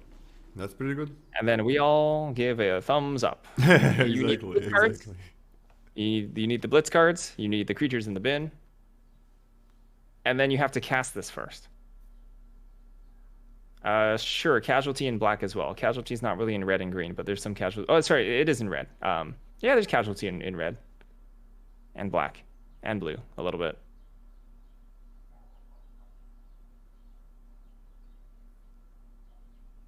This is like kind of nice in terms of that you get like the reason why I'm a little bit higher on this card is that you do get a little bit, at least a little bit of mana return after casting this, so like you can catch up a little bit, right? You sacrifice a little and you get something back from the graveyard. You don't have to play it, so you actually do get a little bit of a boost of mana the turn after if you've built around this well. So I don't necessarily want to take this super early and build around it. I mean, I will because I like losing, but this is in terms of how far build arounds can go, you could do a lot worse than this. I think you could do a lot worse than this. C minus for me still. I mean, yeah. It is nice with Blitz, but on its own, it's nothing. It's just nothing. And then it requires smaller creatures in the graveyard. You gotta have them. You gotta have them. You've blitzed your small creatures already. See? Synergy. What? You've already blitzed your small creatures, so synergy. I don't know. There are almost no small creatures that blitz. There's that one, I think. There's like all of them are a little bit bigger, which is great because then you can get bigger creatures back. I'm gonna start this as D, and ceiling. I think this requires a ceiling raid, man. This is horrible. Or I think C is a ceiling raid, or C plus. Oh, well, I want a C plus. Okay, C plus ceiling. I'm fine with that. Cool. But it seems like shit. The card seems really bad. Scheming Fence, white, blue, 2 mana. For a creature, human citizen, it's a 2/3. As Scheming Fence enters the battlefield, you may choose a non-land permanent. Activated abilities of the chosen permanent can't be activated. Scheming Fence has all activated abilities of the chosen permanent except for loyalty abilities. You may spend mana as though it were mana of any color to activate those abilities. So it's a difficult to cast 2-drop that can shut off just activated abilities, which is not many. So as a difficult to cast 2/3, I'm not impressed. And I don't think any of the abilities, well, none of the abilities on it are a downside, but I'm not impressed with them either. It's a D plus for me. It removes a mana ability as well, I guess. But nothing has a mana ability in this set. I'm gonna turn that 0/4 into a permanent 0/4, and I'm gonna turn this into a 5/5. Bam, bam. Get him.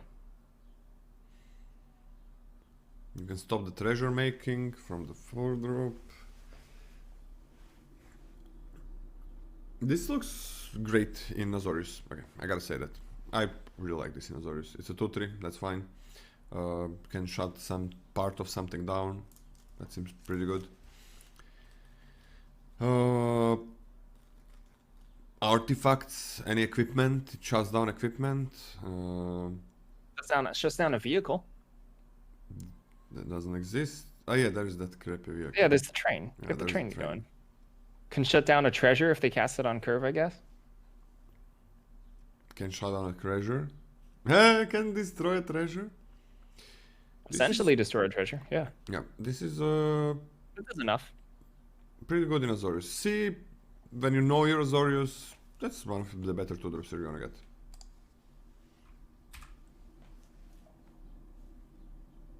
C. C, I'll go to C minus.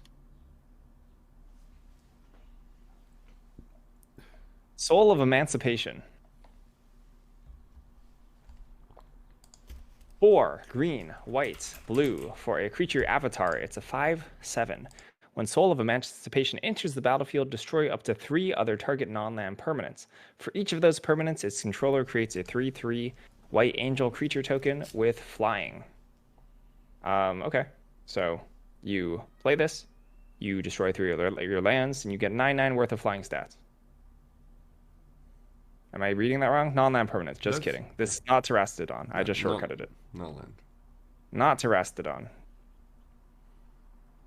It should be Terastodon. That's disappointing. This is disappointing. And Wow. it's brokers. Hopefully this is not a rare. Dang. I mean, okay. Well, I'm gonna be real with you. I think you're happy if you open this in brokers and sealed. This is fine. You're just upgrading all your dorky small ball creatures or treasures into like stupid 3/3 angels. That's awesome. Oh, treasures. Okay, Yeah, okay. I don't care. Just destroy your own small stuff. Your 2-drop gets outmoded. Just destroy your 2-drop. It's great. This is fine in I think this is a good sealed card. I don't even think this is that bad in game. Yeah. I don't think this is great in draft. I don't think it's that bad in draft. It's not I flying. think it's a C for me. This doesn't have flying. It feels like it. It feels like it. Another card that probably should have flying. Yeah. Yeah, and it feels like it It's does. true. You can essentially destroy a shield counter to get a 3/3 flyer. Heck yeah.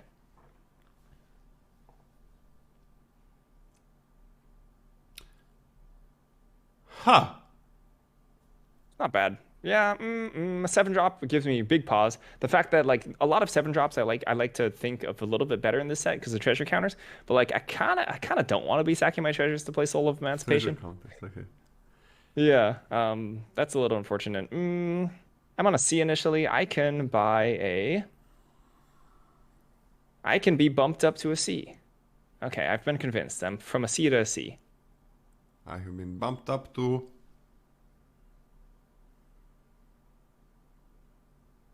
Definitely not a C. C minus or D plus? It's not something I want to do for 7.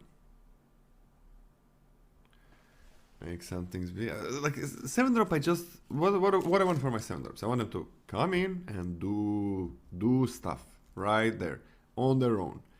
You do you. Yeah, do stuff. Now no conditionality unless it's always gonna be something that's easy to fulfill. I don't know. If this destroys lands, I'm fine destroying 3 of my lands for 9/9. That's fine. Bonkers. This card would be really good if you could destroy lands. I'm more than fine. This is like whoop whoop whoop. So that's not a conditionality. If I'm casting this, I have 3 lands that I can destroy.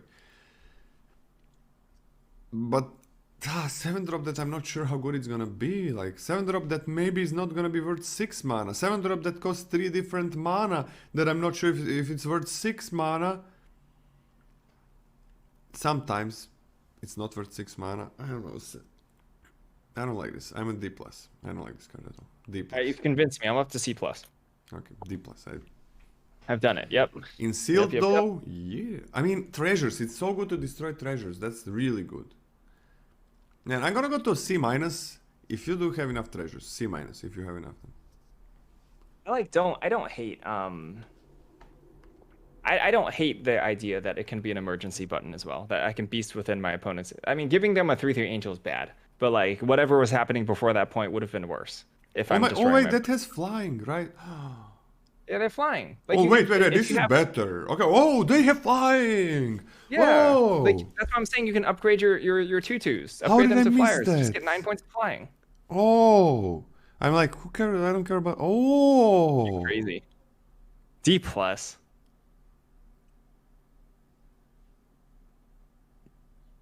B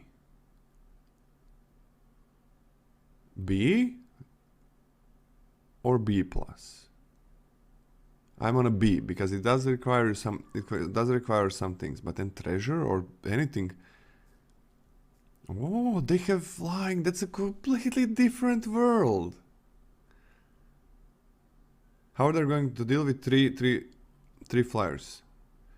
Oh, how are you gonna get a fucking 3/3 flyers every time? This doesn't create 3/3 flyers. You gotta destroy all land permanents. Are you gonna destroy your 6-drop? Probably not. Are you gonna destroy your 5/5? No. 4/4? Yeah, probably yes. With an activated ability? I don't know. Treasures? Yeah, baby. 3 shield counters? I know. 3 shield counters. That's gonna happen with like 3 creatures having shield counters in the whole fucking set.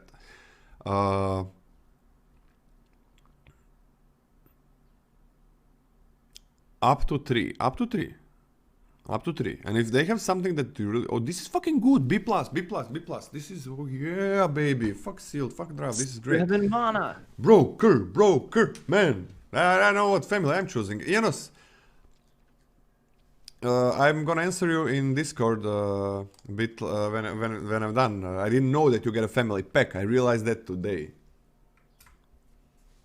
7 mana. I don't care. B+. The card is great. Jeez. The card is amazing, so man. It's expensive. I don't like this dynamic. How am I arguing for this card being good and then all of a sudden I have to talk you down on it? Yeah, I'm like D+, C-. This is annoying. I don't like this. And then it's like B+, baby. The flying changes everything. I don't care if it's a 2-drop. I mean, it's a fucking... most things are upgrades. But still, this is not like how are they gonna win when you get 9/9 in the air. But you gotta get there. You gotta get there. It's not. This is not. It's not. You This is a, can't. this is a it's a decent amount of hoops to jump through, and it's not a card that's great if it's not a card that's phenomenal if you use your resources to ramp it out with treasures. You know? I guess, but it's a lot of times this is gonna feel like a bomb, and sometimes it's gonna be Yeah, a when you bit get to awkward. seven, it's like sure. I mean, I guess so the board impact when you cast it on seven after a long game where you set up for it, Yeah. I guess it does feel pretty similar to like a Dreadfast Demon in terms of like how much it threatens your opponent. You know, it's like a huge threat. That's just to your much opponent. better. But you know, Dreadfast Demon is a card you have to set up for 7 mana super late in the game. This card is like similar-ish. I don't know. You just play it. That's the setup for Death Fast Demon. Play it, and you probably just win. Sacrifice. I mean, it has like similar effects. You remove Soul of Emancipation, you still are hugely threatened. So I'm saying it's like resistant to removal. I'm saying. Yeah, I agree. Nice. All right. It's like it's gonna be a bomb sometimes when you play it, and it's gonna be kind of awkward sometimes when you play it. So that's because it is 7 mana. You can't really prepare for it that much, right? If you're preparing for a 7-drop, you might prepare for it for the next 5 turns. Yeah. And then preparing for 5 turns for something means you had suboptimal turns. It means you made sacrifices. And you might lose because of it. So it is not that easy to prepare for it, but most often I think this is going to be amazing. It is still a 7-drop. Hello, brokers, baby. Broker team. Broker gang. I think your request was first. You can't submit multiple requests for the same card. So you submitted the request of I hope I don't open this in my brokers pack. So that's the one that will take precedent.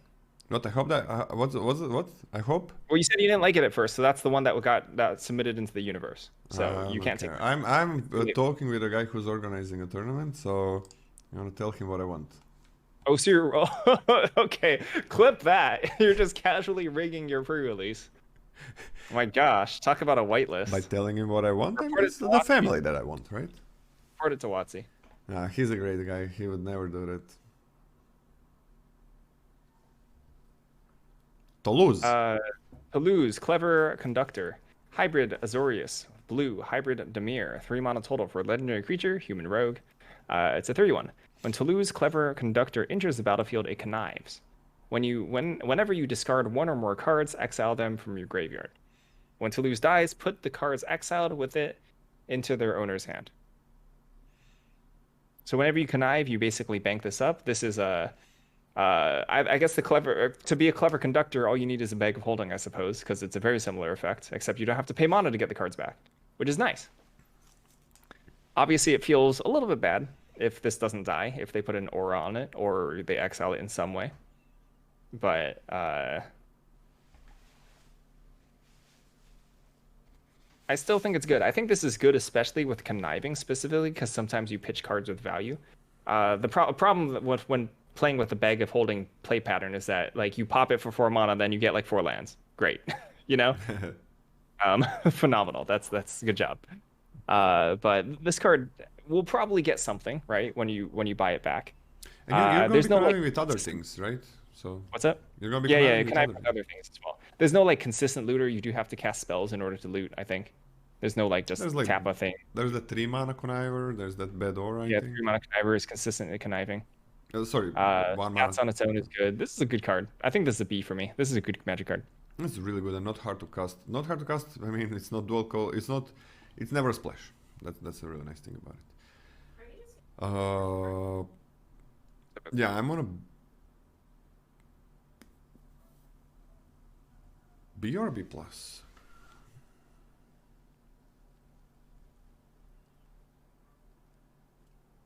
Needs to die. It's probably gonna be a 4/2, right? So they kind of want to block it. You can have it another thing. It's even better. B or a B plus.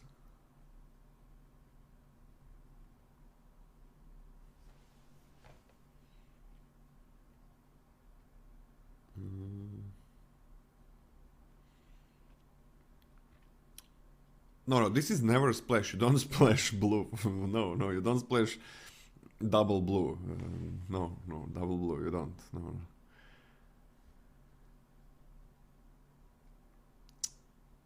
Oh man, I'm gonna start as a B. I'm gonna start as a B, but definitely B plus in a lot of decks. A lot of decks. But, yeah.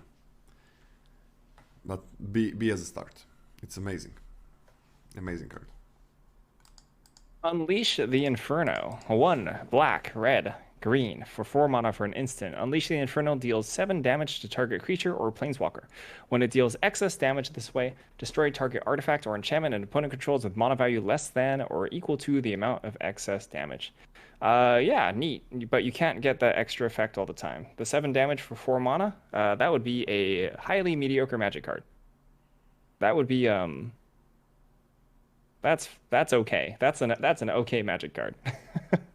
And the extra bonus on top of that is relevant, I guess. Like you can force your opponent to sack a treasure immediately, which is fine. Overall, I'm not incredibly jazzed about this. It's a little bit difficult to cast, but it fills probably a role that your decks most likely need. I think this is a C. Instant speed is nice.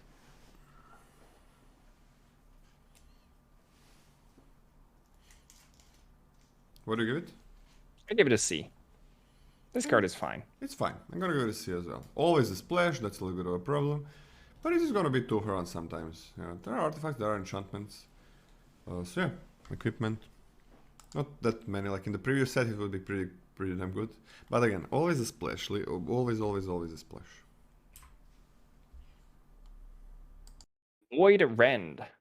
White, blue, black. 3 mana for an instant. The spell can't be countered. Destroy target non-land permanent.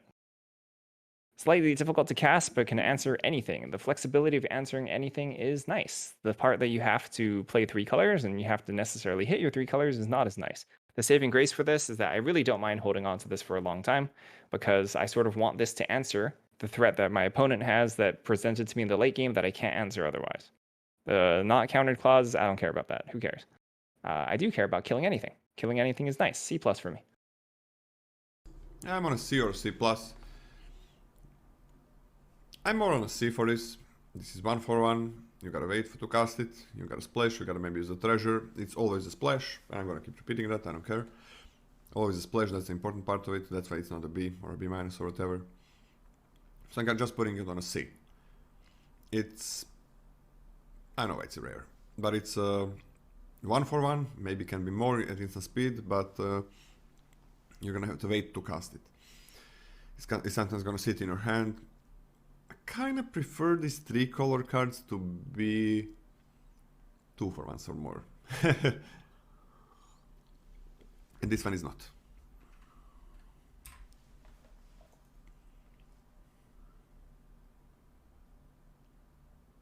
Ziatora, the Incinerator. 3 black, red, green. 6 mana for a legendary creature. Demon Dragon. It's a 6/6 of flying. At the beginning of your end step, you may sacrifice another creature. When you do, Ziatora, the Incinerator, deals damage equal to the creature's power to any target, and you create 3 treasure tokens. Alright. Yeah. So, you can sacrifice blitz cards before they sacrifice to themselves.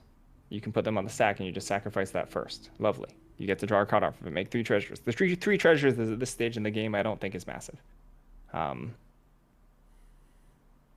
The fact that this provides an incredible amount of reach for you, right? Like this probably kills them after the first turn after it attacked. Just because like at that stage in the game they're probably not at 20, you hit them once and then you get to sacrifice something if you want to like fling it directly at their face. It's like any target, yeah. Yeah, any target. You can also just force trades between your creatures and create 3 treasure tokens. I think this card for 6 mana is worth it. It's a 6 mana card, still. I think it's most often going to be played in red-green, and man. Yeah. So like you can splash this reasonably well, and you can play this like on turn 5, I think, relatively consistently. This is a B+ for me. And what about that Rhino? What Rhino? I think it's a Rhino, the one that would be a 10/10 with this. Oh yeah? Yeah, ping, swing it at their face. Heck yeah. 10 damage. Ooh, that's an instant kill. That's basically Splinter Twin. Jesus You did it. Christ. You did it. You broke it, Lola. Yeah. Oh, snap. It curves out perfectly, too. 5 into 6. Yeah. Oh my god, that's Literally unbeatable. that's broken. Broken. Brokers for broken. Oh my god. This is not brokers though. What do you give it? I gave it a B+. I think this card is actually quite good. Hey, I think this card is amazing. I'm gonna give it a B+, because it is 3 colors, so you gotta splash for it, but man, this is good. And it does require other things, right? If this is just a 6/6 flyer, that's not enough. But then you got 3 treasure tokens, and I don't think those are nothing. I don't think those are nothing. Like, you have treasure synergies in green, you can, red. like, if you have, like, a Riveter's Charm or any sort of 3-mana instant, you can pitch and force a trade between your creatures and then kill another creature after playing your 6/6. Heck yeah. Chef's kiss. Yeah, you can keep you play a 6-drop and you have some mana left over. And you can just... Yo, Yeah? this enables all your splashes. So you play Void Rend and this card in the same deck. And all you have to do is play your dragon first. Oh my god. Wait, is the Void Rend the one that costs 1 billion mana and all the mana? That's the one that we just looked at. It's the Esper one. Ah, you mean that? Ah, okay, sure. But it is. I don't think it's a small thing that that it does give you treasures, right? You can just keep up anything and like literally anything. Even let's say we have that Gruul card that makes like you can make 3 1/1s with that. So Yeah. it gets into a bomb And then territory. you can pitch the 1/1. Then next turn you can pitch the 1/1 and make 3 additional 1/1s. Make the additional ones. And deal 1 damage with that 1/1. Or deal damage with something else, but still make... But still make 3 1/1s. Beautiful. And then you have the Broker's guy. Wait, is that the Broker's guy? That mythic rare, right? That all your creatures get double strike. Anyways, I think it's a high B+, and I think it gets to a bomb grade depending on the rest of your deck. But a high B+, which is a lot for 3 color cards like this. It doesn't just win the game on its own, is an important part. Ziatora's Envoy, 1 black, red, green, 4 mana for a creature, Viashino Warrior. It's a 5/4 with trample. Whenever Viatora's Envoy deals combat damage to a player, look at the top card of your library. You may play a land card from the top of your library or cast a spell with mana value less than or equal to the damage dealt from the top card. What? Hold on. Trample. But whenever... It's a long block of text. Whenever Ziatora's Envoy deals combat damage to a player, look at the top card of your library. You may cast a land from the top of your library or cast a spell with mana value less than or equal to the damage dealt from the top of your library without paying the mana. What? What does that even mean? Okay, so if you deal 3 damage, you can cast a 3-drop or less without paying its Equal mana. to the damage dealt. Okay. Sorry. For some reason, I read from is 4, so I thought we were dealing damage to the top of their library. I'm just like, what the heck does that mean? You're dealing damage from the top of the library? Yeah, I just misread the one word. If you don't, put you that also card said into a cast a land, so this is the last card, right? No, yeah, this is the very last card. So okay, it's forgiven. It's forgiven. I think. So it can cast stuff for free if you hit them, and it's less, right? Whew, that's good. And you can just blitz it too for like that. Okay, so blitzing this, depending on the stage of the game, might not be as good. But this is very, very strong for me. I like casting this on turn 4, not impossible. Casting this later on is perfectly fine. And then you just get like free cards when you whack them, and this is just a formidable body throughout any stage of the game. Woo! B+. I'm not that high, right? It's not that easy to deal damage. Like 5/4 on not gonna be a 4-drop a lot of times. Blue-green again is what wants this, I think. Yeah, blue-green and Celestia seem like they're gonna be playing these 3 color cards. Of course, this is rare. You're not gonna get it that often. It's nice to blitz it, right? It's nice to blitz it when they don't expect it as well. But the 5/4 a bit later in the game, not gonna be a 4-drop. Almost, well, a lot of the times, a good number of times, this is not gonna be a 4-drop. It can be. That's beautiful. If it is, yes, then you can support it, and then it's gonna do a lot of work. Well, if I'm playing turn 3 Jolty, I'm probably not blitzing this, I'm probably just playing it. It's good. It is a good card, definitely a good card. But 5-4 doesn't get in that easily when you do get a bit later into the game. It's still a great card. I'm gonna give If it's not, sorry, Yeah? go ahead. No, tell me. If it's not getting in later in the game, are they single blocking it? They're probably double blocking it, so you're getting value anyway. Why? What's value? I mean, you said a 5-4 doesn't get in that easily, right? Like they can't single block this. Not typically. How is the value with double blocks? Well, because you trade off with 2 creatures. It's fine. But they put a 3-3 and a 4-4 on it. They put a 3-3 and a 3-3 on it. A 2-3 and a 3-3. All right, now you're just adding numbers. But You're adding numbers to conspire against. I mean, realistically, when you double block, you block with more toughness than the creature, than the power of the creature blocking. Like that's what happens most often.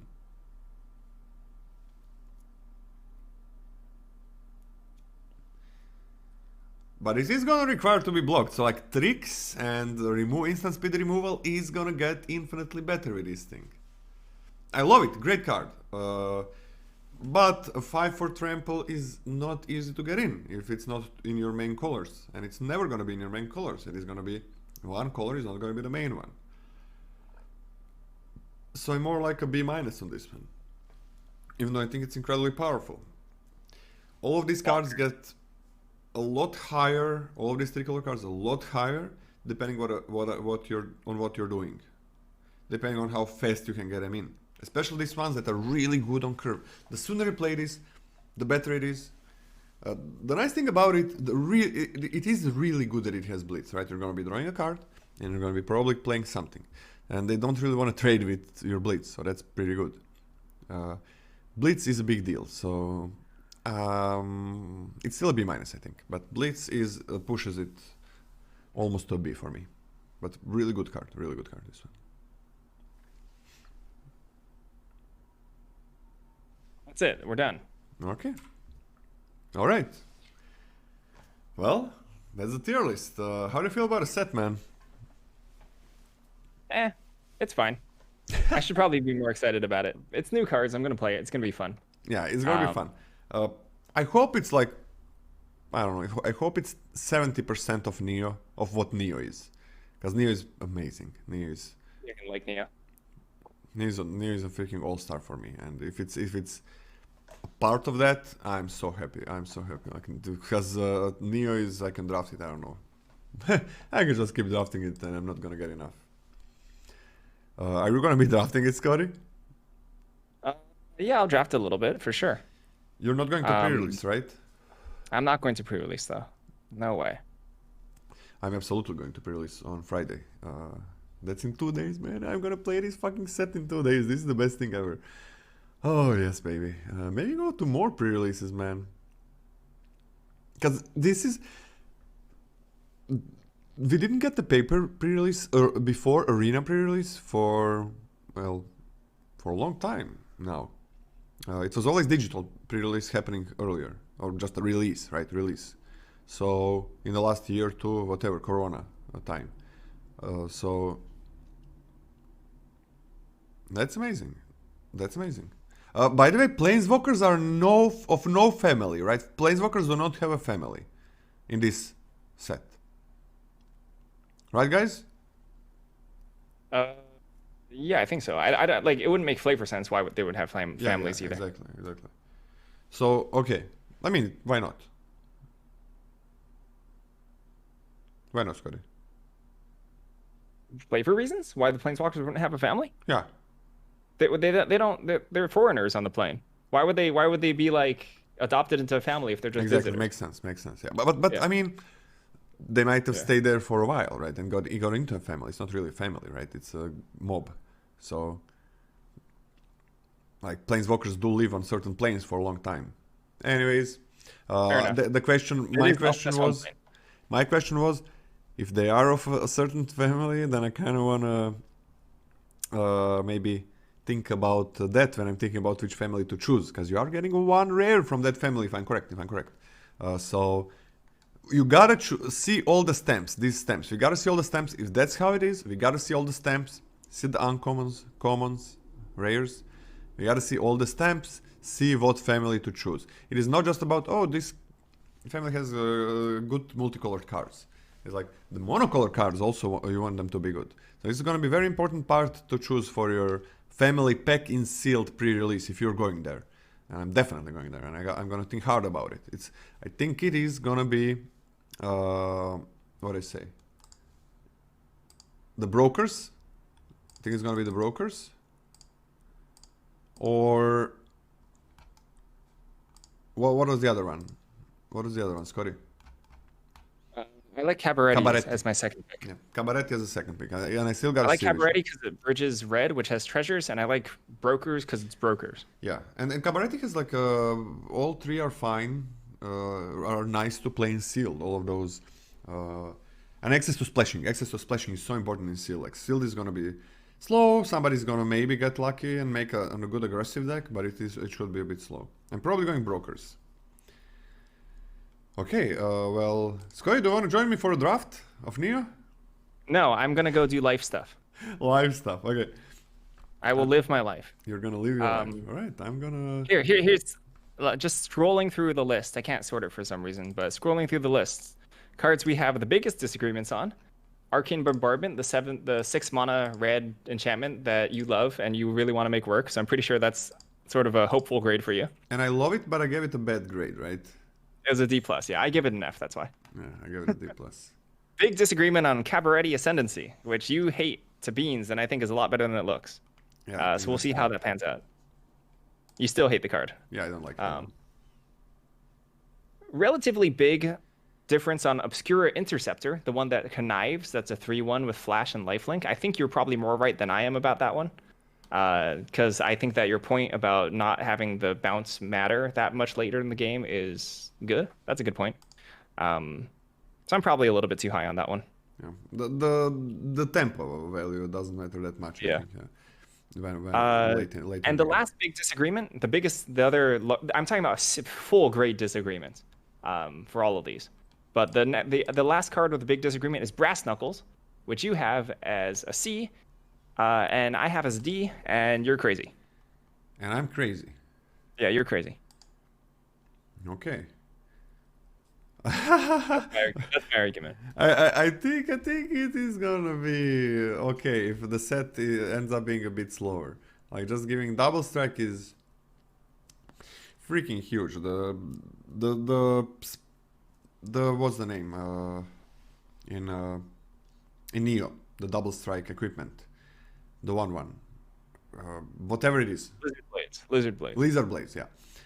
It was a great splash. But it didn't matter at all in the splash, but because of the double strike, it was a really nice splash. And then you're playing it super late in the game, and where you don't care that you're paying 2 mana for it, you're kind of okay paying whatever, because it's late. And same for this card, right?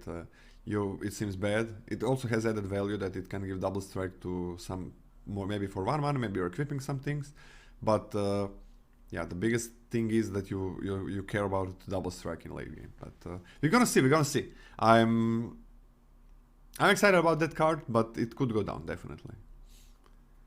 No, it's Lizard Blades comparing Lizard Blades on the splash, not Lizard Blades in Red X. In Red X, it's crazy. You put a +1/+1 counter on it. Let's go. Okay, well, Scotty, is that gonna be it from you then? Yep. Now I'm retired. I appreciate that you invited me for one last hurrah for Magic the Gathering for me. But I'm retiring forever, and I'll never be back. What? Welcome everybody. We are on to another tier list with Scotty Nada, who is kind of focusing on constructed now, but he's still a great limited player. So yeah. Sorry for being like 30 minutes late. We kind of had to finish all the small touches on the list. I never heard of draft. We kind of looked at him, he's like he always write all those things with a straight face. It feels like his webcam is pre-recorded, and he's a different person. So yeah, had to like iron out some kinks. here and there, just to make it look pretty. Janos was a huge factor in that, as always. Do you like all the unpaid work I did for the graphics, Scotty? Alright, Scotty, I think we can just begin. So, you can write exclamation mark tier list for the list, to see the grades that we have so far, to see the legend. You can write exclamation mark vote. I'm guessing we're gonna need like 20 minutes for enough people to come in to vote. To vote for the grades live, we can see them, and then we can maybe comment if, for example, a lot of you vote like, I don't know, A-, but it's not a joke A-, right? On a card that's actually like a B- or something, so it's interesting to see, and maybe think about that. Discuss why people would maybe give it a different grade than what it actually is from our perspective. Scotty, can you lead with the grades, with the grade explanation? Sure. Let me read it off the tier list. Oh, I don't have the tier list open. I should probably do that. I'm making an announcement. Hold on.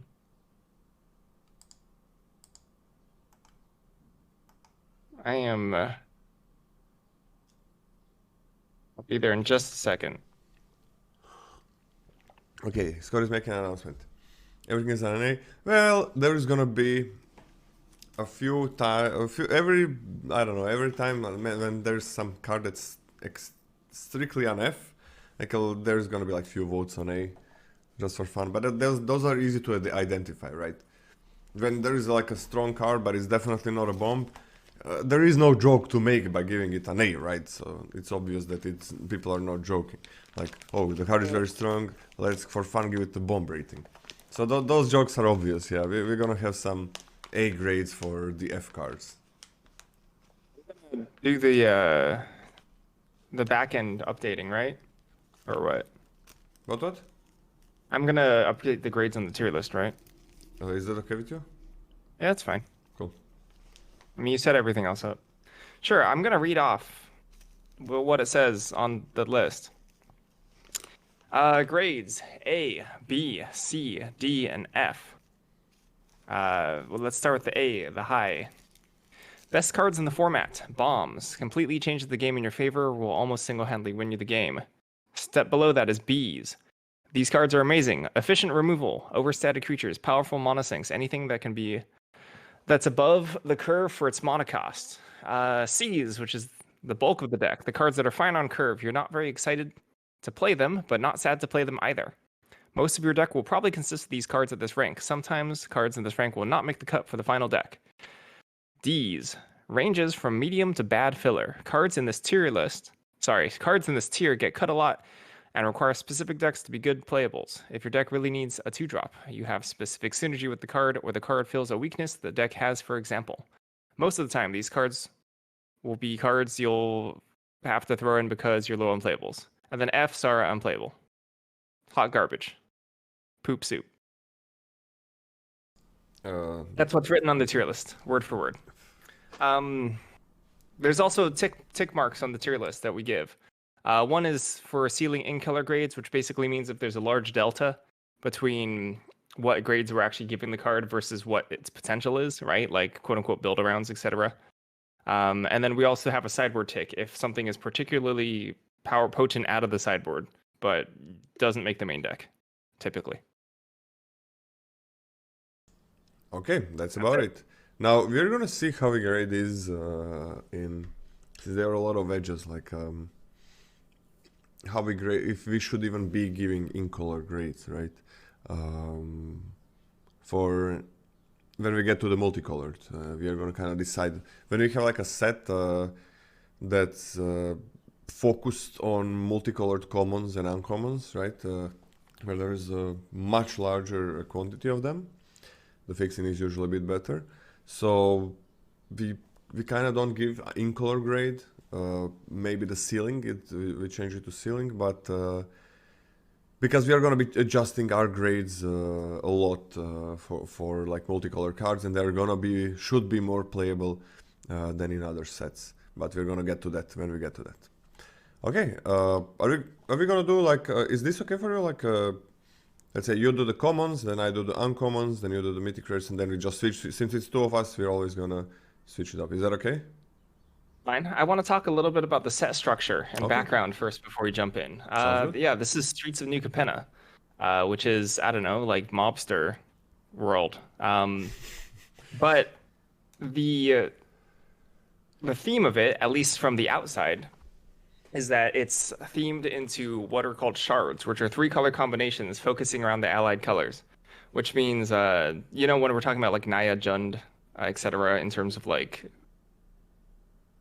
what like magic terminology there is. Like they're focused around those tricolor combinations at this point. However, in the draft itself, they seem to be focused around the allied color pairs, right? Yes. The specific like blue, white, black, blue, red, black, blue, white. Sorry, I said that twice. But you can especially tell because of like the density of multicolored cards and also dual lands. There's two dual lands at common for each of the allied color pairs and none for the enemy colored pairs. So in Yes. the draft, you'll probably be focusing around one of the allied color pairs, and if you're going to be splashing into one of the shards, right, you'll probably decide that sometime along that you as you go. Does that line up with what you were thinking, Lola? It's called shards. It's not wedges. Did I say did I say shard? Did I say wedges? Sorry, I meant shards. No, My bad. I thought it was wedges. Wedges the focus around the enemy colors. Shards are Oh. focused around the allied colors. Oh, okay, okay. Because Whatever. in the first time well, not the first time, but the most prominent time that we saw these tricolor pairs, tricolor trios was Shards of Alara. So they're called shards. Aha, okay, so they're shards. Okay, I thought everything is wedges, and then maybe some they have like other names. Okay, so it's shards. Yeah. Shards Whatever. and wedges. Yeah. Oops. Whatever. It really doesn't matter. Tricolored trios. Yeah, it doesn't matter. Yeah, it's there are no enemy. I guess there are no enemy three-color pairs. So yeah, it's focused around what five different pairs, right? Three-color pairs. Yeah, five three color pairs, but also five with the allied color pairs. So let me just one thing. Toop, toop, toop. Does that reflect what you were looking at with the set? You looked at the set, right? Yeah, I looked at the set. Okay, you're gonna Now, have to hard carry. I don't know anything. I always focused most on the commons before we start the reviews, because that's what everything is gonna be based upon, right? 1 second. One, two. So yeah, we have even the dual color pairs. We have only five, right? Uh, Yep. it's allied. It's like it's Azorius, Dimir, Ragdos, Celestia, and Gruul. I don't even care what's allied or not. So those are the ones we are gonna be the set is focused around. So you might, I don't know, we're gonna see. Like, but that's kind of where it's leaning towards. That's where uh, you're gonna get the multicolor cards that are gonna be in your colors. Now, yeah, always in these kind of sets, it is possible to draft the sets that are the color pairs that are not supported, but there needs to be like a really good reason. Maybe sometimes it's just like, okay, those colors have really good options of splashing. They work well together. So you're like playing the color pair that is not supported, and then you're splashing a lot from that color pair because you have even more options in what you're going to splash because this color pair that you're playing is not supported. But that still needs to be figured out, kind of, if that's going to be good or not. Like for example, we had Dimir in Strixhaven, which was completely fine to play, and it was not really supported, and the cards worked well with each other. And then you had easy access to splashing with all the dual color lands and so on. Now, what we are gonna have this time, there is no dedicated land slot for multicolored lands. There is nothing of that sort. But there is what 10 common lands that enable splashing, right, Scotty? Yep. 10. It's 10. Five. They're not called plaza. Sorry, 5 of the sack to draw lands, and then 5 of the pseudo evolving wilds ones. Yeah, I don't know why they're not evolving wells. Yeah, so 5 of them are just tap lands, dual colored, and we are gonna get to them soon. And they have an ability for late game. 5 of them are sack them to get one land that is that's in a well the allied 3 color. I don't know why there is no evolving wild. That would be really nice, but that's what it is.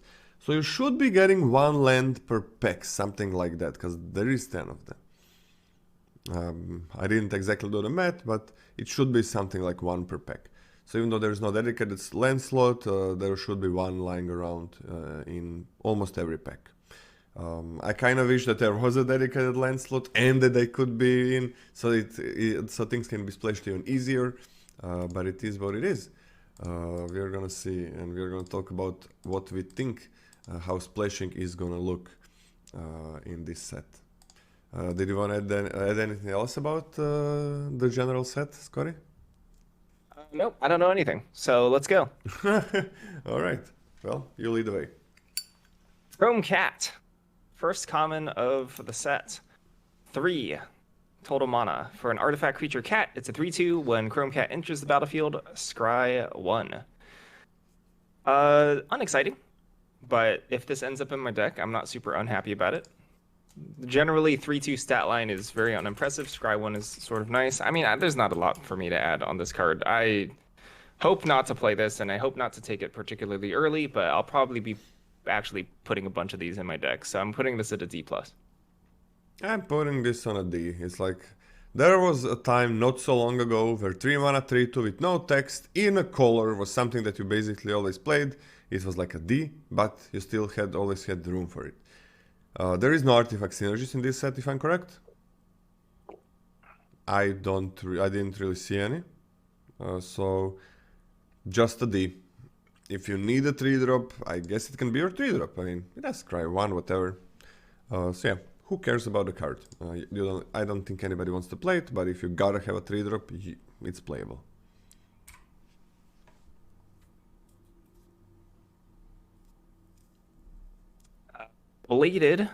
Gilded Pinions.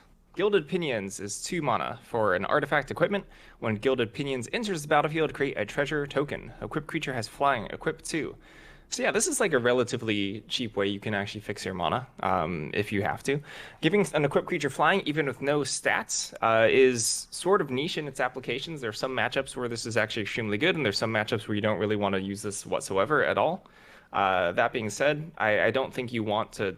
Like, I don't think you particularly take this early. You don't need that many copies of this if you want this effect. Even if you do want, like, the additional treasure tokens for fixing, this will probably be, like, a supplemental fixer instead of something that you build your fixing plan around. So I'm going to put this also at a D+. It's going to be a niche role player. Yeah, I'm going to put it on a D+ as well. It's... yeah, the card without the treasure token, if you remove that part, is very weak. It's very... Like, giving something flying... by investing a lot of mana in it, kind of takes away the power of flying. As flying, there is a lot of cards like this, and everybody's always high on them. Maybe not everybody, but a lot of people are high on them. And like, oh, flying, anything can fly. Like my lifelink can fly, my big drop can fly. Yeah, but the power of flying creatures is that you're playing them and they can start attacking. They can be evasive threats, they can be the clock. They have weaker stats than the ground creatures, that's the thing. But you can start attacking with them.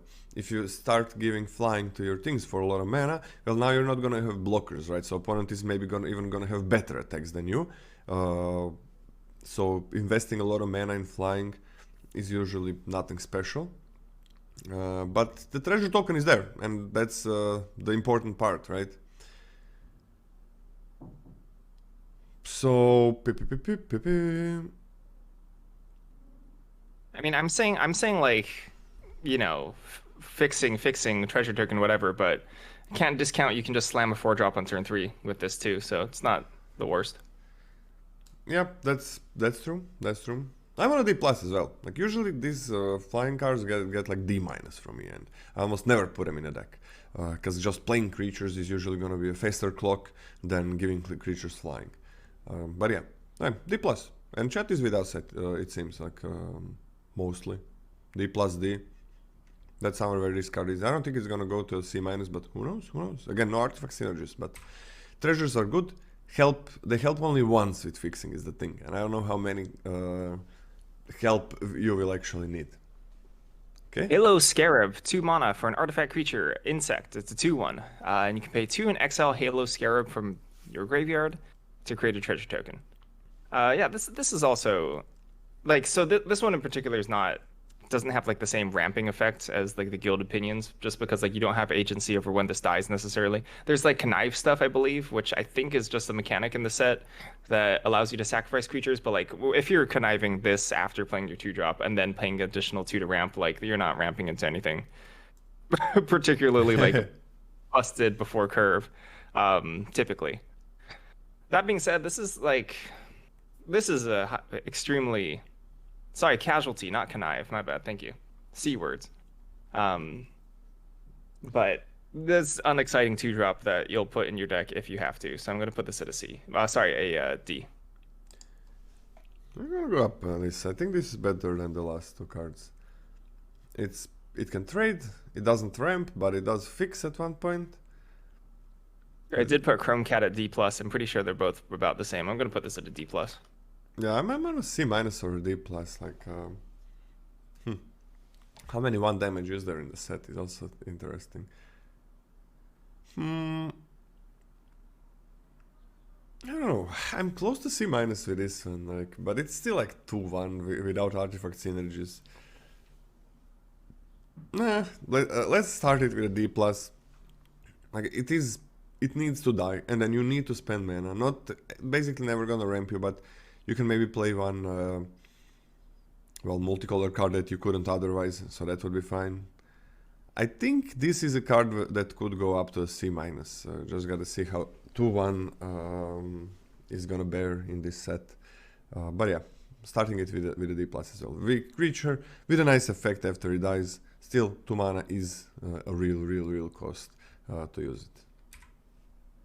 I don't think it's that difficult to squeeze in the additional 2 mana to exile it from the graveyard, like in between your normal turns to actually fix yourself to actually do something like splash reasonably early. Like I don't think this is particularly expensive. This is I think, yeah, you know what? I'm gonna go up. I'll go up to the C minus first. Are you on D plus? Yeah, I'm actually gonna go on C minus as well. It is usually this effect we have on sorcery speed, so that's a big deal. That's a big deal, right? And then you're like, okay, that's the only thing I'm doing. Like instant speed is nice. Like you can keep up anything, and then you can say, okay, well, next turn I'm playing that thing that I'm kind of splashing for, or just playing in my shard. It seems like that's the name. In my shard colors.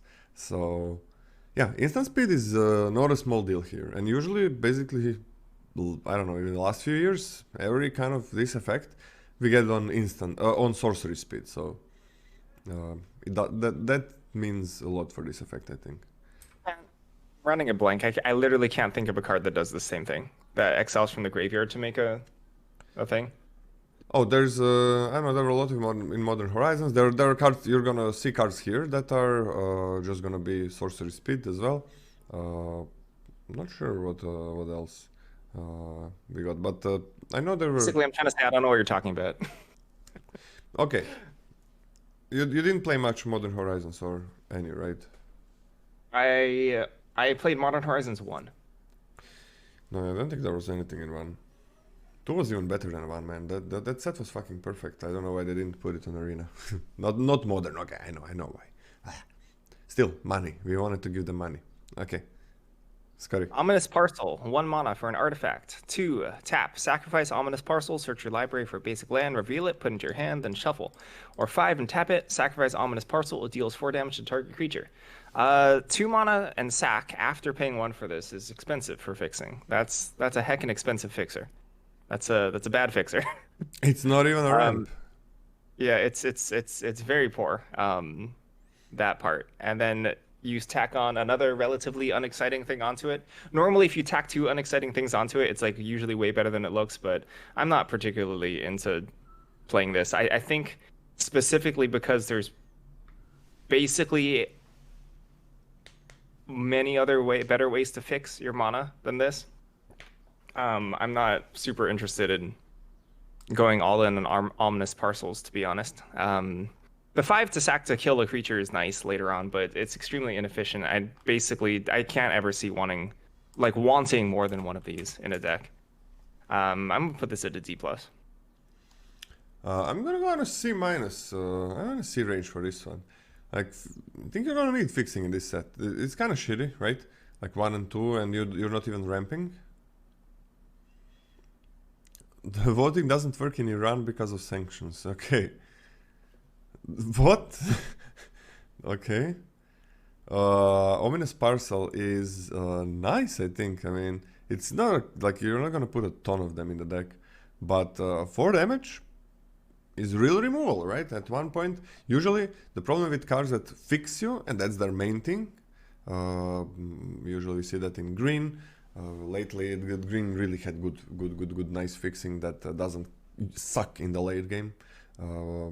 I don't know, 2+ years ago, it was always, well, if you get this card in a late game, it's same as if you got a land. But this thing can remove stuff, so that's something I do like. Definitely in a C range for me, so C minus. I think this is gonna be a nice card in this set. Card's poop. Okay. By the way, I woke up with this hair like it was a mess. I tried to fix it and I couldn't fix it, so what can you do? Sorry, don't worry about it. Paragon of Modernity.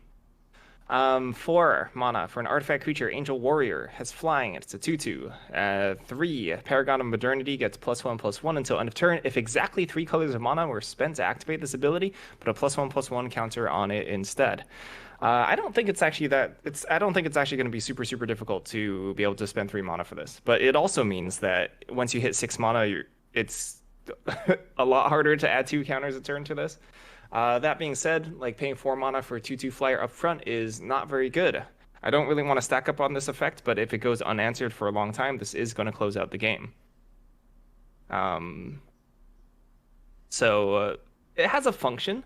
I don't really want to have this early, and I don't really want to be scrounging for this effect, because, hey, if I'm saying that my finishers are like a pair of Paragon of Modernities, I am not particularly happy about that. That being said, I think it has a role, so I'm going to put this at a D+. I think this card is fine. Man, this card looks like shit to me. It's a 2/2 flyer, 3 mana is a huge cost. If it becomes a 3/3, it's still crap, I think. You paid 7 mana for that. And you gotta pay all of that, and then you maybe can't cast other things. Man, I'm gonna give this a gift of a D. And I don't know if it's a D, really. I think it's probably a D-. This card feels like poop. It's, I don't know, slow. It's weak. I don't know why it's just a 2/2. Man, I'm gonna give this a D-. I think it's complete trash. I'm gonna give this a D-, and maybe I'm wrong. Maybe I'm wrong. But I don't see it. I think this is the poopy card. This set has a pretty high power level, like the last few sets that we had. And then we got this thing.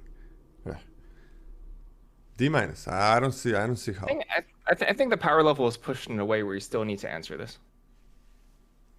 Like there's powerful efficient cards, right? But it's still like this is still going to be on par with other late game threats. I don't know, when you get there, and I think you can get there consistently.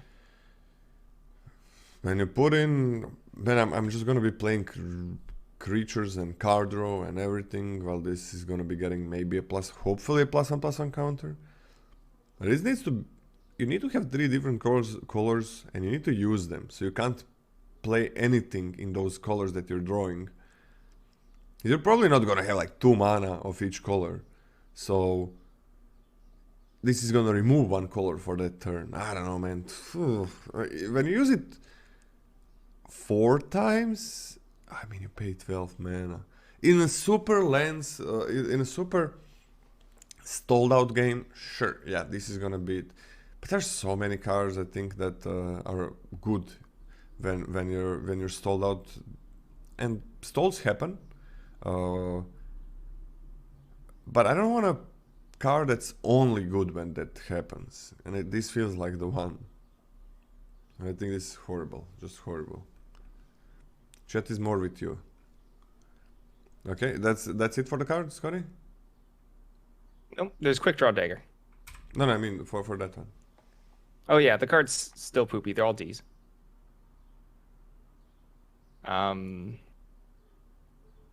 Quick Draw Dagger, 3 mana for an artifact equipment. Flash. When Quick Draw Dagger enters the battlefield, attach it to target creature you control. That creature gains first strike until end of turn. Equipped creature gets +1/+1, and it costs 1 to equip. I'm kind of into this, to be honest. It's expensive. It looks really clunky and weird, but I think this effect will actually be kind of sort of nice. +1, adding toughness on top of it at flash speed and only 1 to equip. It's not bad. Like, I don't even think that you have to like gotcha someone with this, right? With the first strike ability necessarily. But it's sort of nice to have, and it's sort of something you always have to be aware of. Like, I think this is a fine playable. C- for me. Man, I'm into this. I am into this card.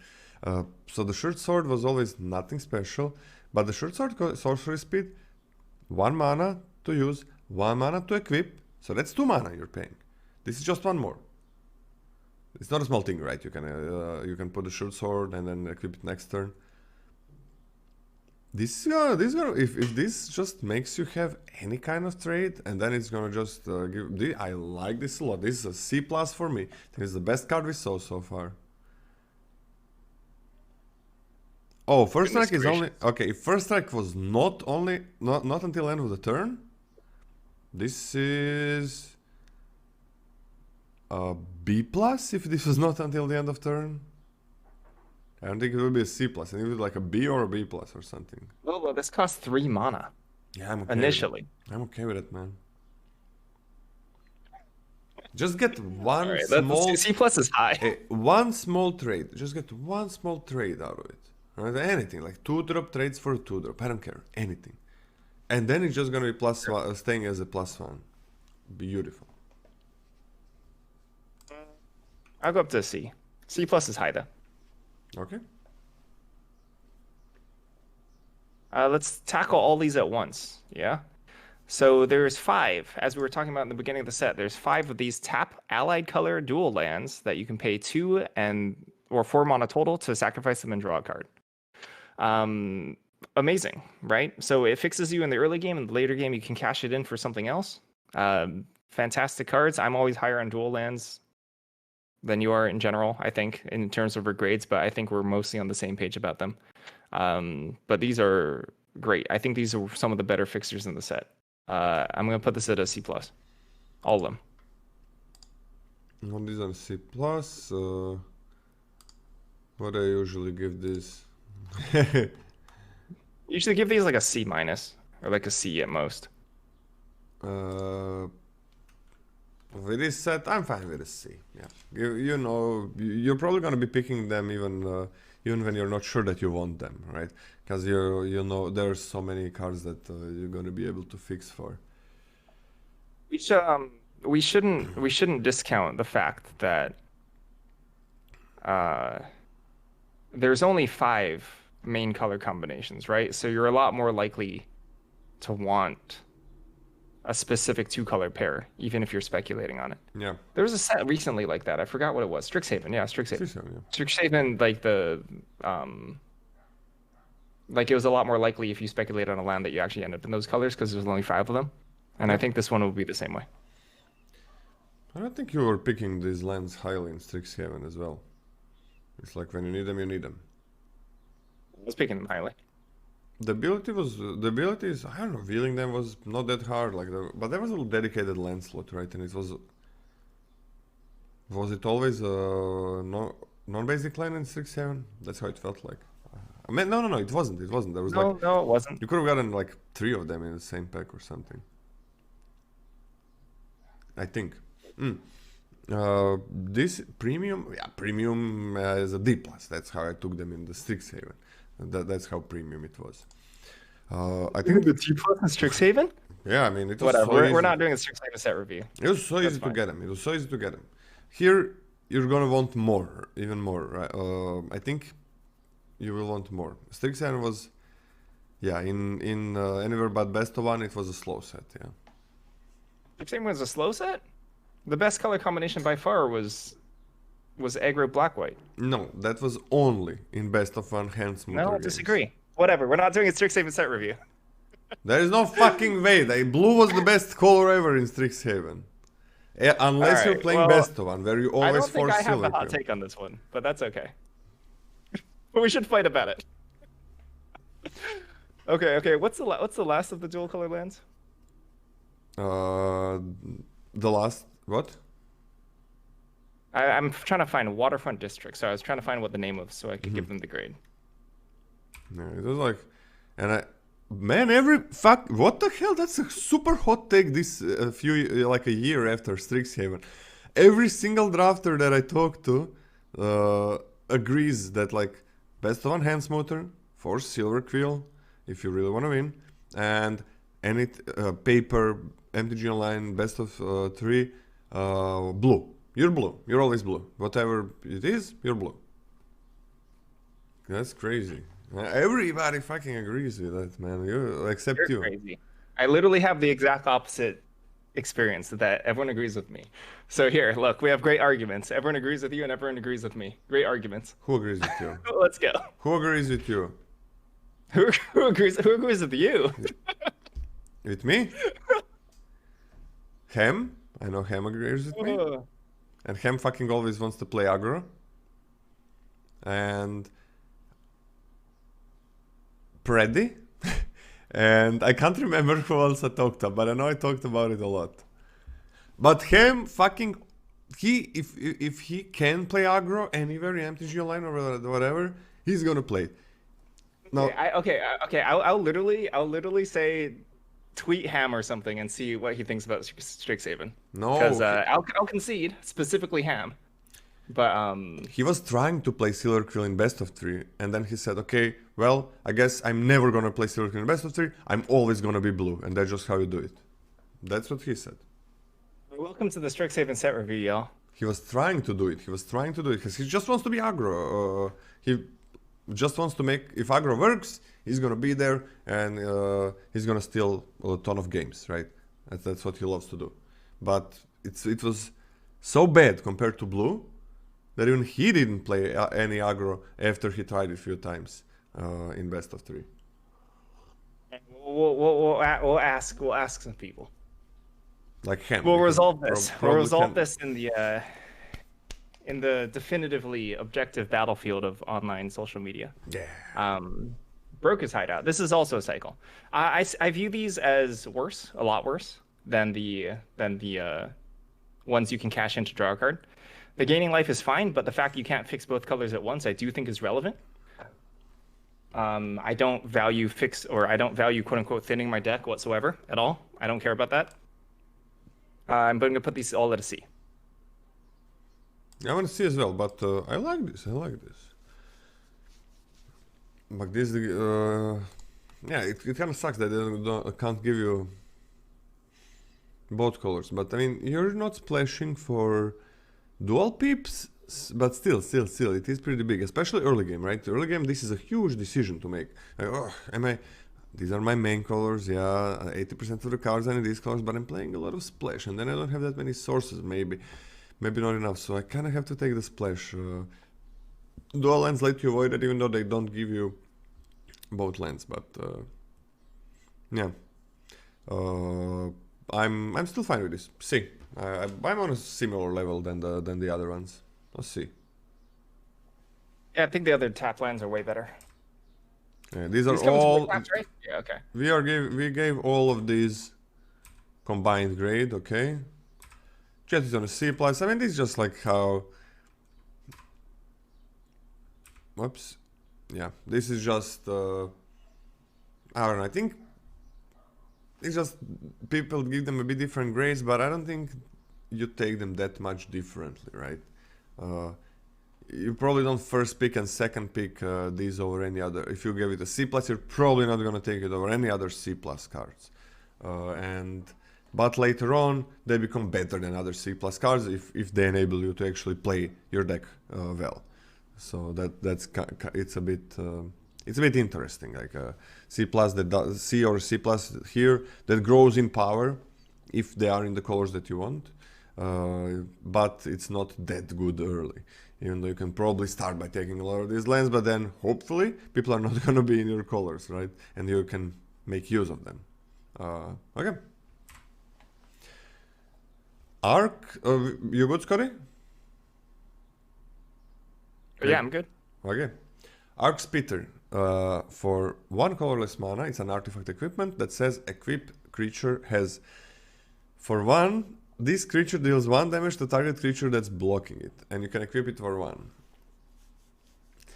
Oh, this is weird. This is weird. How many death touchers do we have?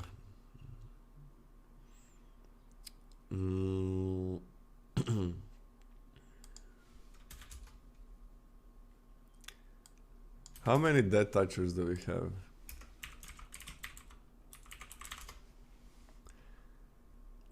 We don't really have that touch. We have the flying 1/2 death touch, but who cares about blocking that? Yeah, you can use it multiple times. Yeah. You can use it. This is like lifelink? How many lifelink do we have? On common. We don't really have. We have like multicolor lifelink. Again, we don't have lifelink really on common as well. But there are some cards that do stuff when they connect, right? Like, if this is not gonna, if your creature is not gonna get blocked, this is completely useless. But if they do wanna block it, then this is pretty good, because you can almost always connect, right? It's very hard to block this, right? It seems like, oh, but your opponent is gonna use a lot of mana, but they're gonna kill your creature. It's I'm fine using like 4 mana to kill a 4 toughness creature. Also, shield can't block this well, but you need to get something in, right? Do we have some life linkers on uncommon? We have like the ballroom brawlers. We have some death touch on uncommon. We have like the Alliance Venom Connoisseur, but who cares about letting 2/2 go through with spending mana to equip it?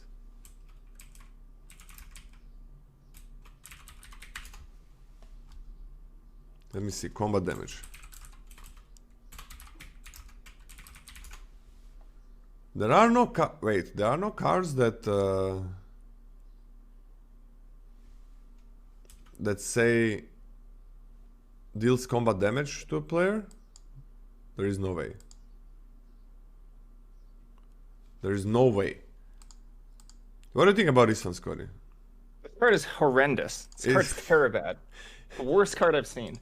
So, like, okay, niche role player, right? Let's talk about what this card does. This card essentially makes something unblockable, except when it doesn't. Except when, like, they want to block it and they don't mind blocking it, you know? Like, the threat of activation is the main part about this. You're basically never spending mana on this because your opponent won't set themselves up in a position where it's necessarily bad for them, right? But if they have to block it, and when you need to connect that damage through, then they can block it, you know? So it's like unreliable unblockableness. The cheapness is fine, but I don't really see using this in any other scenario except in specific case matchups when I have a very specific deck that wants to force damage through when I'm highly proactive. This is not even like that good versus large-blooded creatures, right? Because you have to spend so much mana to make sure that your 2/2 can punch past like a 1/6 or something. No, I hate it. It's a D. I just want to say one thing. Oracle combat damage. Okay.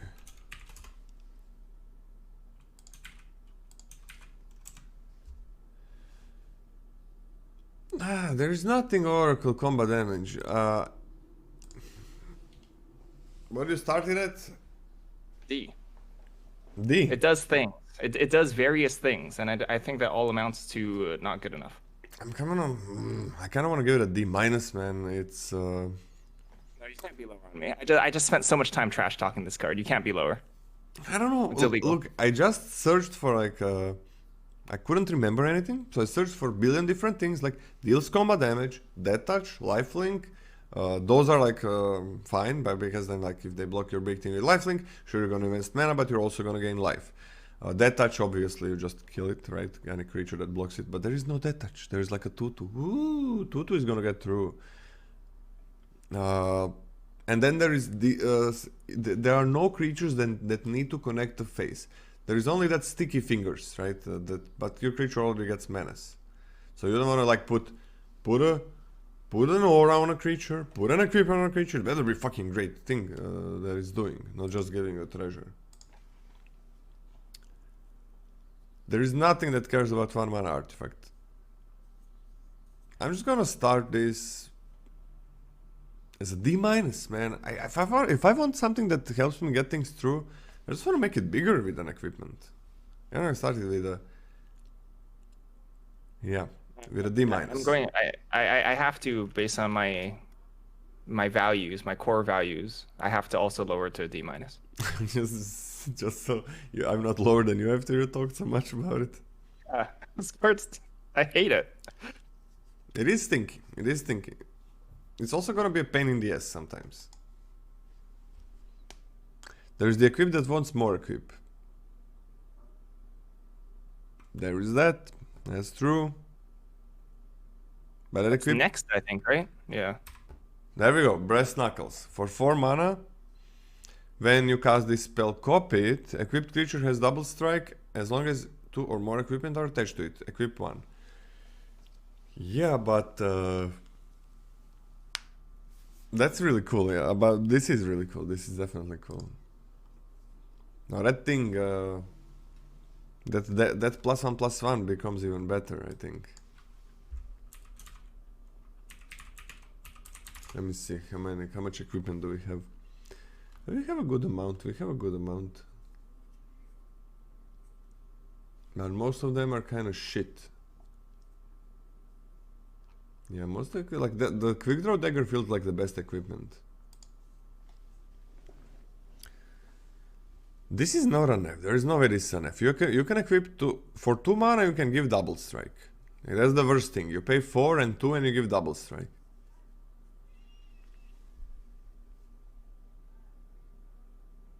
There's so many small creatures and X1s in this format. Yeah, but I mean, Dark Splitter. It doesn't matter. So what does that mean? That if opponent wants to kill your creature, they need to put like 10 creatures on it? But why kill it? Why kill your creature? About the last card, right? Talking about the last card, like why kill your... Why would you want to do anything? Just let it go through. I mean, most of the time that's gonna be fine. Man, I don't think this card is bad.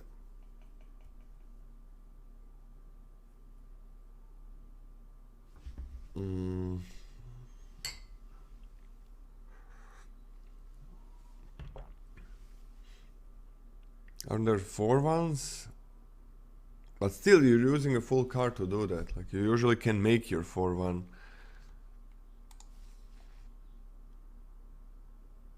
Oh man, this is like it is very powerful to give double strike to things.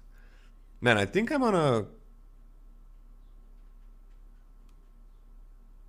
C for this because of its cost. I don't know if it's a C plus.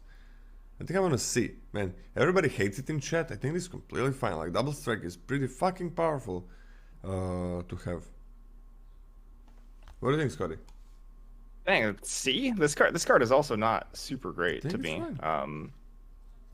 Like high. I think there's a high initial investment here in the 4 mana that I don't think we can discount. I think that's massive. That's a problem. Yes, that's a problem. That's like a big problem. Double strike is very powerful, right? Basically, essentially 2 to equip for a double striking thing. I think that this will be fine in certain scenarios, but I think for the most part, I don't know if you can afford just dumping this much into something that doesn't actively like proactively affect the board, unless you sink a bunch of mana into it and have another creature. So I don't. No, I'm not into this. I'm gonna put this at a D myself.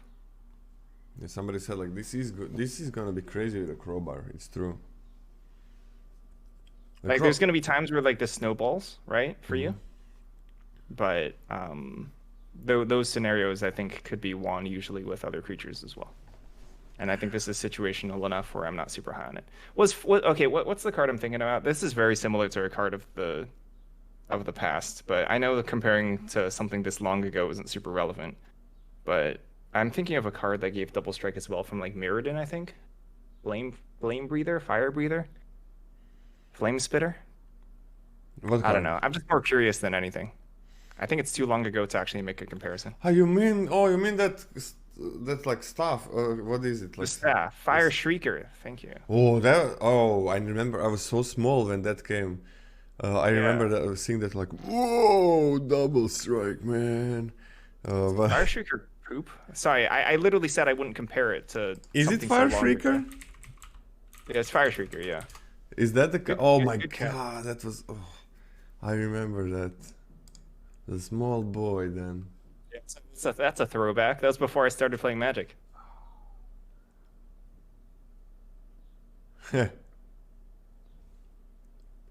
Whatever. It's more that was more of like a nostalgia thing than an actual useful comparison. I hate this card. I'm gonna put it on a D. I believe. I believe. Yeah, I know people. You say it's like 6 mana. Yes, we know that, but you gotta spend 4 mana just to enter the battlefield, and then like 2 is not that hard later on. I think this is gonna be problematic. Like even as a top end, or if you're okay having some mana sinks,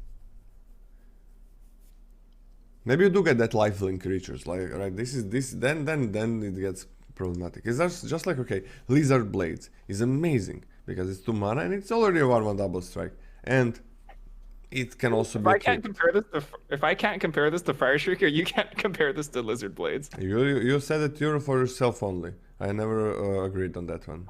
Fine.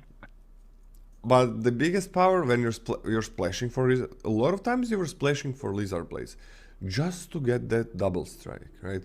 Just to get a double strike, and then you would be playing it in a late game. You would be playing it when you had 6+ mana, and you were playing it like you were playing Lizard Blades a late game as a splash, always on turn, always when you have like 5 or 6 mana. And at that point, it is when you're splashing for it, which is completely fine, it is not that different.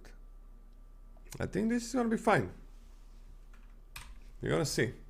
You're gonna wait and see. Cement shoes for 1 and equip 2. Equipped creature gets +3/+3 and has at the beginning of your end step tap this creature. Equipped creature doesn't untap during its controller's untap step. Alright, super interesting, weird shit, like you're putting cement shoes on your creatures. Okay, for some reason you're doing that.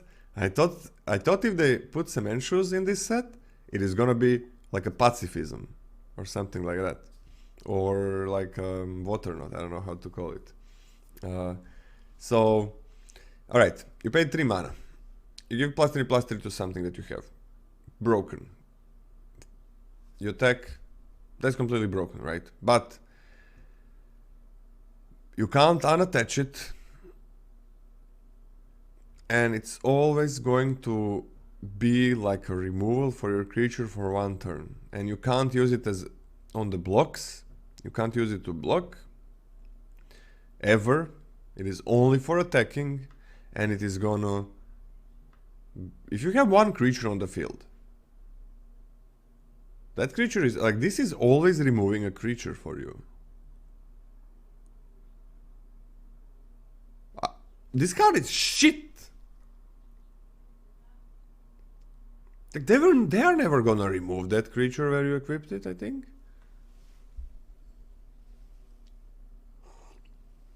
What if you have 1 creature left? They use removal.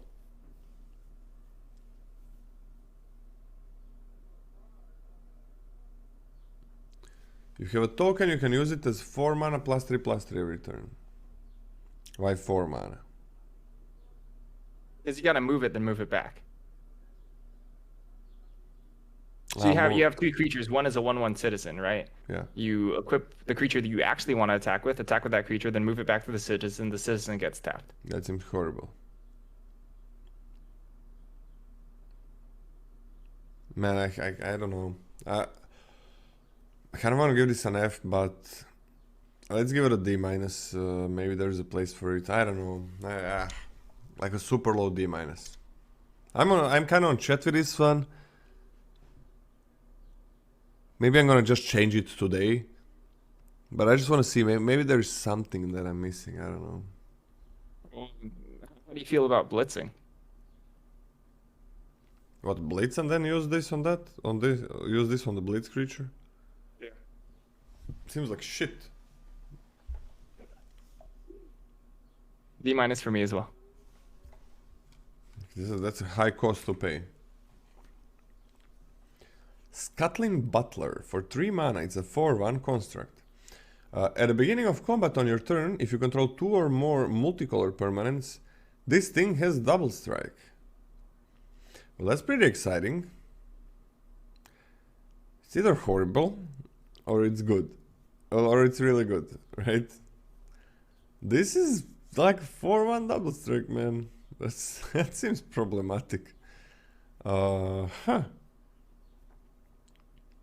You know what? I want to see for this.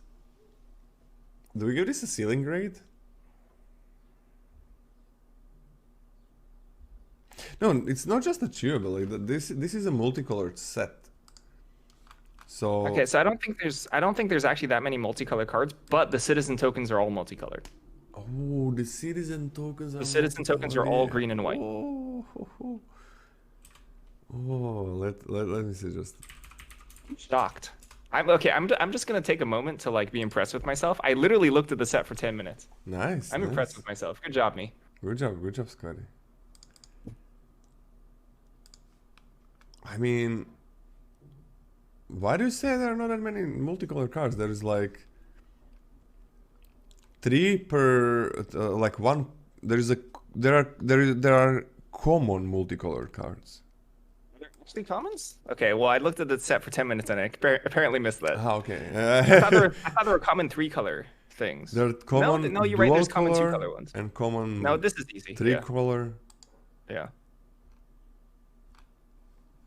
They're like, well, there are 10, I think. Right? There are 10 common multicolored cards. Commons. There's commons. Yeah, this is easy. And 10 multicolored cards is a lot. But yeah, the citizens as well. I'm on a C or a C plus. Oh, wait. Oops, my bad. I'm on a C or a C plus. Where are you at, Scotty, in the end? I like this. I'm gonna put this at a C plus. This is nice and aggressive. I don't think it's like that. I don't think it's even that far fetched to attack as a double striker on turn 4. I'm into this. Like I'm even trying to balance it out with the fact it's. I mean, like to be honest, like how bad is it on blocks? Even it's not even that bad. You can still probably trade off with something. Of course, it can't. You're not happy if it trades off with like a 2/2 or goodness gracious, not a 1/1. But like if they play a 3-drop, like a 3/3 or something, and you play this and you trade, it's not the end of the world. This is a good card. C plus for me. Yeah, I want a C plus as well. Nice. This goes up in some decks for sure. Okay. I mean, for 1 double strike, that's like a 5-drop or something. Suspicious Bookcase. For 2 mana, you get a Wall that has Defender and stat line of 0/4. With an ability, for 3 and a tap, target creature can't be blocked this turn. Yeah, we saw this before. We saw either something similar or something same. Lifelink makes this better. Things that wanna connect make this better.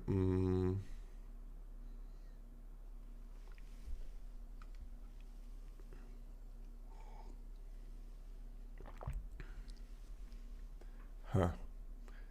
I don't know. This always looks better than what it actually is. Like 3 mana and a tap of your blocker is absolutely huge when you want to deal damage. So I'm on a like D plus. I think the card is fine. I don't think you're gonna be playing it much. I think it's also D plus as well. Tapping the thing that is an 0/4 that you typically want to leave open to like stop their like 2/2 from chipping in or whatever, was a lot bigger of a cost than I initially anticipated. So I'm also put this on a D plus. Yeah, I think the first time I saw this type of card, I graded it higher, but that's a real Dude, cost. I was in the exact same boat. I thought this card would be like super impressive, and I think it's okay. Yeah, it's still fine. Still fine. Okay, we are onto the rares and mythics. You're not gonna see a lot of those, so don't think about them while you're drafting. But if you get them, well, then you have them, and then you can maybe draft around them. Or, but you always gotta remember, you have one. You usually have one. It's not your companion. It's not gonna be like I say this a lot. It is not gonna be in your hand every time.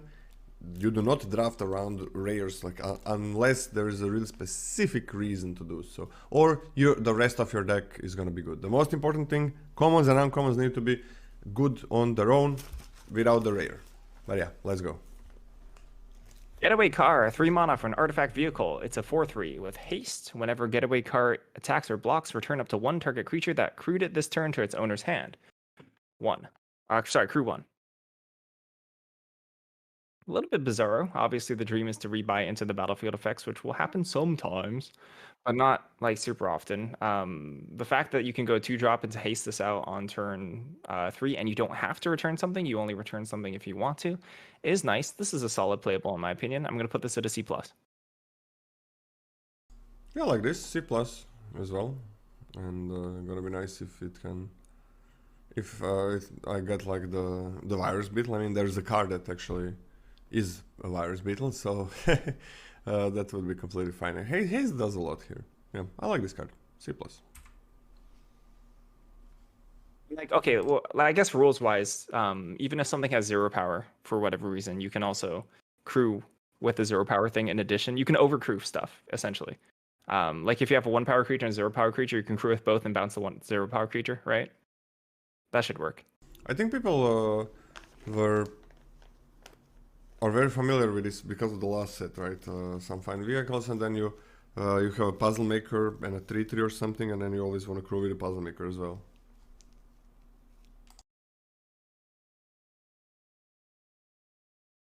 Very familiar as a stretch, but Luxior, Giada's Gift. 1 for a legendary artifact equipment. Equipped creature gets +1/+1 for each counter on it. Equipped permanent isn't a planeswalker and is a creature in addition to its other types. You can equip planeswalker for 1, or you can equip for 3. So the counters in the set, there's like shield counters, which are new and sort of places. There's +1/+1 counters, which then I guess this gives an additional +1/+1 on top of that. And there's also like some keyword counters. This is not. I don't want this for limited. Even if you have a ton of counters, way too conditional for me. Even if like, okay, imagine like if every single one of your cards came with 1 counter on it of some variety. I still don't think this card is great. And I don't think that case will happen ever. F. I never want to put this in a deck. Bye bye. Spent too long talking about that. I apologize. No problem. Let's move on. Talked about it. Horrible card. Do not put this in Unlicensed your Hearse. Unlicensed Hearse. 2 mana for an artifact vehicle. It's a star. Tap it. Exile up to 2 target cards from a single graveyard. Unlicensed Hearse power and toughness are each equal to the number of cards exiled with it. Crew 2. Huh. I don't think this is terrible. From a single graveyard. This is extremely slow, right? This is not like a 2 mana do something with it. So it won't be active until the later game. But like when you drop this on like turn 4 or something, and you can double spell this with this pretty easily. I love the fact that the tap ability costs no mana. That's very nice. But the fact you can't. It's unfortunate that on the very first turn you can't like tap and then crew it. I guess it would only be a 2/2 at that point. But the turn after that you can crew it, block, and then tap it to make it like a 4/4. I'm not reading this wrong, right? You exile 4 of anything, and then it's a 4/4. That's nice. I think this card is nice overall. And I think this is also a C plus for me. Like, you can't play it on curve, which is a huge knock against it, but I do think it's very potent and powerful in the late game. And it's colorless. C plus. Yeah, this is shit in early game, yeah. There are those step lines, yes. There is almost no graveyard shenanigans, I think. I think there is like that, 5 different mana values.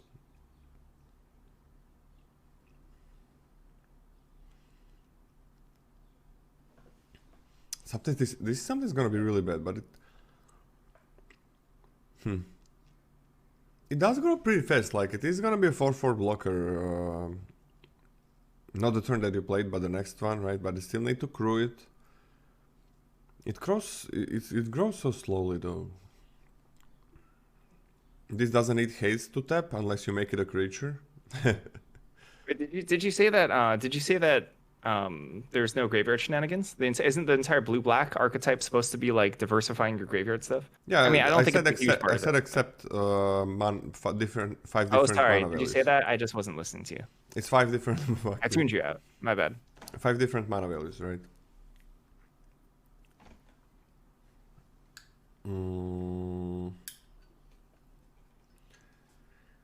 I don't know. I'm gonna give it a C. I'm not that happy. No, haste is useless on this. Like, who cares about haste? Like, are you gonna make this a creature when it's 0/0? Probably not a good idea. Haste is completely useless on this one. This doesn't need haste to tap. It is not a creature. Okay?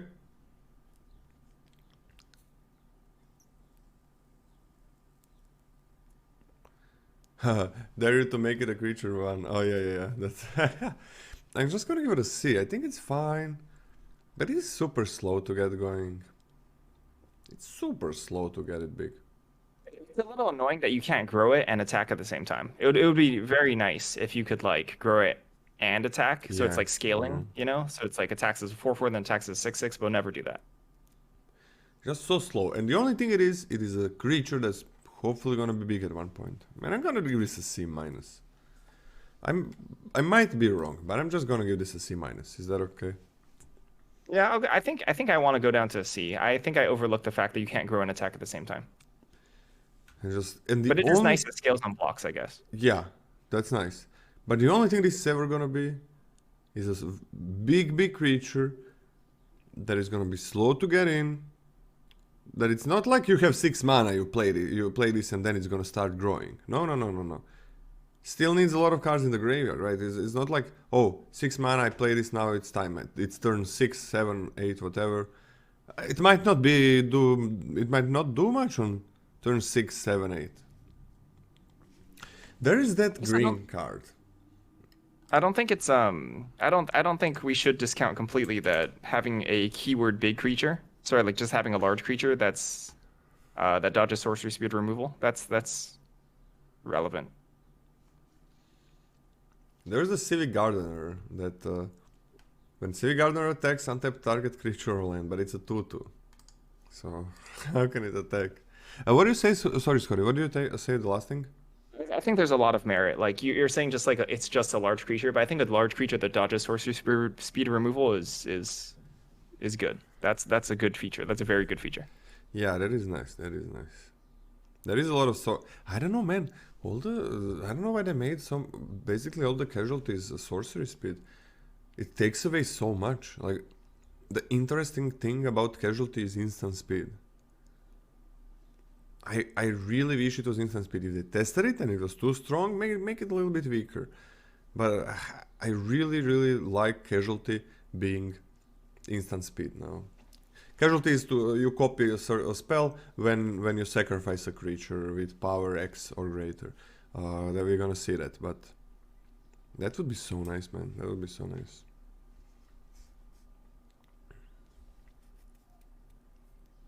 We'll tackle all the quote-unquote triomes at once. So this is completing a set from Ikoria's Triome cycle. This is Jetmir's Garden, Raffine's Tower, Spara's Headquarters, Xander's Lounge, and Ziator. Oh my gosh, these names. Are these the actual names of the leaders? Whatever, I'm not judging. But they're all I Hard am to judging. pronounce.